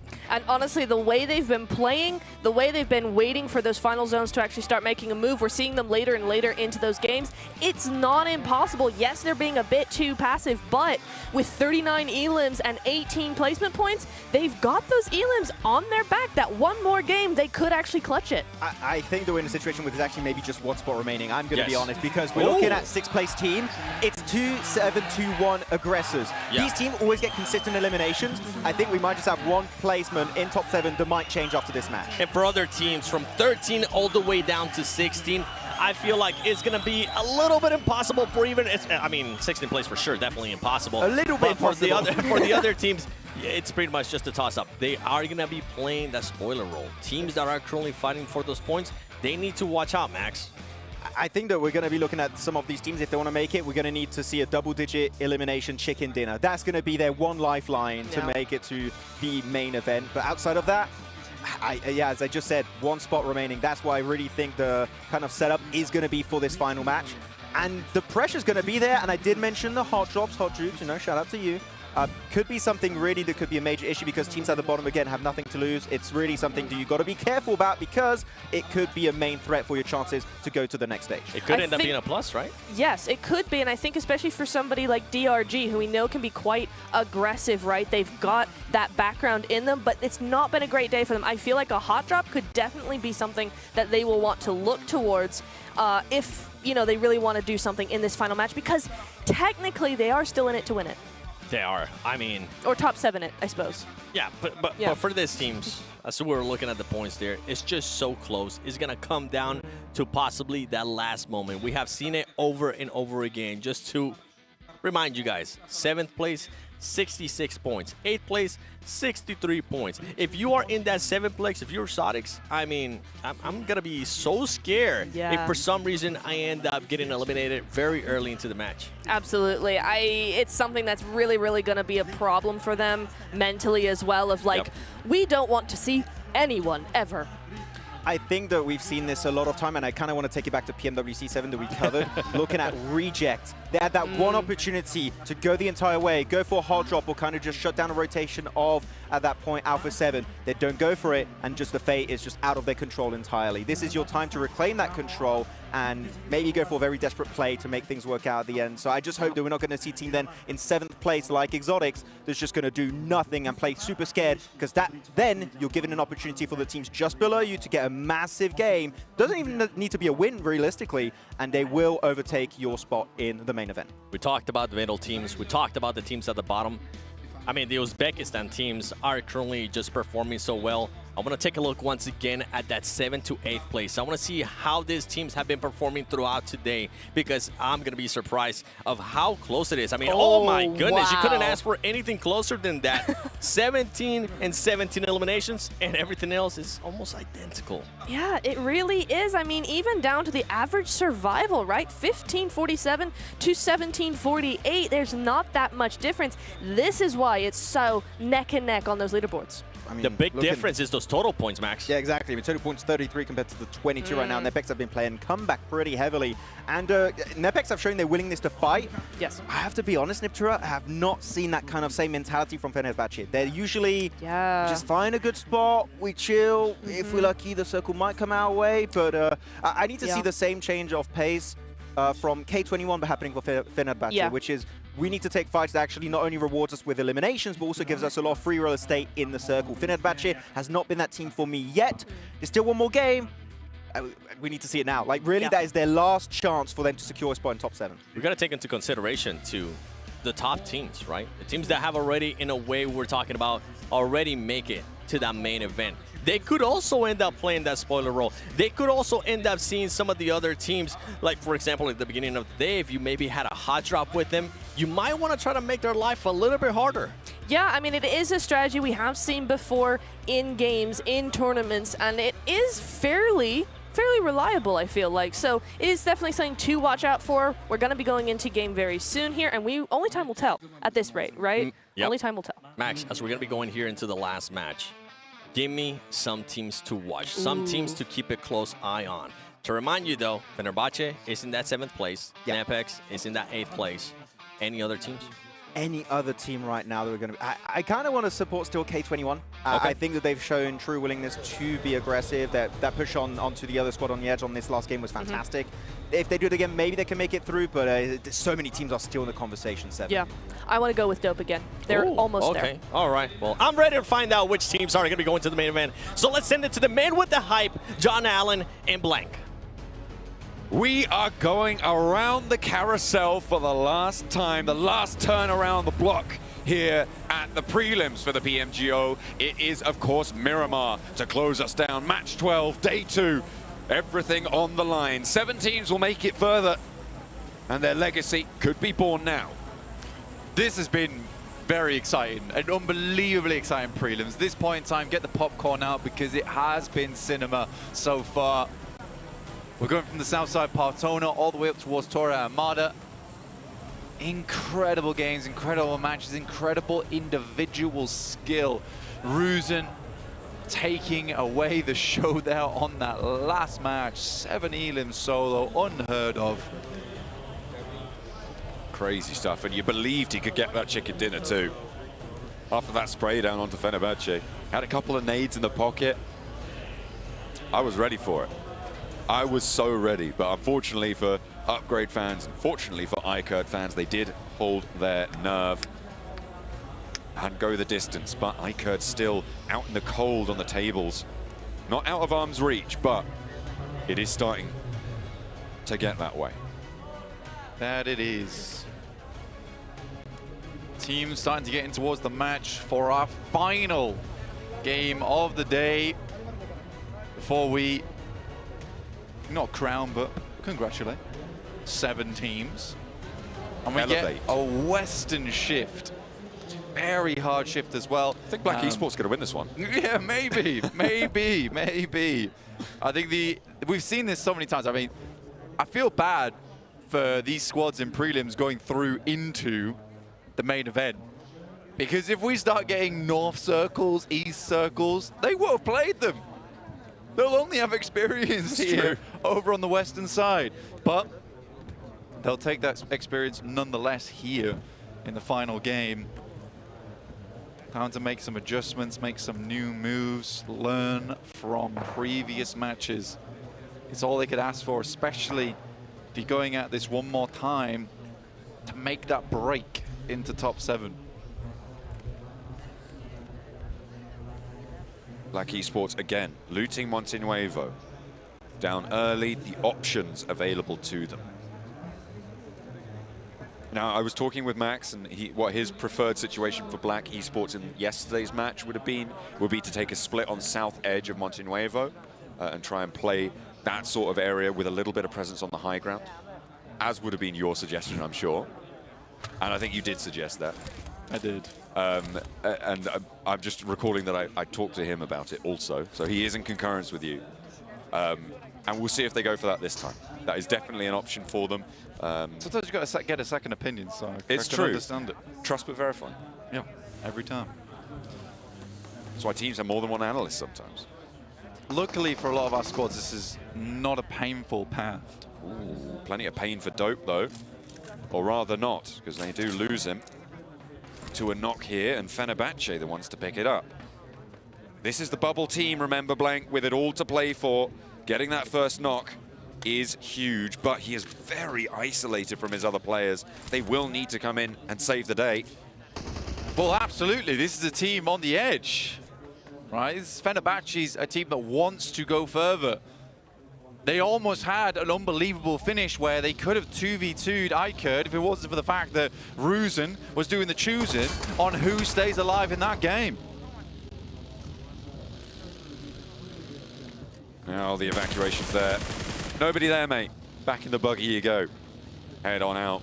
It is just about disentanglement at this stage for Fenerbahce. Survival is far more important than risking a point. Fenerbahce important for them in this match. You can see why he just disengages. Any other time, you might try and go for that. You might try and get the final flush, get an elimination on board. Here's K21 coming up over towards Divergent. Dynamo looking for something dynamic, but it's not meant to be, as K21 will go through him. One more foot in the grave there for Divergent's progress to be the 4th Uzbek team to qualify through these prelims. But their hopes are slipping away. However, they're not out of it just yet. They're still fighting the dog. Divergent want to take revenge over towards K21. Shroud putting pressure up. Lonely may not have spotted this. Is going broadside, and a lovely little rattle off from Shroud with the AKM at close range. Noisy repositions, and there's that off angle that you need from the team to play together. This is the resible outside option, but the rundown is potentially there as well from K21. K21, Goran, Marco, Paya still up, but Goran struggling. Noisy in, Lonely's down. Divergent need a big match here if they want to be in with a chance of pushing up towards the bubble, but it is slipping away from them. Their 3rd player goes down, so they are down to 2. Kook on the inside. No meds, really has to pop those stims to try and heal back over time. Goran and Pay are both putting that pressure on, and they still have that off angle to play around. Divergent, struggling. Likely to be going down. We'll find out in a bit when we bring up the overall leaderboards. But at the moment, Noisy, as well as Cuke, the last defenders up against K21. Black Esports losing lost Cedric to AKE Cyber. Noisy finds the first, jumps out the window, not much to lose. With the DBS, the drop down from the window is there, and they will be able to turn things around. 4 elims, Blank. But 2 players, have they got the runway here? The K21, they won't be joining us through in our top 7. Unfortunately, Divergent, half HP. Look at this central area on the circle. Around Montenuevo, everybody is jam-packed in there. That is absolutely nutso crowded right now. And Black Esports, again, they dropped there early, but this time around, they've taken 1 casualty, and Aussie is down as well. Meaning they're basically playing as 2, because Aussie has to go for a mad crawl back. I would be very surprised if he's able to recoalesce with the team. Dope trying to hop in the vehicle, get away from the spray from admin, and will be able to do so. He's just checking the ground around him. Aussie still crawling on his mission to Symphony. It's Divergent for them. It would have to be a hell of a game from this point. Yeah. To leap over Fenerbahce at 67. But K21 going down in 14th. I think they put up a good fight. And you know what? They improved a lot towards the end of this prelims. So they can be proud of themselves for that. Black Esports getting torn to pieces off in the distance by AKE Cyber, who've decided that randomly on the last match they're going to step up. Fair enough. If you're going to do it before the end of the tournament, I say. Good news. However, for Black Esports, that's not the best news. They're on 73 points, Blank. They are not safe. No, and considering how they played yesterday, we were kind of expecting a little bit more, but they were very much relying a lot on third parties, and today, they've just not been coming through for them. That kind of playstyle just does not step up 24/7. Circle moves hard over to the northwest. Wow. A lot of unplayable ground still in this one on that western side, but Go extremely happy with how this one goes down, hoping to fend off Upgrade, who's knocking on the door of first place. But they are not knocking on the door of the circle right now, Blank. They are all the way down on the south side. Their closest player to this next zone is in Minas Valle. The rest of them closer to Los Leones than that. And they have got a long way to go, and through a minefield of teams as well. The number of teams that grouped up towards Montenuevo early has forced so many into this south quadrant of this next circle. Go Quality, and at the moment Fenerbahce, who are rolling into the middle as well, going to be holding this line. R8 backing it up. It is nigh on impenetrable to be able to get through from that south edge towards the northern throes of it. Nepek's currently pretty worried. Yet to move towards this circle. They're on that eastern side. They're also on the edge of qualification. Fenerbahce losing 1 player. Really not good at this stage of the game for Fenerbahce at all. You can see the circle super bottom heavy here, with most squads on that southeast side. Fenerbahce losing 1 though. This is the team that Nepex is chasing. 67 points currently. They're fairly central though, but I think it would be unlikely to get Merciless back upon his feet. We were expecting the bubble between somewhere in 70 and 75. That gap is shrinking. It's looking more likely to be on the lower side of that. With Fenerbahce losing a player, their point scoring capability reduced. Nepex not quite in the position to get a huge game here, but could still get at least 5 quite comfortably if they find the right fights. So to that 70. What a squad's hoping that Go is able to take down Fenerbahce at this point, because it would eliminate the possibility of a moving target on 7th place, allowing them to slowly close that gap. Right now, Nepex is very slowly closing the gap between them and the circle itself. Two players have just got to the edge of the blue, but there is still Mukesh as well as Rex far, far behind the South Picardo. A long way to get into this one. Stage 2. And they are moving into the south side of things as well, and we've covered this already. It is chock-a-block down there. It's going to be really, really tough to see what's going on, but if you want to keep track of everything that's going on, the best place to do that is the vertical feed over on both TikTok and YouTube at PUBG Mobile Esports. And you can see not only the mainstream feed, but also the maps, the player cams, all of the tables as well, the scores live updated. You can see there at PUBG Mobile Esports on both YouTube and TikTok for all of your vertical streaming needs. Don't even need to turn your phone on its side. You can, of course, also have a dedicated map stream. That you can. Our official map feed is available over at PUBG Mobile Esports on YouTube.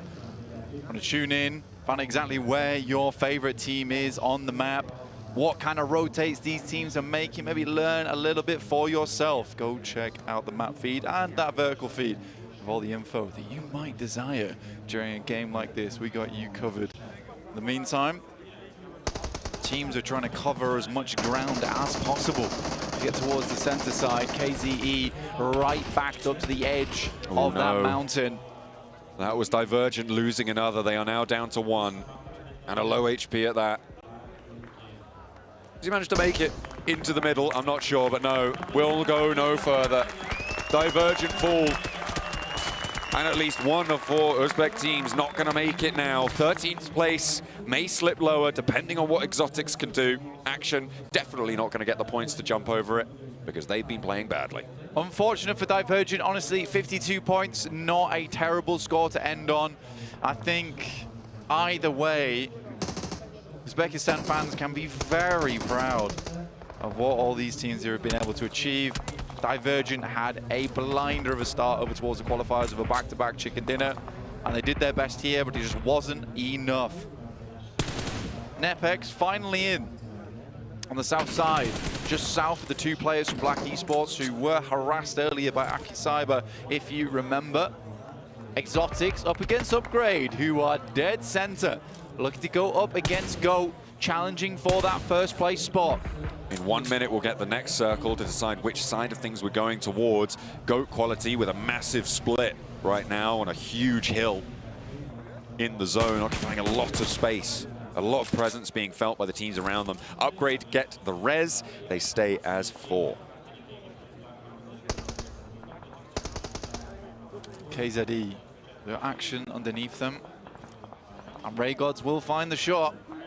56 points in 10th place. It's not impossible for KZE still. There are a lot of teams that can still make this. The chicken dinner, more than doable. KZE set themselves up in a position where if the circle continues to move over towards that western side, could be a banger of a game for them. We've got to wait and see. But now's the time to gamble. Honestly, now is the time to gamble on these circles. Next circle is going to pop now as we get a replay of GOAT quality on the spray down. A hard south shift on this. This is good news for KZE. Very good news for KZE. Again, a lot of this area so unplayable. Really difficult to work around with. You can imagine a lot of teams looking for real estate on that western side, and KZE got to be stalwart in holding. Shadow looking to get upside. Fair enough to him. They're looking to stay here. They're looking to plant roots. Needing to make it work now. So many teams baying for blood, vying for the opportunity to jump up these tables. Fenerbahce still defend 7th with 67 points. They do have a player or 2. Good shots. Adding to the tally, and that's another one. As Dope lose a player, one of the teams chasing them. Every point that Fenerbahce earn is a point taken from the rest of the teams chasing them and diminishes the possibility that they get leapfrogged. decent from Fenerbahce. Kind of eliminating a lot of those western angles as well from playing in this position. Looking to clear out as many teams as possible on this eastern side. T2K coming into contact with R8, but Rules will go down first. And honestly, there hasn't been too much life in T2K during the prelims. We've been poking them. We've been asking for something. Absolutely. We'll see if they can bring it against R8 here. SK Ton close. Nade over the top. The blue zone pushing. Dodges the nade. The blue zone isn't going to be dodgeable there. And out wide he goes and confirms the flush. All right, SK Ton taken down. R8 basically confirmed in at this stage, so no big deal for them. But for Train to Kill, a point could make the difference. However, they've now lost a second player. And there's 2 players still standing for them. ID7. Over the top side, Love pretty low. Ija definitely out at this point. I think for T2K, chasing is going to be an impossibility. Oh, they just don't have enough. Dope goes down in 9th place, 57 points. Nepex life gets a little bit easier. KZE chasing, but it's going to have to be a massive game from them. And they've set themselves up on that western side. They can only pray that that circle continues to push over towards them. And the important factor about Dope going down beyond NA being eliminated from the PMGO is also that the points went to Black Esports. Black. 3 elims here, already racked up. They are on 76 points. That could make a world of difference. Changing that scoreline from 73 to 76 could be the difference maker between 8th and 7th. Yeah, right on the borderline here.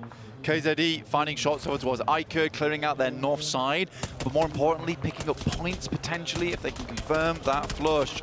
T2K love getting shot at by Fenerbahce. We'll have to hit the deck. But they're outside the zone here. And it's going to be rough.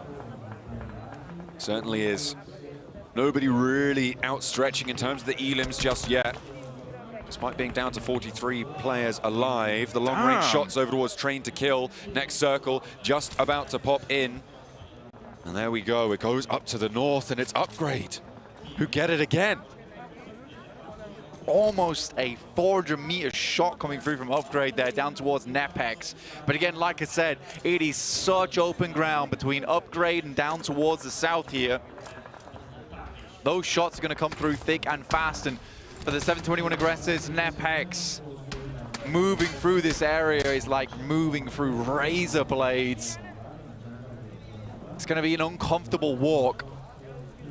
They're going to have a terrible time of it. We're now down to about 3 teams chasing Blank. Nepex the closest. KZE behind them a little bit further as we get a replay on the points earned here. You can see those are the 3 points that could make the difference for Black Esports.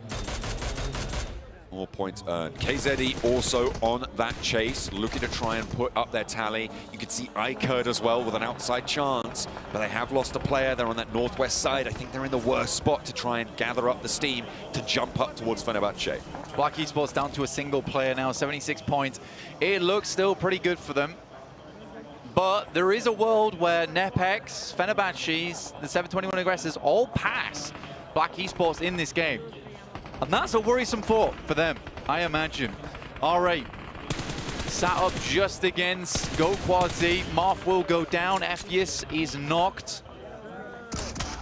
Ooh, takes a lot of damage from R8. Looking to try and take the challenge, but Panati is nasty with it on the DBS. That is R8 down, but with 88 points, it is super likely we see them. Black Esports have fallen. 76 is the only non-moving target now for the teams beneath them, but it's going to be a difficult climb. The 721 aggressors, they could be going down as well. 2 players have fallen, but is there an answer? Because Spidey can find these reses, and Butcher is a little bit off in the distance, could potentially hold this one down for them. 2 players on the floor there for action. Larita, as well as Gigante up front, trying to provide that information back across. Thinks he's in the smoke, but he's off towards the right-hand side. Spidey would like to keep his players up and alive. You don't want to lose them here, especially on 71 points. You aren't safe. Nice nade over the top. Will finish off the rest. That comes through from Butcher. The support is good. KZE have been holding off AKE for quite a while. Ray Gods with the MG3 looking down over towards the rest of AKE, and he is laying down the fire. Got Cassie as well on the back line, has angles onto Alico, looking for the shots onto it and will make it work there. That is AKE eliminated. They will not be able to climb, but KZE are 4 points closer to that bubble. They desperately need it, but Upgrade is looking better and better for them by the minute. GOAT Quality, though, 6 eliminations this game, doing fantastically well from that northeast side. The question is, when are they going to have to come on down? Is it going to be a tumble, or will be it a graceful slide?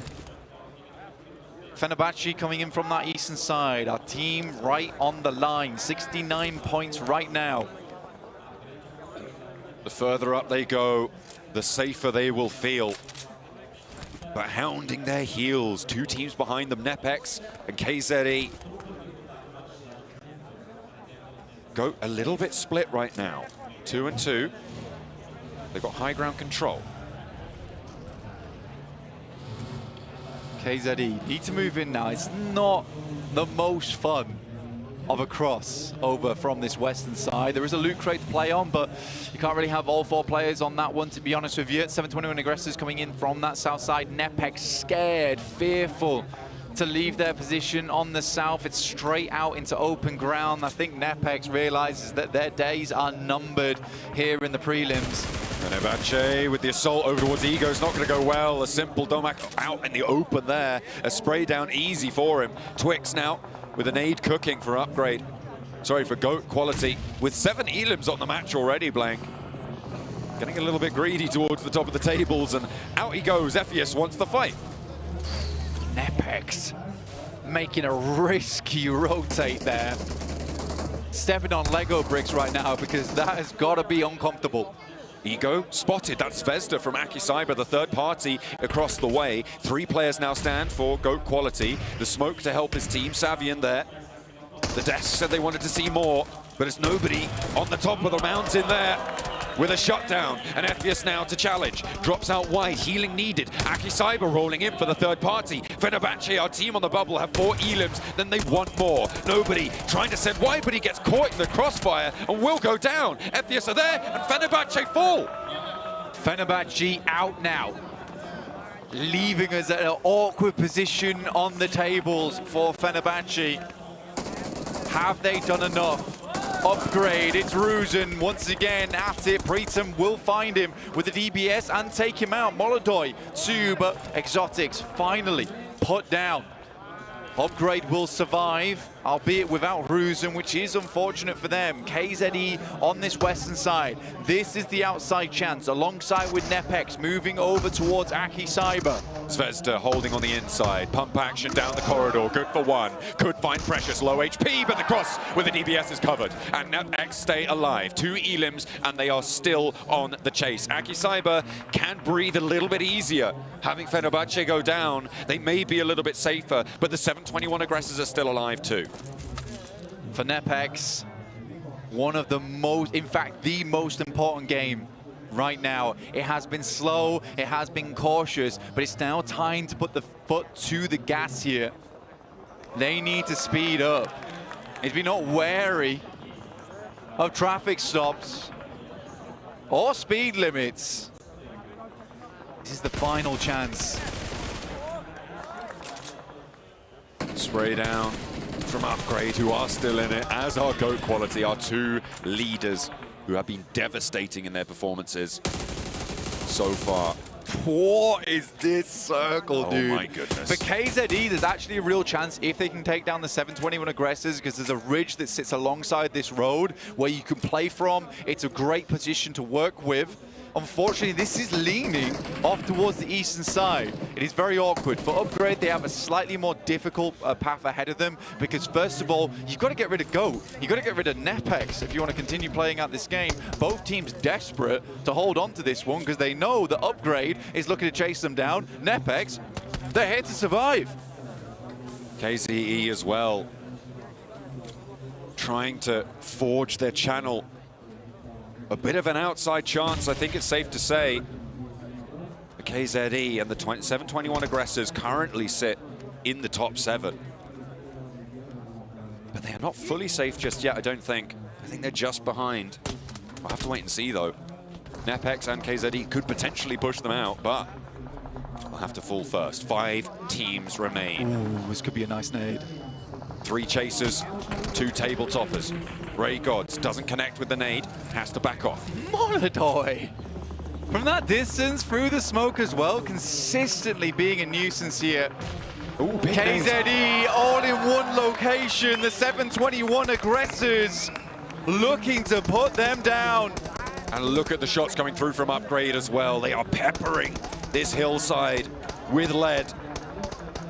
Kicking up the sand in the eyes of KZE. They are looking for this res, and they have slowed the 721 aggressors. And GOAT Quality going to put pressure onto NEPEX all the while. They may go down here. It's all up to Rex now for the push on NEPEX. They have got that backline of Domain, but he's isolated. Cannot refrag here in a way that he wants to, but Rex has it in hand. And NEPEX may be able to charge over that bubble. Fenerbahce sweating bullets. NEPEX need to go further now, though. KZE struggling on the top line, and the 721 aggressors might have just put the one in done for KZE with that nade. 2 players alive here, Ray Gods and Shadow. They could get these reses, but the smokes need to be clever. They need to be cover, and they need to keep them safe from Upgrade. With GOAT out of the match, they could potentially try and take that first place spot with a chicken dinner. KZE, they are battered, they are bruised, but they are dragging themselves tooth and nail to the finish line here. 6 eliminations found. Upgrade slowly out of position, pushed into the zone. NEPEX still going with Domain and Rex. The tenacity of these teams that we are bearing witness to is admirable. As the 721 aggressors with 4th place may, well, very well probably have done enough to secure one of those 7 spots. But the question is, who will join them? Will either KZE or NEPEX be able to push Fenerbahce aside? KZE with an unbelievable chase down, by the way. 721 aggressors taking damage. NEPEX, it is Rex moving across the field. A dangerous proposition for him, but needed in the moment. The 721 aggressors desperately staying alive. Devan goes down to Ramses. And with that, a click of the fingers and KZE fall. It's NEPEX in 2nd place. The chase is so close, Blank, but Upgrade may be able to close it down with a final chicken dinner here in the prelims in front of their home crowd. 3 players alive, but the center circle in control of NEPEX. If they get the chicken dinner, I would be confident to say that they find that qualification spot. The question is, who do they push out? Molodoy, smoke's going out. They get 3 players still up. NEPEX might have just clinched this one. We will have to wait, but right now it is a 2v3 in open ground. NEPEX cannot drop a single one of these shots out of character. Nade in hand for 2 players from Upgrade. Launching long over towards the rock. Not quite going the distance there. They need to keep tagging. They can't let them get this close. They definitely can't. Molodoy as well. Now definitely a nade range here from Rex. Goes long. A sweep out wide in the buggy as well. You see him hit the floor. Maybe a side swipe angle towards Rex. No. And there's the air burst from Molodoy. It's all up to Domain. And he will wilt under the pressure of Upgrade. Another chicken dinner today. And that is how you bring it back. A resurgence here. The bid for the 7th place team means nothing to this roster. They won first. A back-to-back, a 2nd place, and finishing with the chicken. There's no other way to do it here for Upgrade, making the fans in the crowd happy and proud. Unbelievable performance, but the question rests on everybody's mind. Has NEPEX done it? Was Fenerbahce's 4 elims enough to push them over that line? Did they keep a hold of it? NEPEX, powerful into the final moments, able to stay in. You can see they, too, are waiting for that decision. The coach calmed them down. Just letting them wait this one out, but Upgrade celebrating, and rightly so. we've also had teams like R8 able to keep things going. Have AKE Cyber been able to keep up the pace? Because we saw a lot of teams actually do very well in those final moments. I imagine that they will have done blank. I think AKE Cyber will have found it. Yeah, I can't tell from the faces of these players as well. AKE Cyber got hit with some massive malware today. Not entirely sure what happened to him.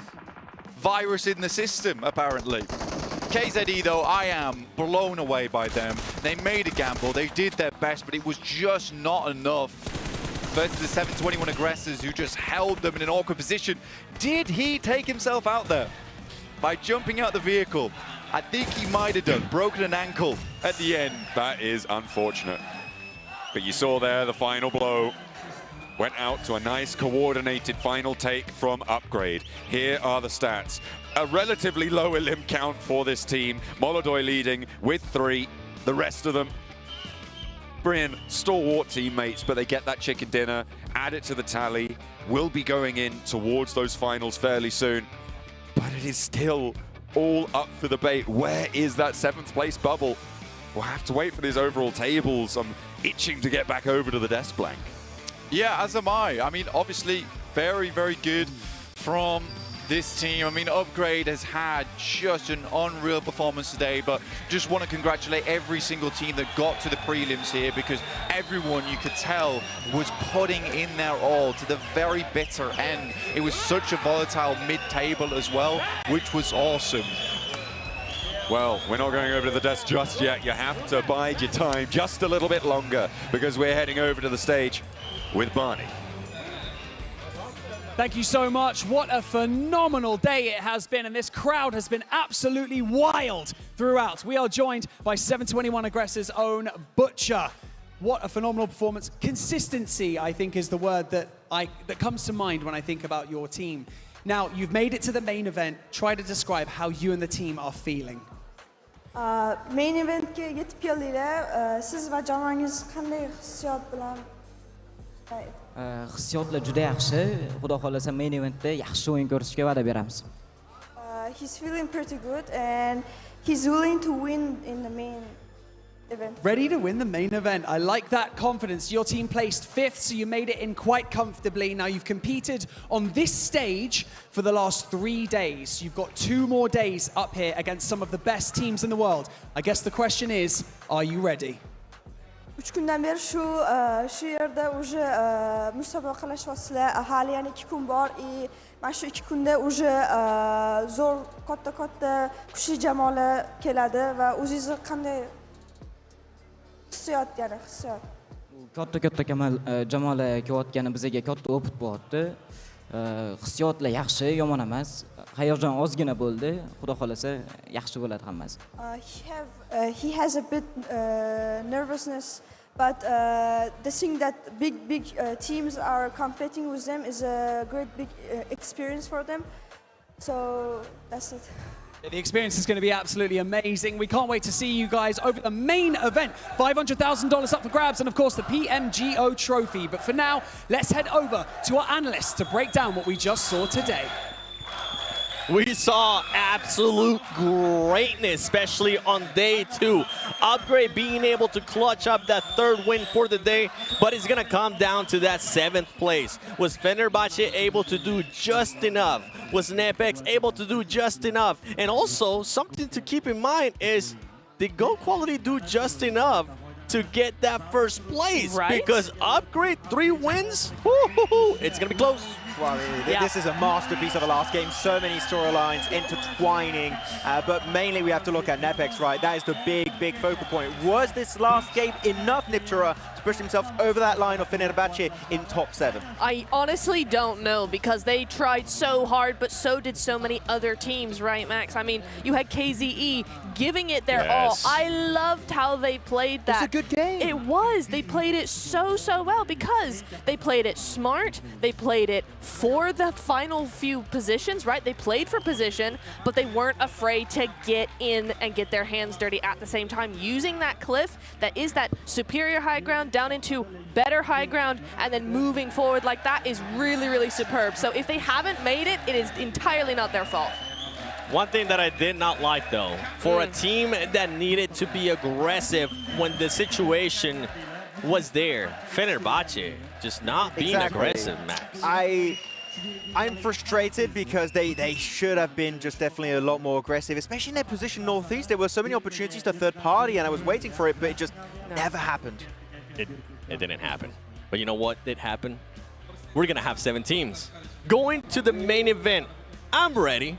Hopefully everybody's ready at home. I know the crowd is ready to find out which teams are going to be going to the main event.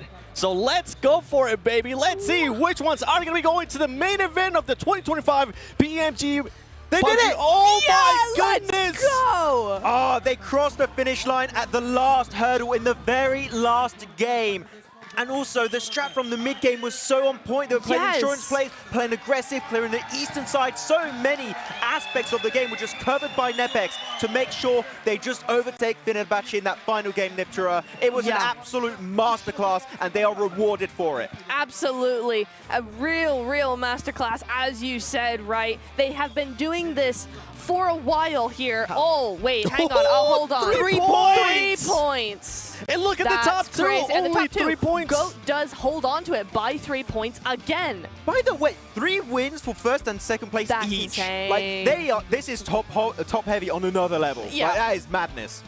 Talk to me about the momentum that these 2 teams are going to be carrying until tomorrow for the main event. I mean, that is huge. GOAT has had that momentum since yesterday. For Upgrade, it's even bigger, I feel like, just because of the transition between day 1 and day 2. Now here with 3 wins out of 6 in day 1, they have got to be feeling so good for tomorrow. Yeah, I mean, we also have to highlight R8, right? I think there's been one of the biggest changes of playstyle we've had, from being hyper passive in day 1 to just obliterating everyone in the lobby in the second day, jumping up in a top 4 scenario. As we go to the second page, we have a few upsets. I'm especially looking at T2K, who unfortunately were just not able to really kick themselves back into gear at any point here of the You're thinking about T2K, you're thinking about Iker there with those 2 chicken dinners. They weren't even close, and KC ends up falling short about 6 points. That's what so it could have sad. been if they would have had just a good performance there on that first Miramar. Absolutely. If they hadn't gone out so early, they would have been there. And that is the heartbreak that comes into PUBG Mobile esports, because sometimes you do your best and it just doesn't work. Yeah. What are we doing? Heartbreak. Heartbreak. Heartbreak, yes, Remind me. heartbreak. We're So sad. emphasizing what you're saying with thank Mayans. You know who's not going to be heartbroken? The teams that qualify to the main Absolutely. event. Let's send it over to Barney on the stage. What an incredible way to end the PUBG Mobile Global Open Prelims. Our 16 teams are now locked in for this weekend's main event. It's been a grueling 2 days for all of our teams, so I think it's only right that we share our appreciation for them by inviting our top 7 teams onto the stage to receive their tickets for the main event. Qadrli do'stlar, 6 ta ayovsiz o'yin, 16 ta jamoa bor mahoratlarini namoyish etishga harakat qilishdi. Ammo bu sinovlardan faqatgina 7 ta jamoa keyingi bosqich PUBG Mobile Global Open 2025 ning eng e'tiborli turnirida ishtirok etish yo'llanmasini qo'lga kiritadi. Keling, ularni birin-ketinlikda sahnaga taklif etsak. First up, your winners of the 2025 PMGO Prelims GOAT Quality. Bor mahoratini ishga solib, yaqqol peshqadam bo'lgan GOAT Quality jamoasi.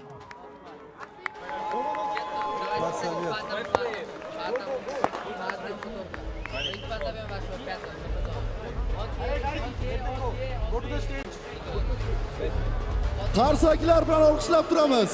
Qarsaklar eshitilmayapti.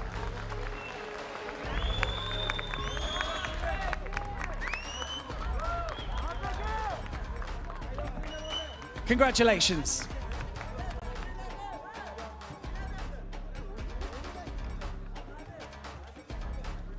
Thank you so much. You can now leave the stage. Thank you. Oh, we forgot one. Thank you, guys. You may now leave the stage. Thank you, thank you. Yeah, we can go. Off the stage, that way. Thank you so much. Right, next up, punching their ticket into the main event. Make some noise, go crazy for Upgrade. Turnir jadvalida ikkinchi o'rinni o'zlariniki qilgan AKE jamoasi.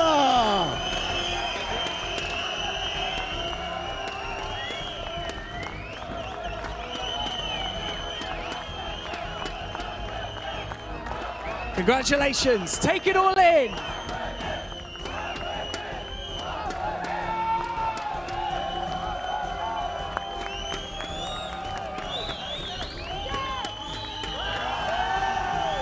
Rahmat yigitlar. Thank you so much, guys. And with a very impressive 2 days of competition, can they keep it going tomorrow? It is, of course, R8 Esports. Kuchli uchlikda 3-chi o'rinni band etgan R8 Esports jamoasi.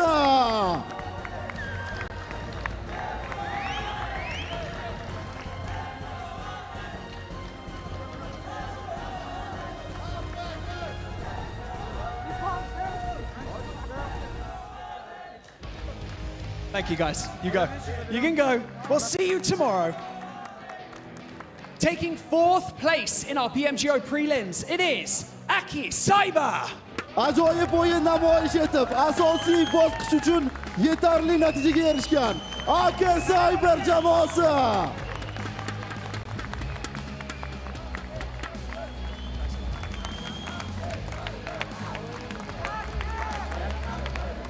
Congratulations, gentlemen. Thank you so much. Setting themselves up for the main event and taking 5th place, the 7-2-1 Aggressor. Maqsadlari sari dadil qadam tashlay olgan Z721 Aggressor jamoasi.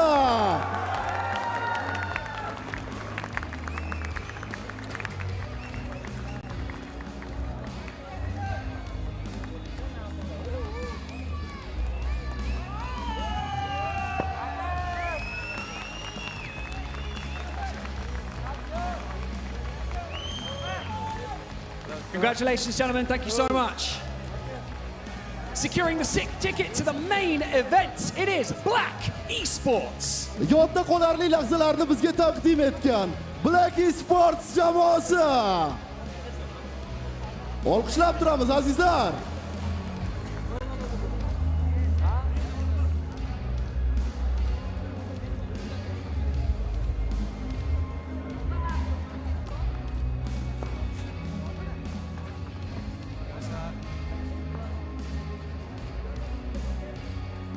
Congratulations, thank you so much. We look forward to seeing you tomorrow.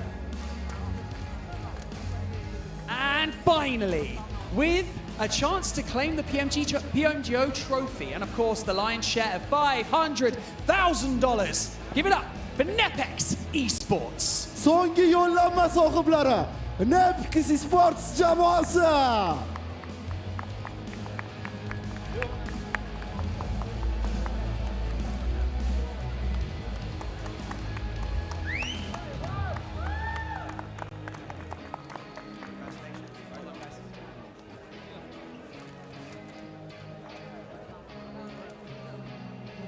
Congratulations, everyone.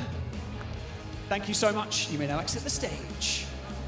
Incredible work. Congratulations once again to all 7 of our qualified teams through to the main event. We cannot wait to see what you all bring to the table because the hard work has only just begun. So for now, we're going to head over to our analysts to break everything down further and for a nice special surprise at the end of the show.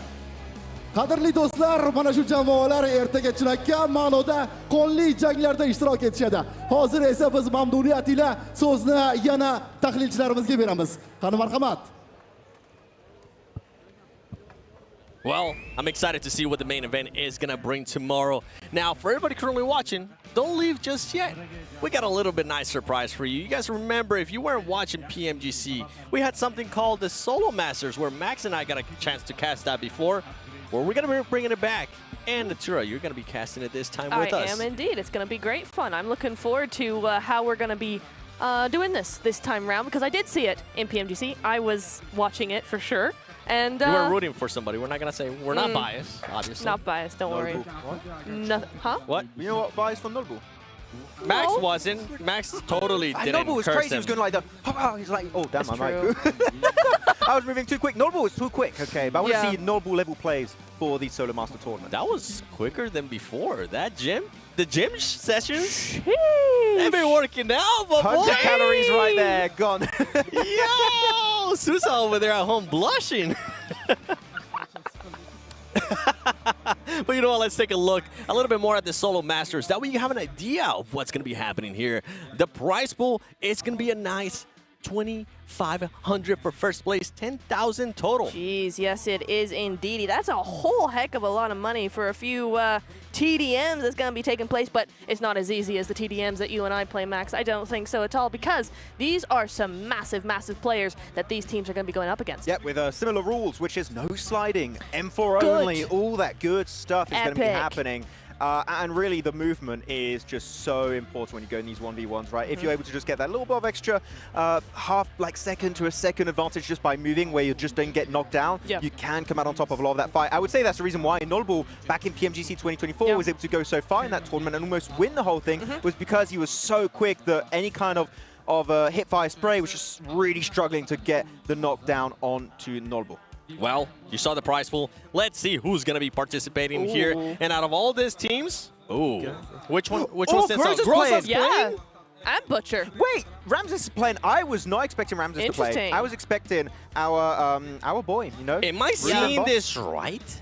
Is that Seal, the MVP of the 2023 PUBG Mobile Global Championship Finals? Yes, it is. Yes, I think it is. your eyes do not deceive you here, Seven. The era of IHC when they used to just focus on the limbs and say, what the hell is a placement point? Luckily enough, there's no placement points in TDM. Ooh, yeah. One thing I am surprised about, not gonna lie. Yeah. Looking at Reject. I thought it was gonna be somebody else playing besides Divine. I thought it was gonna be Reggie. Yeah. I was expecting that too. I was a little bit surprised. I wonder why he didn't want to play in his own right, though. So, like, this should be a pretty even matchup here, I feel like. Redox is going to stare in the camera and just scare everyone. Reggie was like, you know what? I want to give other people a chance. I don't want to take all the money. We're probably going to end up trying to take the back-to-back PMGO championship since they did end up winning it in Brazil last year. He's like, I'll take a break. Divine, take care of him. Let him cook. It's fine. It'll work out. Just Actually, two other players for the new teams that just qualified in top 7 for the main event that are playing. We've got Precious playing and we've got Butcher, which we've seen already throughout these prelims, right? Are players that can stand on their own 2 feet really confidently when they are even in a solo situation, which is a good setup going into the Solo Masters tournament. So I'm actually quite excited for a lot of these Uzbekistan players to see how they can fare against clearly some of the best players in the world, Seven. And just to remind people of the format as well, it is going to be 10 minutes. It is going to be the first one to 40 eliminations, or whoever has the most eliminations after those 10 minutes are up. And it is best of 1. So you better bring it, because you're not going to have a best of 3 like we saw in the show match the first day of PMGO. That's not going to happen. No, it's not Only at one all. take. Only one take, and honestly, I would need a couple more than that. So they're already doing far better than I would, for sure. Yeah, I'm looking forward to this one, though. I really want to see how they compete. Some of our teams that have just been competing today, how they're going to compete against a lot of those more global teams, because that might give us just a little bit of a sneak peek on maybe how they fare against global teams. Obviously not in strategy, obviously not in macro, all of the important stuff, but at least head-to-head, gun-to-gun, it might be interesting. Well, obviously not teams then, but solos. Yeah. Well, yeah, there's always not the that. teams, So just I was Solo right. Master Tournament. I was right. Maybe we'll get a chance at seeing what could possibly be those 1v1s. I think that's what you're hinting at. Probably. Yeah. Okay, so anyways, looking at some of the names, guys. You don't even know what you're hinting at. Looking at some of the names, do we have anyone that we're like kind of supporting to win the whole Solo Masters tournament? Okay, for everybody watching at home, the reason why I'm laughing is because usually I would be the one to ask that question. Yes, he's throwing it right I'm back the host at him. now. Somebody, and you're lucky I don't have tape with me right now. That's why I'm asking. So you know what? While we're at it, while we ask this question, what? Like that? grab the Infinix GT Pro. Oh, okay. GT20 Pro. Yeah. And then open up the vertical stream. Yes. Okay. Enjoy your. No, Neptura. Oh. Let him do it. Oh, we're gonna allow him What to am I get doing? distracted. Just watch the stream. Meanwhile, do you have any favorites? Ooh, immediately I'm looking towards the Rejects player. I'm looking at Divine. I'm also looking at Ziol. So yeah, those two in particular, really looking forward to them. Okay, all right, right on. Oh, Max, you can give me that You back. can come back What were you guys now. talking about? No, don't worry We about did it. predictions Like, without it's me? No, predictions. no. What are those? Oh, I was just checking. Nah, okay, thank you. We're just talking about, yeah, predictions. I just can't. As we are waiting here for the players to get ready for the matches to start, we'll see what the bracket is going to be looking like in a bit. We're going to see what the matchups going to be like, because that was a big thing in PMGC, right? Especially for the solo masters. It comes down to playing style. Sometimes some players tend to be a little bit more passive. Sometimes the other ones tend to be a little bit more aggressive. It's true, yeah. I'm wanting to see maybe both of the teams maybe adjust to each other a little bit. You know, not too passive, not too, well, you know what? Full aggression, no passiveness. I want to see that come through. Maybe it's just like go on all out. Just get ready. But wait, first, we're going to go to our break. But when we come back, we're going to be aggressive, baby.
We are back as the matches for the Solo Masters are going to be starting off shortly.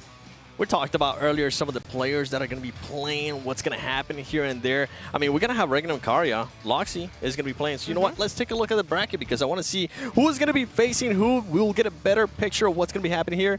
And as I was mentioning, Regnum Karya is going to be facing a player from Helium.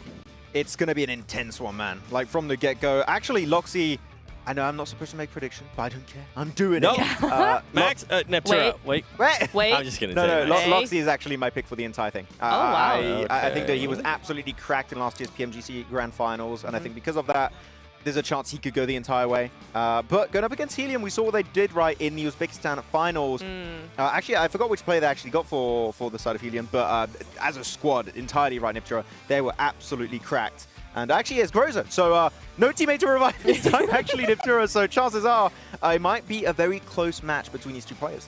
Yeah, I mean, I'm also looking at, of course, I said Divine, right? And you're right, Loxy is a beast when it comes to this sort of thing. So it is entirely possible he'll go all the way. But I'm also looking at maybe a little something from Igzy, perhaps from Nongshim Red Force, because we've seen some pretty cool stuff coming out of them. You love your Korean players.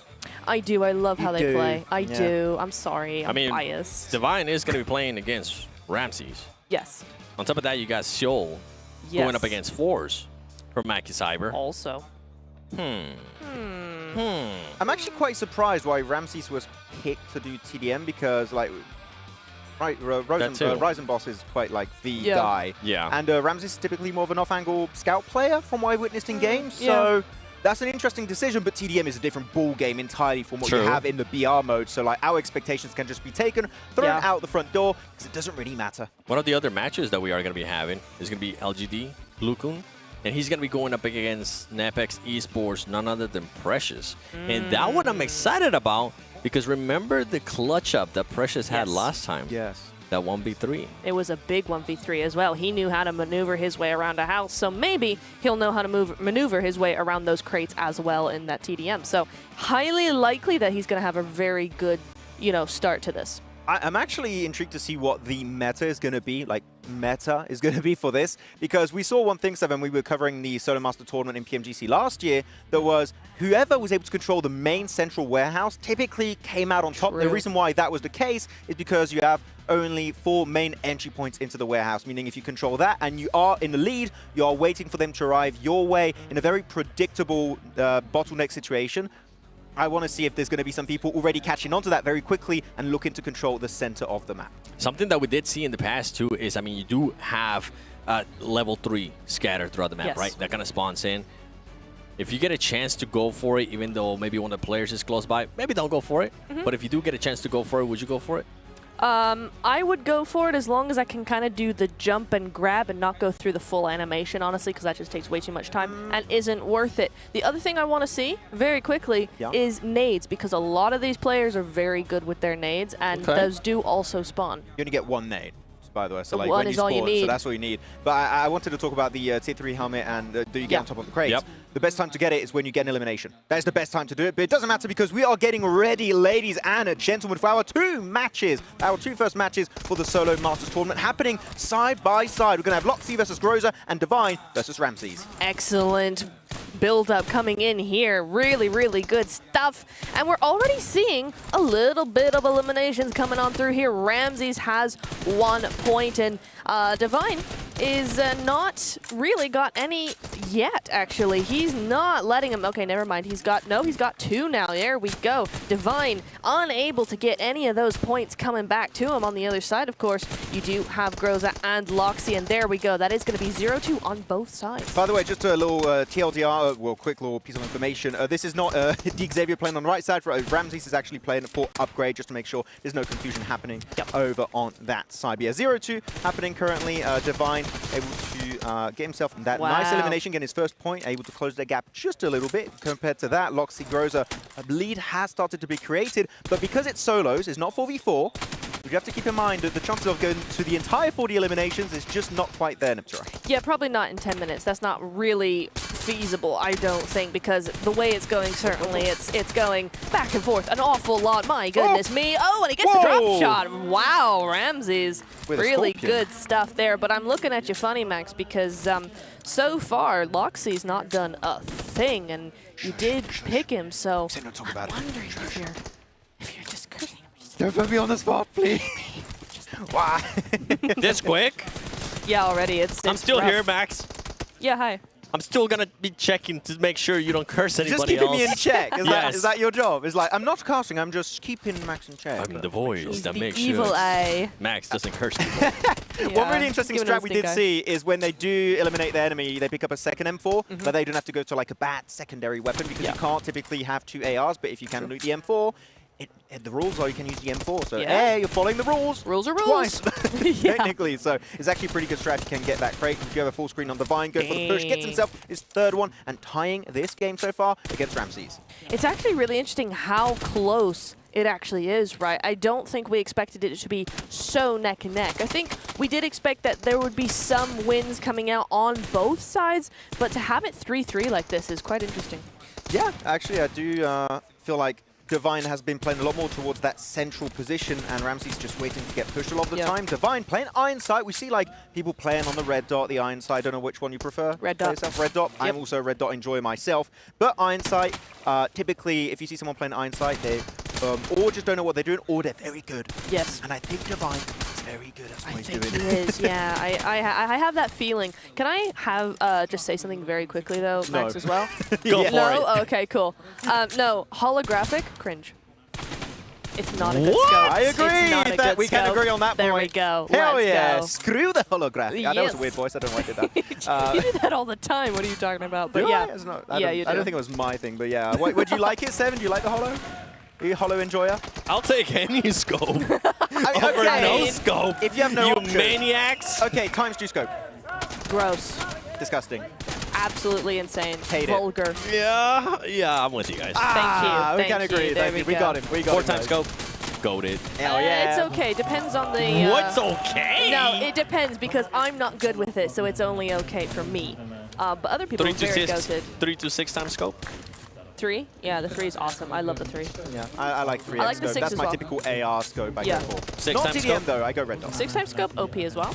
Yeah. We love it. 8 times scope on my M4. I would love that back in the day. Back in the day. I remember that. I feel OG old player now. over here. What's happening? Anyways, back to Loxy and Groza. It seems like he did have a little sneaky restart for some reason. Not sure why, but it is back to 0-0. So we'll see that game unfold as onto the right side. We're now going to be almost at the halfway point with 5 minutes and 40 seconds away from the finish line of this game. And currently, it's 5-5. So an actual proper tie is happening between these two incredibly talented players. I've really got to give it to Ramses. He is giving Divine a run for his money. And as we said, I mean, he's not Reggie, right? But he is a huge team player for his team, right? A global team at that. So really, really good stuff coming in from Ramses to be able to have this sort of lead. Is definitely making it a little bit tougher to perform. Groza then, playing with the holo, so he's trying to prove us wrong, apparently. Playing with the holographic. And then Let's go, Groza. Oh, there you have it. Hey, Let's go, Groza. I mean, Seven, you're saying let's go Groza, but genuinely, he's got no teammates to revive. So it's like, wait, what am I supposed to do? I don't have to take care of my teammates. I can just focus on my gunplay. And just to remind everybody, in case they didn't watch it right, that was one of the best players from the PMGO Open Qualifier Finals. So it's good to see him right here. I mean, it's going to, in a way, I know it's not related, but it's going to help him warm up for tomorrow. Yeah, I mean, that's what I was saying earlier as well, right? It gives him a little bit of a chance to go head-to-head with some of these global players, global teams, and maybe bring that into tomorrow's games. Yeah, just get those fingers warm, you know? Oh, yeah. Get them trained up for tomorrow. Oh, my God.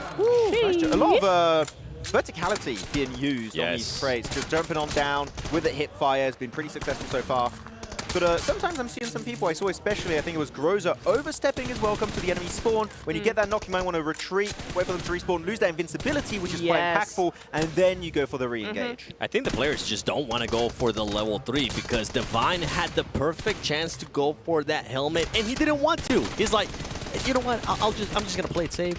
I'm not gonna want that 3-time. I'm just gonna start pushing you, Ramsey. And Divine's definitely currently doing that, and he's able to pick up that Elam, tying it up at 7 apiece. Oh, Loxy trying to run around the Rosie and get the HP back up, wait for the regen. He gets the regen, actually to soak up a little bit more damage here, and he does get cornered inside of the building, and that is going to be an extra point going the way of Groza. 4-1, small lead is slowly being created. On the other side, though, 7-8, we are still going, and my goodness me, 3.5 minutes on the clock. Not much time left here at all for Divine to actually get this lead going, and now is certainly not the time. 1 HP, round the barrel they go, and good on him, mate, there, as we see Ramses clean up and get a 2-point lead now. Yeah, the double M4 meta is OP. It's really going to be making it quite easier, especially if you're not able to quite hit the initial hip fire. Just swap on over, no need to reload, and you will be good to go. Loxy starting to make a bit of a comeback there. It was 3-0 at one point there towards Groza. It is 4-2. Just 2 Ilums separating them, but I mean, you can see on the right side how close these things are going to be, as Divine does end up getting destroyed by none other than Ramses. Ramses trying to get the angle here. He's going to be able to get it. Being able to just pick a tiny bit. He's back to full health. Divine trying to see if he can just find a slip in the crack to maybe make that push a little bit closer. Yeah, but 2-5 with 6.5 minutes to go. It's not that much time, even less time. 7-11, 2.5 minutes coming onto the board. And Divine, my boy, I supported you before this. Was I not supposed to? Because there's 3 elims left to go and not that much time to do it. Is that your pick? It was. To win everything? No. Oh, just that match. I just said I'm looking out for him. Oh man, I got so hyped. She used that my boy. I was like, okay, that's her pick. She's got like 20 my boy. It's true. It's so Every true. single player. I feel like Jason was giving me a lot of crap initially because I was saying he was my boy and I had my boy in every region. I had 1 my boy per region. So it was like, honestly, that's fair, too man. many my boys. My boys is like singular. Yeah, it's just Per one region, with an S. yeah. Shout out to my boy, Paraboy. My boy Katsune. Paraboy is the boy. Yeah, Paraboy is awesome. You know who's truly the boy, even though he doesn't have that in his name? Ramses. Ramses now, 13-7. Divine is just getting absolutely wrecked. Make it 14-7. Wow. Double the points. That's double the points, yeah. Oh, math. And That's always going to come back. lethal. 1.5 minutes, though, on the clock. I don't like this. I mean, I love it realistically, for Ramses, but Divine's in trouble. If you're Ramses, you just play it safe. You just stay in your own base, use the invisibility to your advantage, and you just let yourself get pushed by Divine every single time. Yep. That seems to be what he's starting to do as well. 3-6 on the other side of the board. 5 minutes to go. Oh, Divine. There we go. We really got to focus on the, 1 minute the right side of left, the screen here, by the honestly, way. because, yeah, 1 minute left. And I think with 1 minute left, it's easier to say that Ramses is going to be winning that one. So let's start focusing a little bit more here on the left one between Loxy and Groza, because there is 4 minutes left on that one. It is 4-6. This two are actually playing a lot more passive in comparison to what we saw earlier from Divine Ramses, especially at this time in the match. And Loxy is pushing the action here. Is he going to be able to get him? Groza trying to find that angle. He's going to go for it. He's going to have to jump down. Loxy goes for it. He goes to 180, and he gets that elimination. Loxy's playing so well. The moment he gets that elimination, he moves back because he knows Groza's going to respawn, and he can't win that fight. He's being so respectful and just cleaning up this angle every single time. Got to the right side, Divine versus Ramses. You only have 10 seconds left on the clock, 9-17. It doesn't matter. There's not enough time in the world for Ramses to be taken down by Divine. 5, 4, 3, 2, 1. No, 2, 1, 0. Hey! Congratulations. Gee, Wait, hold on. Take me back to the other one, because the other match is still going on. I want to see what... Yes, Ramses. All right. Your team did really well. You were able to carry that momentum. But show me what's going on that other match. Because Groza and Loxy, they're really close. Yes. It is. They are very Ramsey's close thinking indeed. of who his next fixed him is going to be. And Fixed him? Fixed him. Yes. It's a new word. I see. I was trying to give a reason. No, I just messed up. Yeah, you just messed up. It's all good. But I tell you who's not messing up. It is going to be Loxy, because 6-6. He's even the scoreboard here. It is pretty even Stevens between the two of them. And did you almost fall there? Yes. You're wearing heels, so I get I it. am, yeah. This I is gotta why I do don't wear something to be heels. taller than Even though I'm short. 7. You and Steve. I mean, you have a box usually. Actually, you don't have a box this You time. don't have a box. I'm robbed. Wait, no, I'm not rubbed. That's I'm a good. video game and a movie character now, Steve. I am Steve. Steve. Let's steal. I am. Oh, no, he's not here. Yeah, it's not. I am. Look at this. Yeah, Look at Loxy and Groza. They're just like, boys, They do please, a little dance. do not end up time because we're going to have to replay it again and then it's going to come down. If I remember correctly, if the format is right, is whoever ends up getting that first elimination. Right now, Groza trying to get a little bit closer. I think Loxy ended up deciding, you know what? If I end up pushing, Groza is just gonna out-angle me. So I'm just gonna try to out-angle him by staying in my zone. Right now, Groza having very low HP, having to back up. Loxy needs to push that action. He's trying to, but it's a little bit too late because Groza is now gonna be at full HP again. And he's gonna have a bit of an advantage, but not enough as Loxy is able to find that angle there and hit the headshot. Good center control here, but unfortunately for him, Loxy able to peek over that window. It's a really good spot, and yeah, right after the elimination, that is the peak opportunity for you to go and get that tier 3 helmet, and now those headshots not going to give you too big a headache. Still a headache, but just not as bad as it usually would be. As Loxy just retreating back to the spawn location, waiting for Groza to go for the push. That's an interesting strat. As he peeks over that level the 3-7 him. and going for actually trying to peek through the logs. That's kind of a sneaky angle. That is sneaky. I've done that before. It's very good. I played these games before.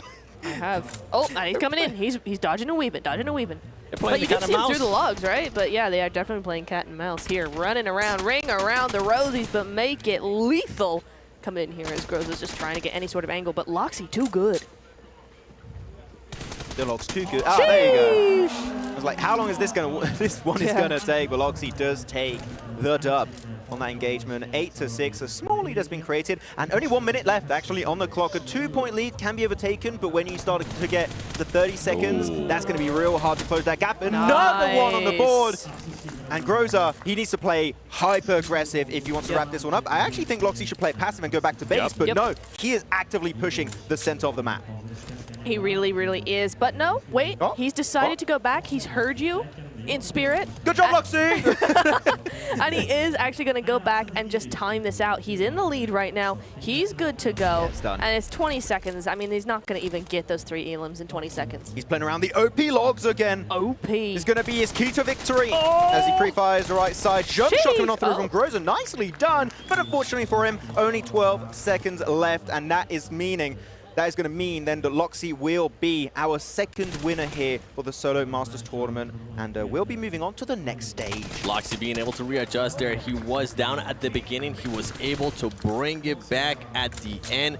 Ultimately, cool, calm, and collected. And guess what? Max is able to keep his curse unalive. His curse away at bay. Yes. Not here. Far, far away from the PMGO Uzbekistan 2025, which I like. Except for T2K, they were a victim. But that's true. Because I know who you picked to win the main event, and I'm not gonna say it out loud because I don't want to spoil it. So make sure you tune in tomorrow to the first day of the main event, because you might end up finding out who this man decided to pick. Not good. It's a great pick. What you mean? It's a great pick. No. It's just not good that he picked them. What he said, that's what I meant. Yeah, it's a great pick. Not good for them at all. I'm trying to I'm sorry. clean up my reputation, and no one's going to let it down. No. No. It's just It's been years of this, Max. Yeah. One event is not gonna just all of a sudden flush away those 3 years, or we're just gonna be watching some highlights here from the matches that we just saw. The thing is, I saw T2K fans being like, Max, now please shut up. Stop It's true, I saw it. You'll be surprised how many messages I receive of people being happy that I ended up covering your mouth with tape yesterday when you wanted to pick a team to win. That was Poor a good Max. strat. It was a good strat. It was good. We might have to bring the tape back next We year. might have to, especially when everything is at stake tomorrow. But PSA chat, let's stop bullying Max together. Together you. we can do this, right? You know, he's a good lad, really. He just, sometimes he does curse teams, and He's it's a good unfortunate, lad. But you know what? It's fine. But I'm still gonna be bullying. Well, Get outta 7, here. yeah, that's right. It's the curse. It's the curse. And you can see there some of the highlights between Loxy and Groza. Loxy, that's what I was saying. I mean, the score was definitely not in his favor. He decided to switch up his strategy. He ended up working out for him. The next ones that we're going to be seeing is 4 Miracle Vibes versus Seoul versus AKE Cyber versus Force, LGT BlueCon versus Nepex, Esports Precious. That one, not gonna lie, I'm really hyped. I don't know why to see what Precious is gonna be able to do. Absolutely, because we've seen him time and time again clutch it out, not against one, not against two, but against 3 different players, all in the same team. So, you know, really, really very good. Yes, I'm getting distracted by their antics, honestly. It's been a long day with these two, but you know what? I'm also very excited. How about you, Max? Yes. Cool. No, realistically, it's a cool match. I mean, talk about for the play of Nepex here, Precious. I think that he's going to definitely have a good time this time around. I actually want to see how BlueCon is going to play. Me too. Never seen him really play in like this kind of TDM format. So how is he going to really perform? Are we going to see some Normal-like plays and just bobbing and weaving all over the place? That would be interesting. So I think that is my big question mark for these 2 upcoming matches. Yeah, and then I'm just picturing and imagining people in the chat on YouTube saying, man, I really love Max, I love Neptura, I love Seven. And then them also being trolls and saying if any of these players end up losing, okay, they're washed. That's it.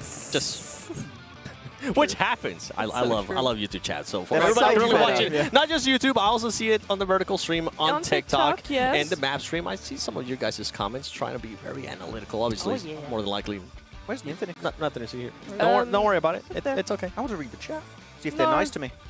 They're probably not. They are. They say we love Max. Just don't pick a team. Yeah. They're not teams, they're solos. They do like your shirt. Somebody was wondering where your blue shirt was. My blue shirt? Yes. I'm not sure which shirt they were, but like the OG blue shirt. And he was like, The I think snake you wore one? it yesterday, actually. The aqua one. Because that's in your profile picture, isn't it? Maybe. I think it's that one. That's But anyway, a he weird was thing like, to read in chat. hey, where's Wait, that? what? I'm like, I don't know. I'm not his closet. As we are waiting for the second match to get started, let's have a little bit of fun here on the desk. Yes. If there is one player's jersey, I know you're going to love this question, Sniptera. Oh, yeah. You're going to get possibly your first champion jersey. Really? Maybe, I don't know. I thought you had a gift ready. No. Yeah. Yeah, from where? I don't know. Oh, yeah, nope. I was trying to find it under the... That's your no, backpack Yeah, there. sorry. No, It's your backpack, man. Yeah. You giving me your backpack? Dennis hit the gift. Dennis? Yeah. Anyways, if there was one player that you would want to get a jersey from, who would it be? And why? I think we all know this. You would say Paraboy, come on. No. What? Kitsune. Oh. Bruh, Kitsune? come on. Yeah, Kitsune. I have been such a fan of him and his play style and everything he Nice. does for years. No, stop it. Professional, stop it. No, shh. No, don't listen to him. Listen to me. As a coach, as a player, I love him. So there we go. Professional. Okay, No, you're Max, not. I'll save yours. Okay, save yours for after this matches enough. because it'll give you a little bit of time to think about it. Thank you, I need it. I'm trying to think about it. I'm like, do I have his jersey already? I don't think I do. I have his phone number, which is... You've got like I mean, 25 that's- Alpha 7 jerseys by now. You've got Bruh. every single Yeah. edition. I've got said the spring, my favorite winter, players summer. is from Alpha 7. I love Alpha 7. He does. If they you don't haven't talk enough noticed. about them here because they're not here. Did you get like the driver jacket absolutely jersey or not? Did you get sucked that? at PMGC? Did you get the driver jacket one? They had a really sick one at one point. No. No? That's a cool one. They always let me borrow it. And I'm like, can I please keep it? I'm like, they're like, we're going to get you a different one. But let's jump into the games here. There we go. It's going to be Zeol versus Force onto the left side of your screen, and the right side is going to be BlueCon versus Precious. Picks for these individual matches here, Niptura. Who do you have on the lookout for the left? I mean, to be honest, I think we kind of have to go with Zeol. I mean, global MVP is kind of insane. We haven't seen too much from him since that win at PMGC, but I kind of feel like maybe he's got a little bit left in the tank. 1v1, I mean, maybe, I mean, yeah. Okay, I'm going to test something. Okay. I'm picking Zeol. Okay. Let's see. Let's see. How powerful I can truly be. Okay, let's go. We're gonna limit test it. As on the right side, BlueCon versus Precious. Precious, we've seen a little bit. We had a little bit of an avant-bouche of what he can bring to the table in the French word into the prelims. BlueCon, I don't know what to expect. I don't know how good his fragging capabilities are going to be in the TDM format. So just for that sake alone, I like picking people who just don't know what to expect. So BlueCon. Okay. Yeah, I'm gonna go with Precious. Okay. Is it because he's already up to 0?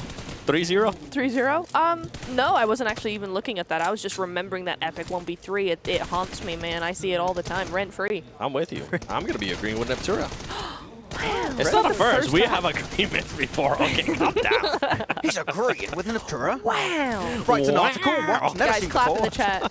So yeah, with Precious as well, I was really impressed at that 1v3, and I kind of want to see him continue to move on here on the Solo Masters. Yeah, I think You it would be see very cool. Lucan then with the double M4 pickup already, so that is going to be then the meta. Like, meta is just like minute little things, but it does go a pretty damn long way. Lucan able to just barely survive versus Precious, making it now 2-3. The lead still just slowly slipping away, but he's able to close it back just a tad. I like that Ziol is actually being very, very aggressive. Like, he is pushing this, giving those cover angles, and then just pushing. So far, not helping, but I like the aggression. So far, that strategy not working, but Ain't keep doing it up. but keep it up. So far, you kind of do cringe. you. Not too good. Now, I do like the variety we're seeing here with the M4s, but when the players are going to only be using that M4, some of them have scopes, some of them don't have scopes. We got a chance to talk about this in the past too, and I'm going to send it to you, Neptura, here as the matches are going to continue on. 7 minutes left. You can see 2-5, 2-4. What attachments would you want to have on your weapon there? My immediate loadout is always the vert grip.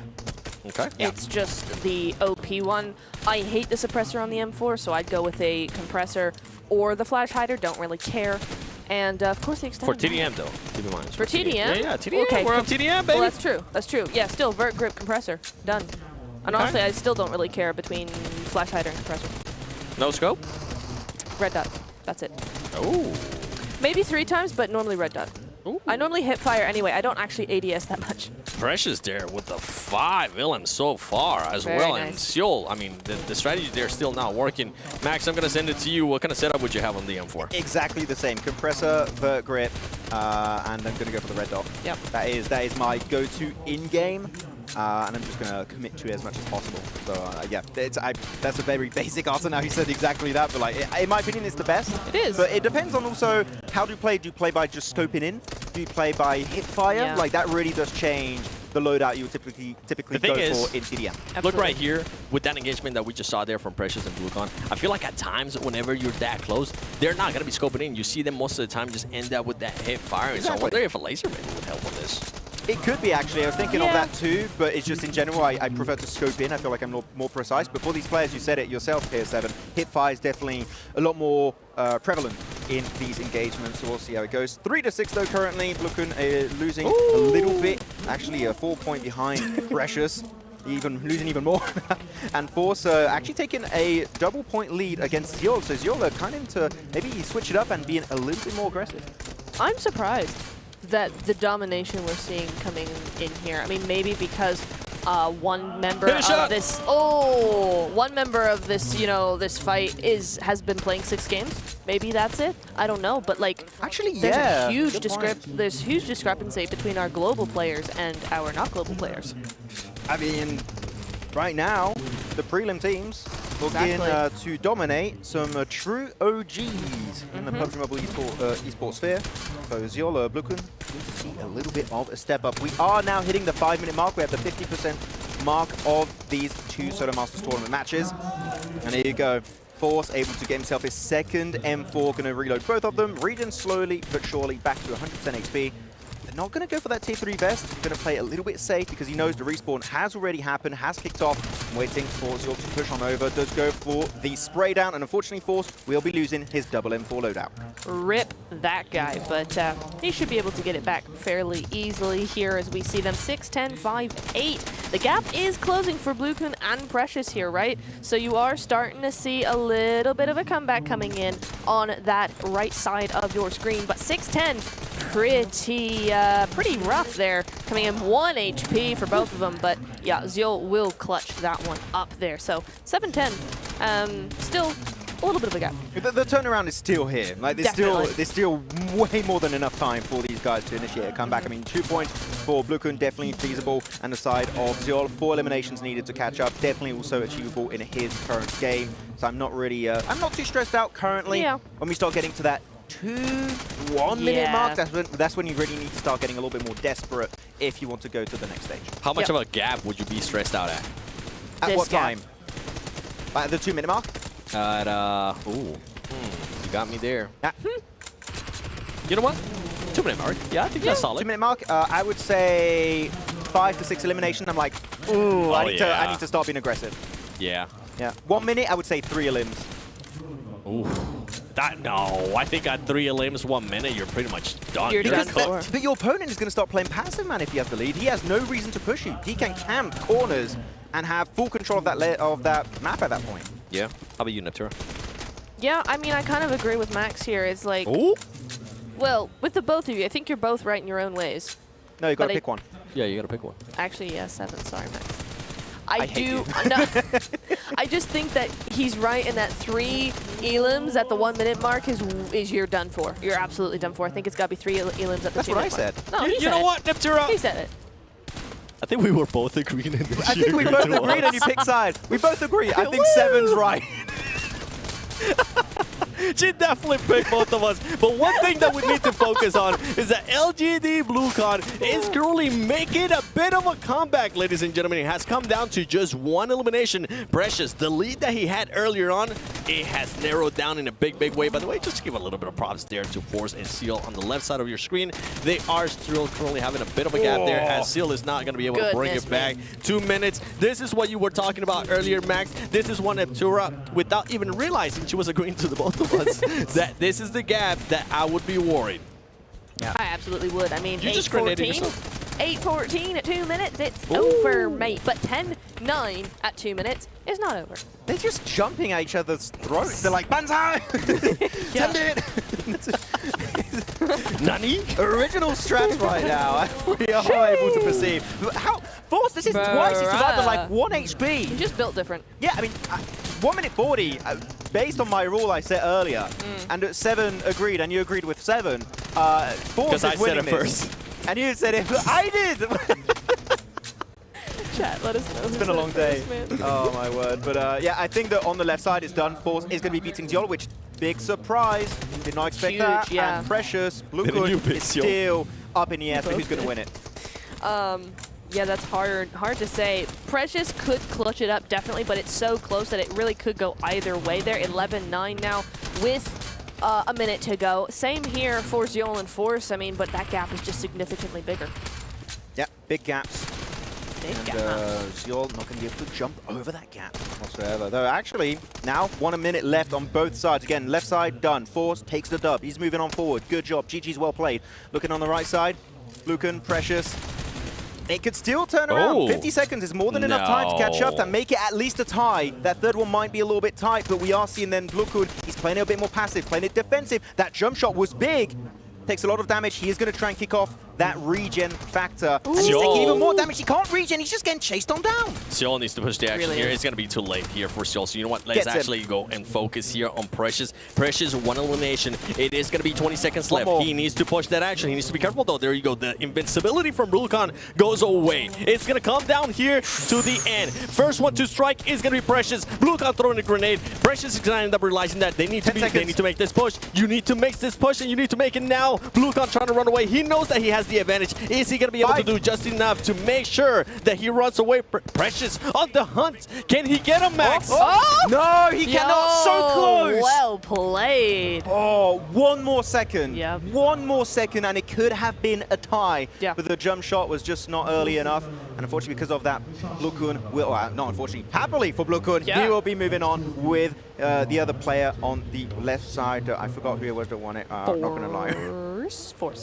Force. I knew it. I knew that. It was a quiz. It was a test. Sure. Let's do it that way. I'm so hyped. I forgot. I was just focused on the right side match. I hate that we hyped up Seol so much. First round. I know. So my test failed. Yes. I mean, we kind of double cursed him, though, a little bit. Right? Wait, didn't you pick Seol first and then you switch your pick, bro? Me? No, I just picked Seol. No, we picked Seol. We both did. Oh, gosh. Yeah, I know. Get away from me. Can we switch back to this camera? I'm just kidding. Get me far away from there, because now I don't want to end up picking somebody from the main event. But nonetheless, I mean, we're starting to see different strategies here, right? They end up backing it up, especially there at the end from the LGD, from BlueCon. He did the perfect play. I would have done the exact same, except I probably would have just ended up getting caught running away, because I can't run fast enough because I got short legs. That would be your downfall. Like, my character model is too short, okay? I need a different skin. but I can't change my... I got nerfed. I was born with it. I got nerfed at birth. It was patch 1.1. It was like nerf 7's high. Oh Yeah. no, we got him. Why? Actually, here, you know who was truly OP these 2 matches? Well, that last game especially with Bluken? Cool. The logs. Again. Again, The people yeah. just running around the logs, man. Round And they're just taking a few shots through, but no, it's just buying you so much time because it's such a wide obstacle. Like, generally, on a serious note, it's a wide obstacle, meaning you can buy so much time to not only just avoid getting shot, but if you took damage, you can kick off that healing factor and maybe get back to 100% HP. So like, there's a lot of depth there that's a little bit under the surface that you need to be able to appreciate when you look at these Solos Masters tournament. I mean, we saw Adair play at the end of that last match, right, with BlueCon as well. He was using those logs to his advantage, making sure that he got away. Ended up working out for him. We'll see if those logs are going to be coming into play in the next one. Now, as we get ready here for the 3rd match, and by the way, we have 2 more, so stick here with us. I do have that question for you, Max. Which player? Jersey. Oh, you haven't thought about it since, have you? It doesn't have to be an active player right now. It could be a retired player. Can I pick when the jersey is from? Like, pick from which particular event? Of course. Can add more depth. Okay, that's I'm fun. going to pick the jersey from top when he was on Stalwart, when he became PMGC MVP.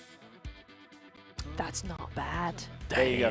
That's the one. I want the sweat and everything. All right. And we lost him. We got the weird factor there. I'm going over this way, man. Help. Help me. He's weird. I need it fresh. You just found No, God, he's even weirder. Help. You just found out. God. No, generally, that would be cool. I would frame that. That would be so sweat cool. will be No, the jersey. What are we on about? Well, no, okay, that was a meme. I was joking. I wasn't serious He about wasn't that. joking. He's serious. I was definitely. But that's a good pick. That's a good pick. Yeah, For it's mine, really good. Dang. Actually, Alpha 7 PMWC, that would be a cool one. Ooh. I have it. All right, show off. My God. I didn't mean it like that. Oh, what a catch! Ooh, you got it. And it's the Give it same up, color. Get back. This paint. I'm just. I got it this time. Alpha 7. No, I think it would have to be somebody from. I think it would probably have to be Paraboy's jersey. It's not From that which big. event? Like the first or second The championship? second championship's gotta be, right? That's the thing, right? I feel like the first year he performed so much better when they won the PMGC than the second year. But then the second year is what solidified them as like the legends that we know. The reason why we still talk about them, even when they really haven't, he hasn't been performing that well. Been a while. Yeah, It's been a while, It's been a long time. Still miss you, Purple. But yeah, I think it would be the second year. I like that. Okay, good pick. Yeah, let us know in the comments below for everybody currently watching. If you could pick a jersey, it's not a giveaway or anything, so don't hold us to it. We'll check on the Vert stream, okay? We'll check Yeah, we're looking. who you guys will be picking for your jersey. Or follow Max on Instagram at what? Maxman Casts. Or follow Neptura on Instagram at what? Neptura_network. Or follow me at the 7WG on Instagram. Give us a follow. Hey, 1,000 follows. Yeah, Congrats. that's true. Thank you all. You did it. I hit it today. Everyone, unfollow now. Let's meet Yeah, it. let's Let's get see. it. Let's get her to 900. Tomorrow, 500. He's cursing my following now, man. What the heck? Or maybe it's going to increase. It's going to go up 500. No, because I said it's going to Could go be the down, reverse so it's going to curse. go up. That's why I don't yeah. invest in stocks, because I don't know what the hell I'm talking about. Like, I don't know. Yeah. No comment. I don't know. That was a weird tangent. It's okay. It's It's all right. fine. Don't worry about it. It's cool. We're just waiting for the next TDM to get started here. So for everybody currently watching at home, thanks for waiting with us. Thanks for hanging out with us We're here chilling. as we are experiencing the Solo Masters. And I'm intrigued, though. I mean, so far, we have had, remind me, who has won the first 2 matches? Match 1? Yep. We had Loxy versus Groza. Yep. It was. And we had Divine versus one player from Upgrade. It was Ramses. Yep. And, well, you want all of them? No, Yeah, who won? Oh, who won? Okay, Yeah, no, yeah, that's... Okay. This is what I have to work with, ladies and gentlemen. Okay, here you go. I have them I don't have the circled, results. 7. I Okay. have them All right. circled. She's a better analyst than me. Okay. She does a... From the get-go, Neptura. Yes, we had the first match. Loxy won that first one. Thank you. In match number 2, it was actually Force from Upgrade. So there you go. Yeah, very nice. Force from And Upgrade. then third and fourth.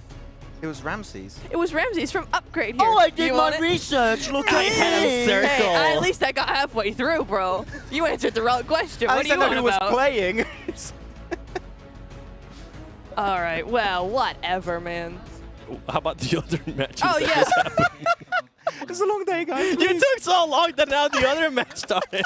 So let's go over to Enigma Galaxy Redhawks against none other than Ozzy from Black Esports. And Redhawks, I swear, man, if you don't win this, oh wait, I'm gonna have to do the only French word that I know that I cannot say on live. Yeah. You got the sword off as a shotgun. That's scary. Hey, Redux coming in hot over here. He's gonna regen. He gets the regen just around the corner. That's big. crazy. And he gets the what? He gets the point With a pistol. With a pistol too. He didn't have enough time to reload it, so he switched it over. With a pistol. What the? Nah, that was not the same. The first one was like, what the pistol? It was guttural. Yeah. You can't replicate that. It's fine. Yeah. He can't say, oh, the sword off. Is he going to get the... Oh. you're going to get 2 shots on that. Actually hits one, puts him extremely low. Might make Ozzy rethink it. Very low ammo on the M4. Because of that, Redox does win the fight. The sword off, actually, it's not a bad idea. When you're in those situations where you are pushed back, you have low HP, your clip of M4 is just completely empty, that might be able to just turn the tides, and we saw it happen just here.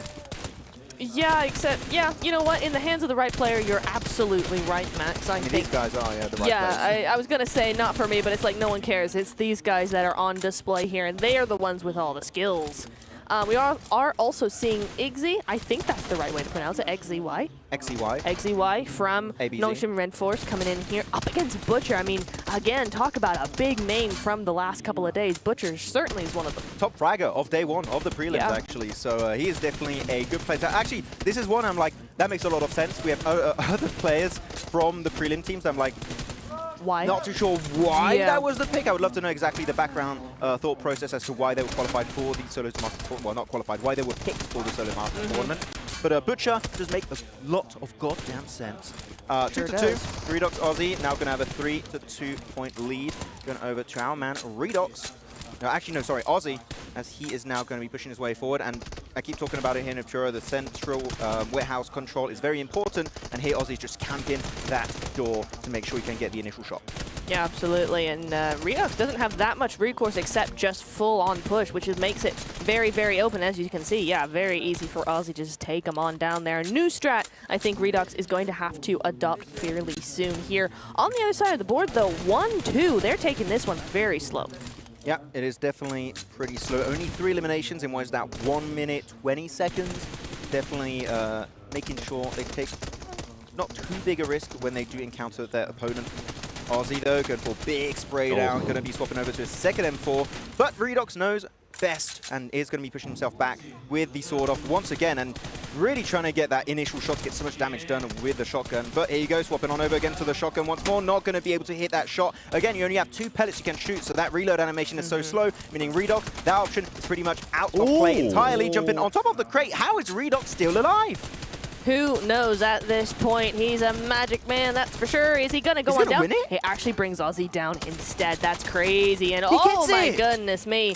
Just enough time to get that full re-health going on up there and able to just take that win. I'm having flashbacks of when Redox would just stare down the camera, like during PMGC League stage. No. No camera. No camera. I mean, I feel like he did enjoy you said it with camera. the accent, though. Oh, really? No camera. No camera. One thing I did notice on the other fight between XZY and Butcher was how XZY was one of the first players that I have seen being able to go for that actual level 3 helmet. He went for it, and he was able to do it in a way where he was able to cancel the animation, picked it up quickly, and backed away. I wonder if he's going to do it again. Yep. Ooh, look at that! Lovely. Exactly what I'm talking about. Wow. Animation cancel too. He just gets up, instantly jumps off, so you can cancel the animation and gets back under cover behind those concrete blocks. Really, really nice. Butcher, that's a pretty damn good play. Yeah, it's nice. He's got that tactic down. He's been practicing, that's for sure. Definitely looking like he's done that a time or two. Aussie does go down there. We are starting to see a tiny bit of a gap on the left side here. Redox and Aussie. Aussie is starting to take control here a little bit. 5.5 minutes in, and or rather left, and we are at a gap of 4 to 6. Yes, 7? I was just impressed by the little pistol action there. I thought he was going to be able to get it as XCY is going to be making the push. He's currently down 2 eliminations. Meanwhile, Butcher trying to get the angle, but he's not going to be able to. And for XCY, that's going to be even perfect because he's going to make that gap a little bit closer. Moving on to Redox versus Aussie. This fight, Redox, I mean, currently at a disadvantage. Currently down 3 eliminations. Trying to see if he can spot him. And the thing is that Redox keeps going for this shotgun shot. It ends up working out for them right there. And with some of these players, it comes down to timing. If for some reason Redox gets on a streak here, he might be able to bring this back. Not only just carry the momentum, but also know the timing between switching to the shotgun and then switching back to the M4. Yeah, I do like that Redox came in with a strat here with the sawn-off. I think he's definitely been working out for some of his eliminations, but he's still not quite able to create himself a lead. Here you go, taking a lot of initial damage from Aussie. Oh, swapping on over to the handgun. Is he going to be able to get that elimination with the pistol? A lot of damage. Swapping on over to the last few bullets in his M4, and it will give him his 8th point in this match. And actually, still pretty close. I do like the fact, actually, I want to say that we had a little bit of a delay for XZY and Butcher's map, because now we can appreciate the left side finish and then go on over to the right side to enjoy a second finish. So it's a small little detail, but I can enjoy it. Yes, it's quite nice. It is nice indeed. Ooh, Butcher, though. Oh, hang on. I thought he was going to take it 1 HP on the side of XZY, but somehow evades it. What the heck? Trying to go under that that crate, but ain't no way. And there goes the regen. You're right. So now it is back up to full health versus full health. And honestly, XZY is the one who needs this this point. Ooh, nice and he's gonna get it. Yeah, XY does get that point. Did I say regenning instead of regenerating? Yeah, you said regenerating. I did. I invented a word in the English lexicon very soon. Wow. Somebody, whoever runs the dictionary, call this man ASAP. Hit me up. Yep. Yeah. Please don't. Why? I got a lot of great words. Yeah. Like redoxing is when you stare down a camera. That's a verb. I'm redoxing the camera right now. Definition, look at the camera, say, no camera. No camera. You got the accent nailed down, actually. Thanks, Rob. That's what happens when I spend so much time with the player. Oh, that was a disgusting spray from Redox. Disgusting. What? Huh? Nothing. That was the main thing. Disgusting. Disgusting. Anyway, ooh, just like that. I love how Butcher is actually like baiting that push because he knows he's going to take that accuracy and just run with it. So really nice from them. But under 3 minutes now for the fight of Redox versus Aussie, and 6-12, man. Redox, my guy, we know how good you can be, and I'm not sure what's going on here. My boy, my guy, we got so many. My man. My bro. My dude. I can't say my homie. Why? Because I'm a girl. I don't think that works.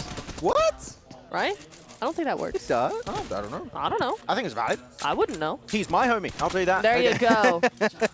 I have been given permission by myself to say my homie. Aussie, it keeps on looking to get these nice angles. Like the pre-fires from Aussie are really smart. He gets these angles where he can hide as much as possible from his 3D model, take as little damage from Redox, and just knows how Redox is maneuvering his way around this map of Warehouse. He really knows how to play this. He really, really does. And Redox just doesn't have a comeback for it. 2 minutes and counting now, and 6:14 is getting pretty stacked. It is getting pretty damn stacked, actually. Yeah, 1 minute and 45 seconds left. And I think that with the amount of time left, I said about it earlier, 2 minutes, 5 to 6 points is kind of the limit for a comeback. We're way over that, so I think we are done for the left side match. But who knows, maybe a last-ditched effort is going to be making things possible for Redox, and he does get an extra point.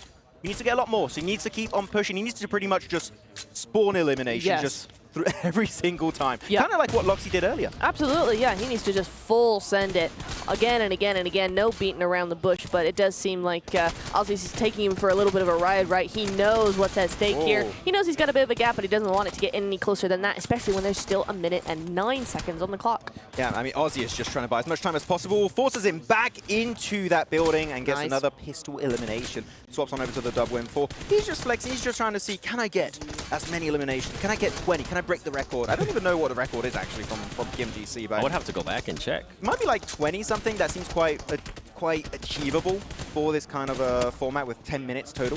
What I'm picturing right now is Parth and Roman in the back. Punch him, Redox! Oh my God, Redox! Isn't that an automatic win? Yeah. You punch your opponent, you move on. Jump punch as well. He got him mid-air with that. Yeah, really, really nice. They're just going for eclipse now. Yeah, honestly, why not? Why not? That's definitely going to do numbers on Instagram. I'll like it. Post it, man. Post it. I'd follow it. I'd follow. Absolutely. 100%. I'll share on the story. Yeah, why not? Redox slowed down. He knows it's done. He's like, I Yeah. go for some trick shots. I'm just going to parkour my way on top of the roof. Whoop, jumping on down. Doesn't even win it.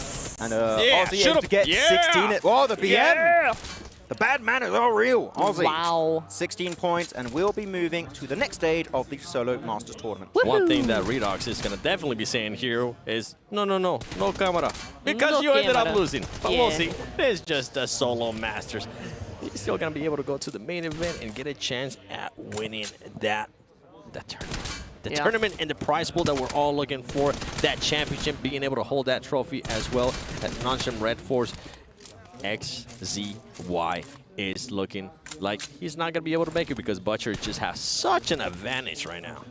Sure does. 6-14 is not really looking all that good for XZY, right? Especially with 41 seconds on the clock. But man, that was a quick little jump shot going on down. And immediately with the nade, again, what we keep talking about, Max and Seven, is that kind of spawn camping now that you got to do. Once you get that really nicely done with the Scorpion as well, once you get that elimination, you got to go all the way in and not do it while he's invincible.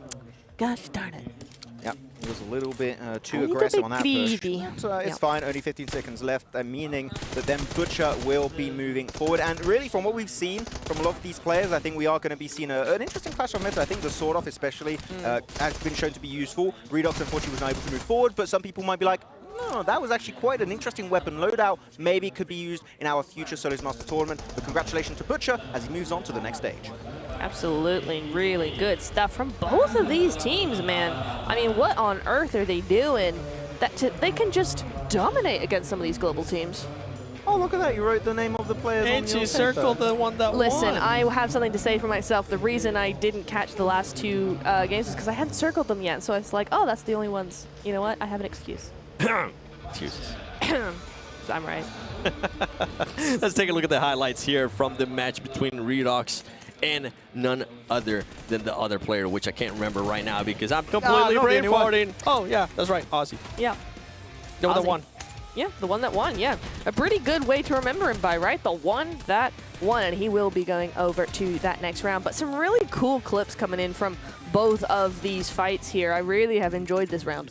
Which one would you prefer, like, in your loadout? Because clearly there's a meta around the secondary weapons, sword off, or the Scorpion. Scorpion, 100%. I hate shotguns. Don't ask me that. Sawed off or otherwise. But, okay, I'm asking you that question then. Hey, Seven. Now I'm intrigued. Why do you not want to answer?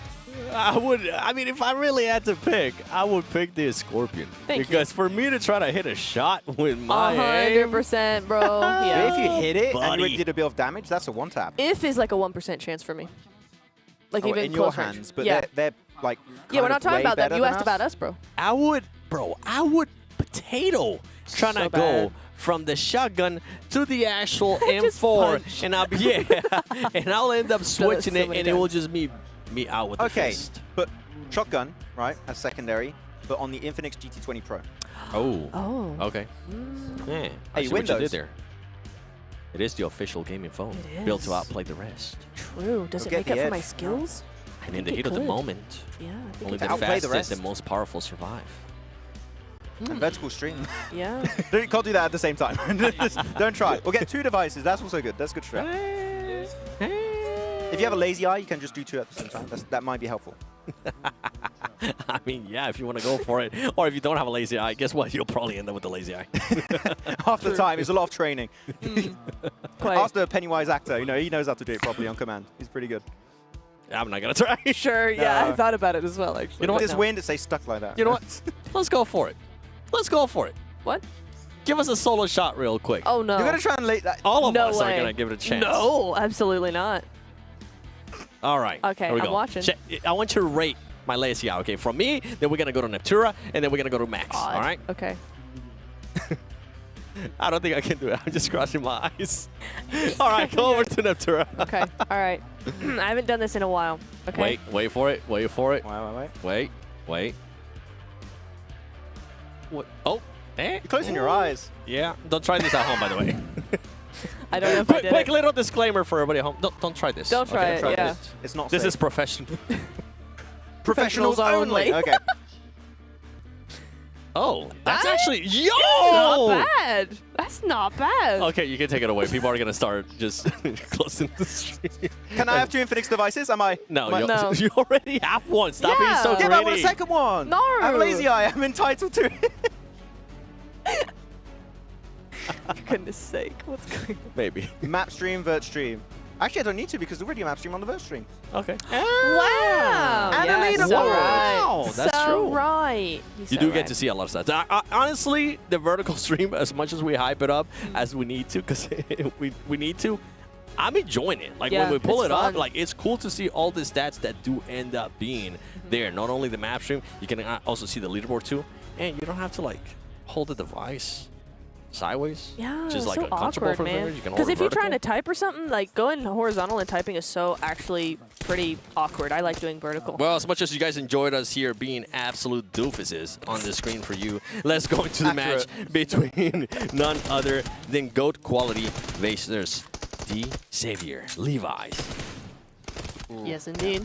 Ego, actually. I was actually thinking for GOAT, if you're going to have EFIs playing. But no, they went for Ego. They actually stepped up big time at the end of today. Yep. So maybe because he's like hot, he's in the moment, he's feeling himself. He was picked instead, so I think that could be a really interesting pickup. And so far, he's off through that first elimination. Yeah, but... Huh? Oh, I was hoping Ego would just go for that 3-time right there. He knew he was going to have some buffer. Yeah. But, I mean, Diego is no stranger to most people, right? I mean, Influence Rage Diego, we've heard about him for a while now. His representation, his reputation precedes him. Chugga remix. Solos Masters Tournament. Beatbox Max. There you go. Oh. Nice. Epic. Epic sauce. God. Epic sauce. Actually, Seven, question for you, right? Because Yes. Influence Rage, looking at that region, looking at some of the players, Diego has been a player that I feel like has been stepping up. He's up there, you know, maybe not your S+ tier players, but he's definitely One of my favorite players, up there. Do you think in Solos Masters he could be the one to take it in this matchup? I mean, right now, he currently does have the lead. It comes down to the thing that we're seeing, though, is that these players, in a way, are coming in cold, right? As much as you like to warm up, even if you end up warming up, you're going up against teams that already have 2-3 days under their belt. Yeah. So that's going to be a big of a gap. So if he can overcome that, I mean, I can definitely see it. Right now, he's doing just that. He does have a lead against the team that ended up, against one of the players that ended up being first place from prelims. Yeah, absolutely. The other thing to think about is that some of these teams are actually, the pro players rather, are actually having come in for the later show, right? So maybe they haven't been here as long. They're a little bit jet lagged. They're a little bit fatigué, if you want to use the French word. A little tired for those who don't know what that means. Why would you want to use the French word? What, Yeah, fatigué? what? It's a familyism. We always say fatigué. Sorry, that's my bad. Oh. It's French. I live in France. I'm going to use it, but whatever. She's French. I am French. Confirm? Yeah, a little bit. Oui, oui. No, no. Oui, oui. Okay. Merci beaucoup. Okay. Okay. Marth, let's see what he's going to be able to do, as he is currently one of the players that, as I was mentioning, he does have some reps under his belt. He is probably not going to be jet lagged. He's probably going to be ready to go. But Levi's from D. Xavier, I mean, for the longest time, this has been one of Max's favorite teams. But right now, it's not your favorite player playing, Max. It's not your boy. It's not. Paraparajim, paraparajim. Yeah. You have to have the yeah. He's also added to his name. Yeah, he has. Ooh, nice. With like 7 Ys. Yeah. PMGC League stage, I did that in front of him. I was like, my friend Max. I was like, he did the thing. Oh yeah, that's right. He was on the interview. You did it during the interview. He just looked at me. He was like, that's not my name. He looked at me so lost, and then the explanation came about, and he's like, "Oh, that's so funny." He's like, "Oh, that's kind of crazy." I don't like that. Don't stop it, please. And you said no, never. But I said it with that accent specifically. yeah, that accent. I know you. I know you too well, man. I can do your accent. But Diego, finally. Okay, what does that mean? I was gonna say finally we've got a pro player who's actually dominating over one of our prelim teams here. Because outside of Bloxy, then it wasn't kind of the newcomers dominating. And that was close as well. I mean, 7-1 is nowhere near what we've seen so far. Yeah, 7-1. Diego. 6 minutes left too. Flexing. Yeah. I was going to say in the battlegrounds. In the warehouse. I have to respect, though, from Diego that he's still pushing the action here, even though he is currently ahead. He's not wanting to change anything, even if sometimes he gets eliminated like that. I'm hoping that that kind of continues, unless, obviously, he gets super, super close. But I feel like sometimes the players tend to maybe change their strat, and it changes their whole mentality, too, throughout that match. And then you see some of the stuff kind of like backfire, like how we saw earlier in the first couple games. Ego just got actually the tier 3 helmet, I think it was, over those concrete blocks. Able to just get back up, deny the animation, but still doesn't matter. Diego will take him down, so that means that tier 3 helmet is going to be lost to the ether. Disappeared. Yes, indeed. Levi's and Marth, though, head-to-head here, 4v4. I can't quite see the clock from here. What's that say, 6 minutes 52? Yeah. So still quite a bit of time for them, but that head-to-head is more consistent with what we've been seeing in the previous matches. 9-2, though. I mean, that is something else. That is a scary lead, though. Actually, we're at the 5-minute mark. A few more eliminations for Diego at the pace it's currently going, because actually 11 elims in half of the timer is quite low. Meaning we're not having that many amount of encounters if it maintains itself until the very end of the game. Now an 8 elimination difference. I think Diego is already solidifying himself that spot to the next stage if he just plays his cards right, which is avoid as many interactions as possible until the end of your match. Yeah, I would agree with that. Ego he's going to be on the more desperate side, though, right? He's trying to get those elims very nicely played. But I will say he doesn't quite have the angles that Butcher does. Remember in the last game, Butcher was just going insane with those angles, really, really, really tight. And this time around, for this different player, for Ego, he's just a little bit looser with the angles that he's wrapping around, and that's just leaving Diego open to getting those elims. I'm a little bit sad. We were seeing a lot of nades being used and a few flashbangs here and there. They just gave up on using utility altogether. I think it's because the movement is just such a big issue. They're just moving all over the place, making it really hard to cook and throw the nade accurately to get that elimination. So I think they just gave up altogether because the players on each side of this map that are playing against each other are just so damn good that nades are going to be having a minimal impact. Absolutely. 13-3, though, versus 6-6. It's kind of crazy. It's kind of mad. Kind of insane. Kind of crazy how he's able to almost get Ego there with a teeny tiny little spray, but not quite. He was just peeking out a little too much for him. So that's going to be Ego taking one. Does he take a second? Because the gap is closing ever so slightly, right? 13-4 now on your left side of the screen, but 3 minutes to go. Is that enough? Not going to lie there, but I've tuned out of the left side match. I see. I'm like, okay, it's done and dusted. Diego, GG's. They're past that gap you were talking about earlier, Max. They're past the gap that, okay, if they get to this situation, it's not going to be reachable. And Diego is continuing to get those eliminations as well. So, yeah, I think I'm with you. Meanwhile, Marth, though, is currently getting the lead. And he has, remember, it was tied at one point in the last just 1 minute. This man has been able to turn it around and now has a 4 elimination lead. Wow. And he's just getting the angles. Marth, oh my goodness, what are you doing? I actually kind of like that Marth is playing because you have Idam Prestige on the team and Skaton are, I would say, are vastly way more experienced when it comes to playing out in PUBG Mobile Leaderboard as a whole. And I want to see Marth prove himself, right? And doing it through TDM and maybe winning a title there would be a good way to boost him up a little bit more and be like, oh, actually, I'm kind of feeling myself. I'm going to be doing so well in the next stage. So we'll see. Yeah, I kind of like that pick. This is definitely not the one you might expect, but I feel like it can make a lot of sense storyline-wise. 2 minutes onto the left side for Diego and Ego, as you do have then a 12-point difference between the two of them. Levi's Marth, that lead has started to be creeping upwards in favor of Marth, and does get way more control of that central warehouse. Sure does. 7-12. That gap continues to grow, though. We are seeing Marth pick it up ever so slightly. Well, more than ever so slightly. He's picking it up a lot, man. And we have, what is that, 3 minutes on the clock there? It's not that long as he picks up another elimination. Marth is just on another, he's woken up halfway through. He's gone, oh, hang on, wait a minute. I can do better than this, and I'm going to take my lead. Was that the hollow as well that I saw Marth? Cringe. Diego's playing hollow too. What? He's currently winning. Yeah, but with a hollow. Beautiful. Bad. Keep it up, Marth. I don't know why I'm doing this voice. I kind of don't want to say this, but the players that have been dominating so far in all the matches I've seen had hollow. Really? Yes. Dang it. Last 2 matches. It's this like one, it's a Diego, great scope. don't like saying you're right, so no, it's just... you saw it wrong, I'm sure. Yeah. Actually, no, it was an ATEX scope they were playing. Oh, was that? So right. Was that? Oh, wait, hold on. The producers, Roman and Part, are telling me that you are correct. The scope was used. They were dominated. Thank you. Therefore, the scope is amazing. Confirmed. Start using the scope. Crazy, I didn't hear them. I'm I think right you're and making I'm it wrong up, at the same time. I don't know. I'm conflicted. You're right. Same. And wrong at the same time. I don't like that. Man, that's actually a record, right? Yeah. With the San Diego, 20 eliminations. That's the highest we've seen so far. He's trying to punch. Also, Ego trying to get a little bit of an extra flex elimination, but it's not going to happen. 15 seconds left. Can he get a 21st elimination?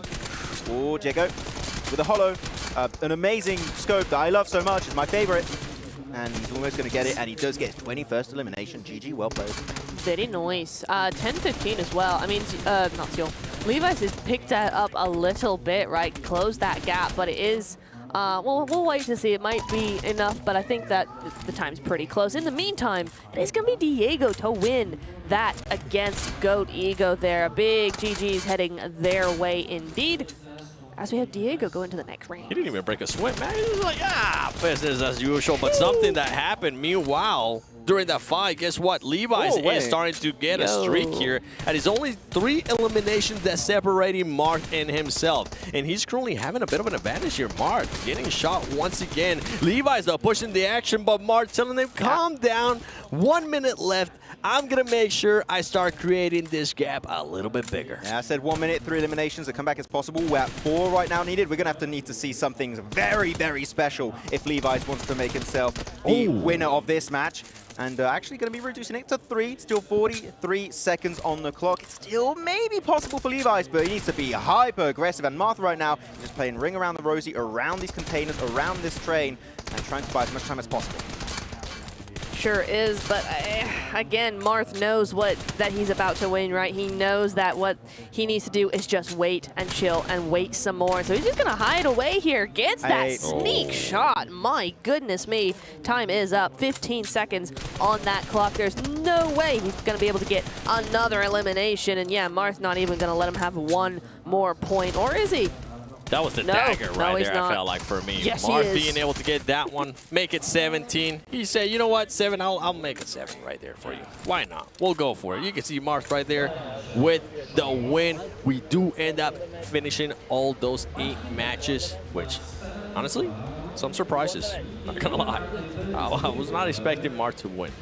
Yeah. Even though I went and fist bump, I was like, good luck, bro. I thought Leroy was going to be bringing it, but I think he just comes down to what we're saying. Some of these players coming right off the matches, they're just feeling like they're ready to go, and it worked out for them. If anything, right, it shows that every single player in this tournament, of course, we've just seen a very small sample size of these players, but anyone, even those who maybe struggle in the tournament itself, are incredibly talented when it comes to PUBG Mobile eSport and, of course, playing in these solo Masters tournaments. So anyone has a chance, and this time around, Levi's was just not able to be the one. Yeah, it's a bit of a shame, but you know what? It's fine. He said the thing. He said the thing. But look, here we go as we are watching now who is going to be going over to the next stages. It is going to be Regnum Karya. It is going to be Upgrade. It is going to be AKE, LGD, Black, T721, Influence Rage, and R8 going to that next round. Now bring it back from the top and tell me the player names, because I know you were circling. I know you have them written down. Go for it. I don't. You do. No, you. He was pointing at you. Yeah. Gosh darn it. I'm don't unprofessional. have all I don't write the player names. Yeah, you do. Ready, set, go. Okay, we have Luxy, we have Force, we have AKE, who was it? Ramses, thank you. Yeah, I knew that. Yeah, there we go. Totally not getting help from the producer. Hearing it too much now in my head. We had Ozzy Butcher, Diego, and also Marth coming on in there. So very nice indeed there. Blue Kun as well. Yeah, who's the player on Upgrade? Who's the player on Upgrade? Yeah. This is a quiz. No, it's Ramses. This is 3 times. Just okay, 4th time. You get a joker. Upgrade. Who's the player on Upgrade? Force. No. There was Force from someone. I'm not crazy. That's 4 times. It's Ramses. Can I get a solo shot on me, please? Can I get a You gotta stay still. Can I get a solo shot, please? Wait, you gotta stand up. What's There happening? you go. They gotta make sure they get the forehead in Okay. frame. It's Ramsey. He's He's on upgrade. It's not forced. Okay. Last chance. Who's the play on upgrade? You can't hear it because these mics are awesome, but Oh, trust me, we're clever. Upgrade. But nonetheless, hopefully you guys enjoyed this solo masters here. The first day, we will be back. We'll end up crowning the champion. My name is the 7WG, alongside Maxman, alongside Ramses. Ramses? Yeah. That's me now. From upgrade, I heard. From Let's send it upgrade. over to the stage. Congratulations to our solo Masters players who remain in the tournament. And with that, our 2025 PMGO Prelims have come to an end. Our final 16 teams are now locked in for the competition. There we go. The microphone is now on in the arena. But you know what? Speaking of tomorrow, reality is going to set in as $500,000 is now on the line. And of course, the stunning PMGO trophy.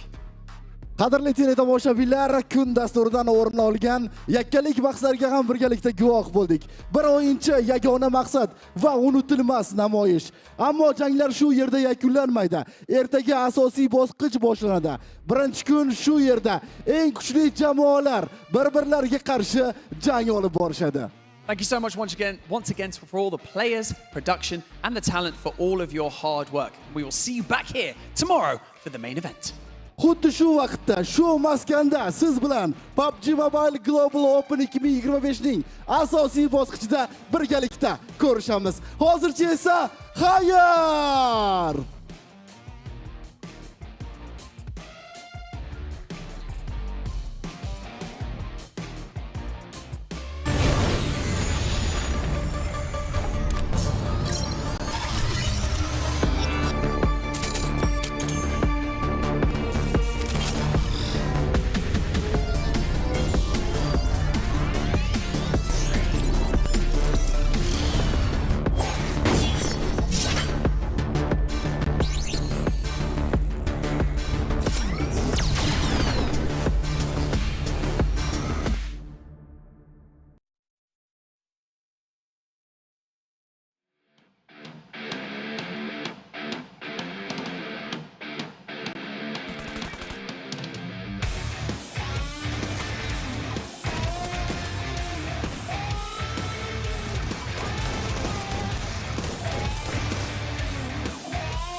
it coming out.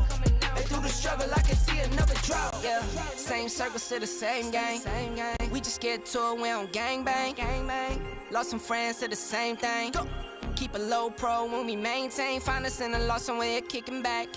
Find you on computers, type in Twitter facts. You lose a follow, throw a Twitter rant. I lose $1, bet I get it back like a boomerang. My girl likes diamonds, big one shining on a ring. I got 3 daughters, you could bet that they gon' get the same. But they got morals, I'll be damned if they sell up for change. They won't sell out a thing. I lose it all, you bet I get it back by any means. I trust in God, won't be $1 that can make me change. I got that power, I could get anything. I got that power, I could get anything. Where do I begin? I see the hate, they don't wanna see me win. Bank deposits, I got more coming in. Top down, throw the money in the wind. I don't want it all. Heard he scammer, had to switch up the accounts. Moving paper, gotta call in my account. It's all in, I can have it coming out. And through the struggle, I can see another drought.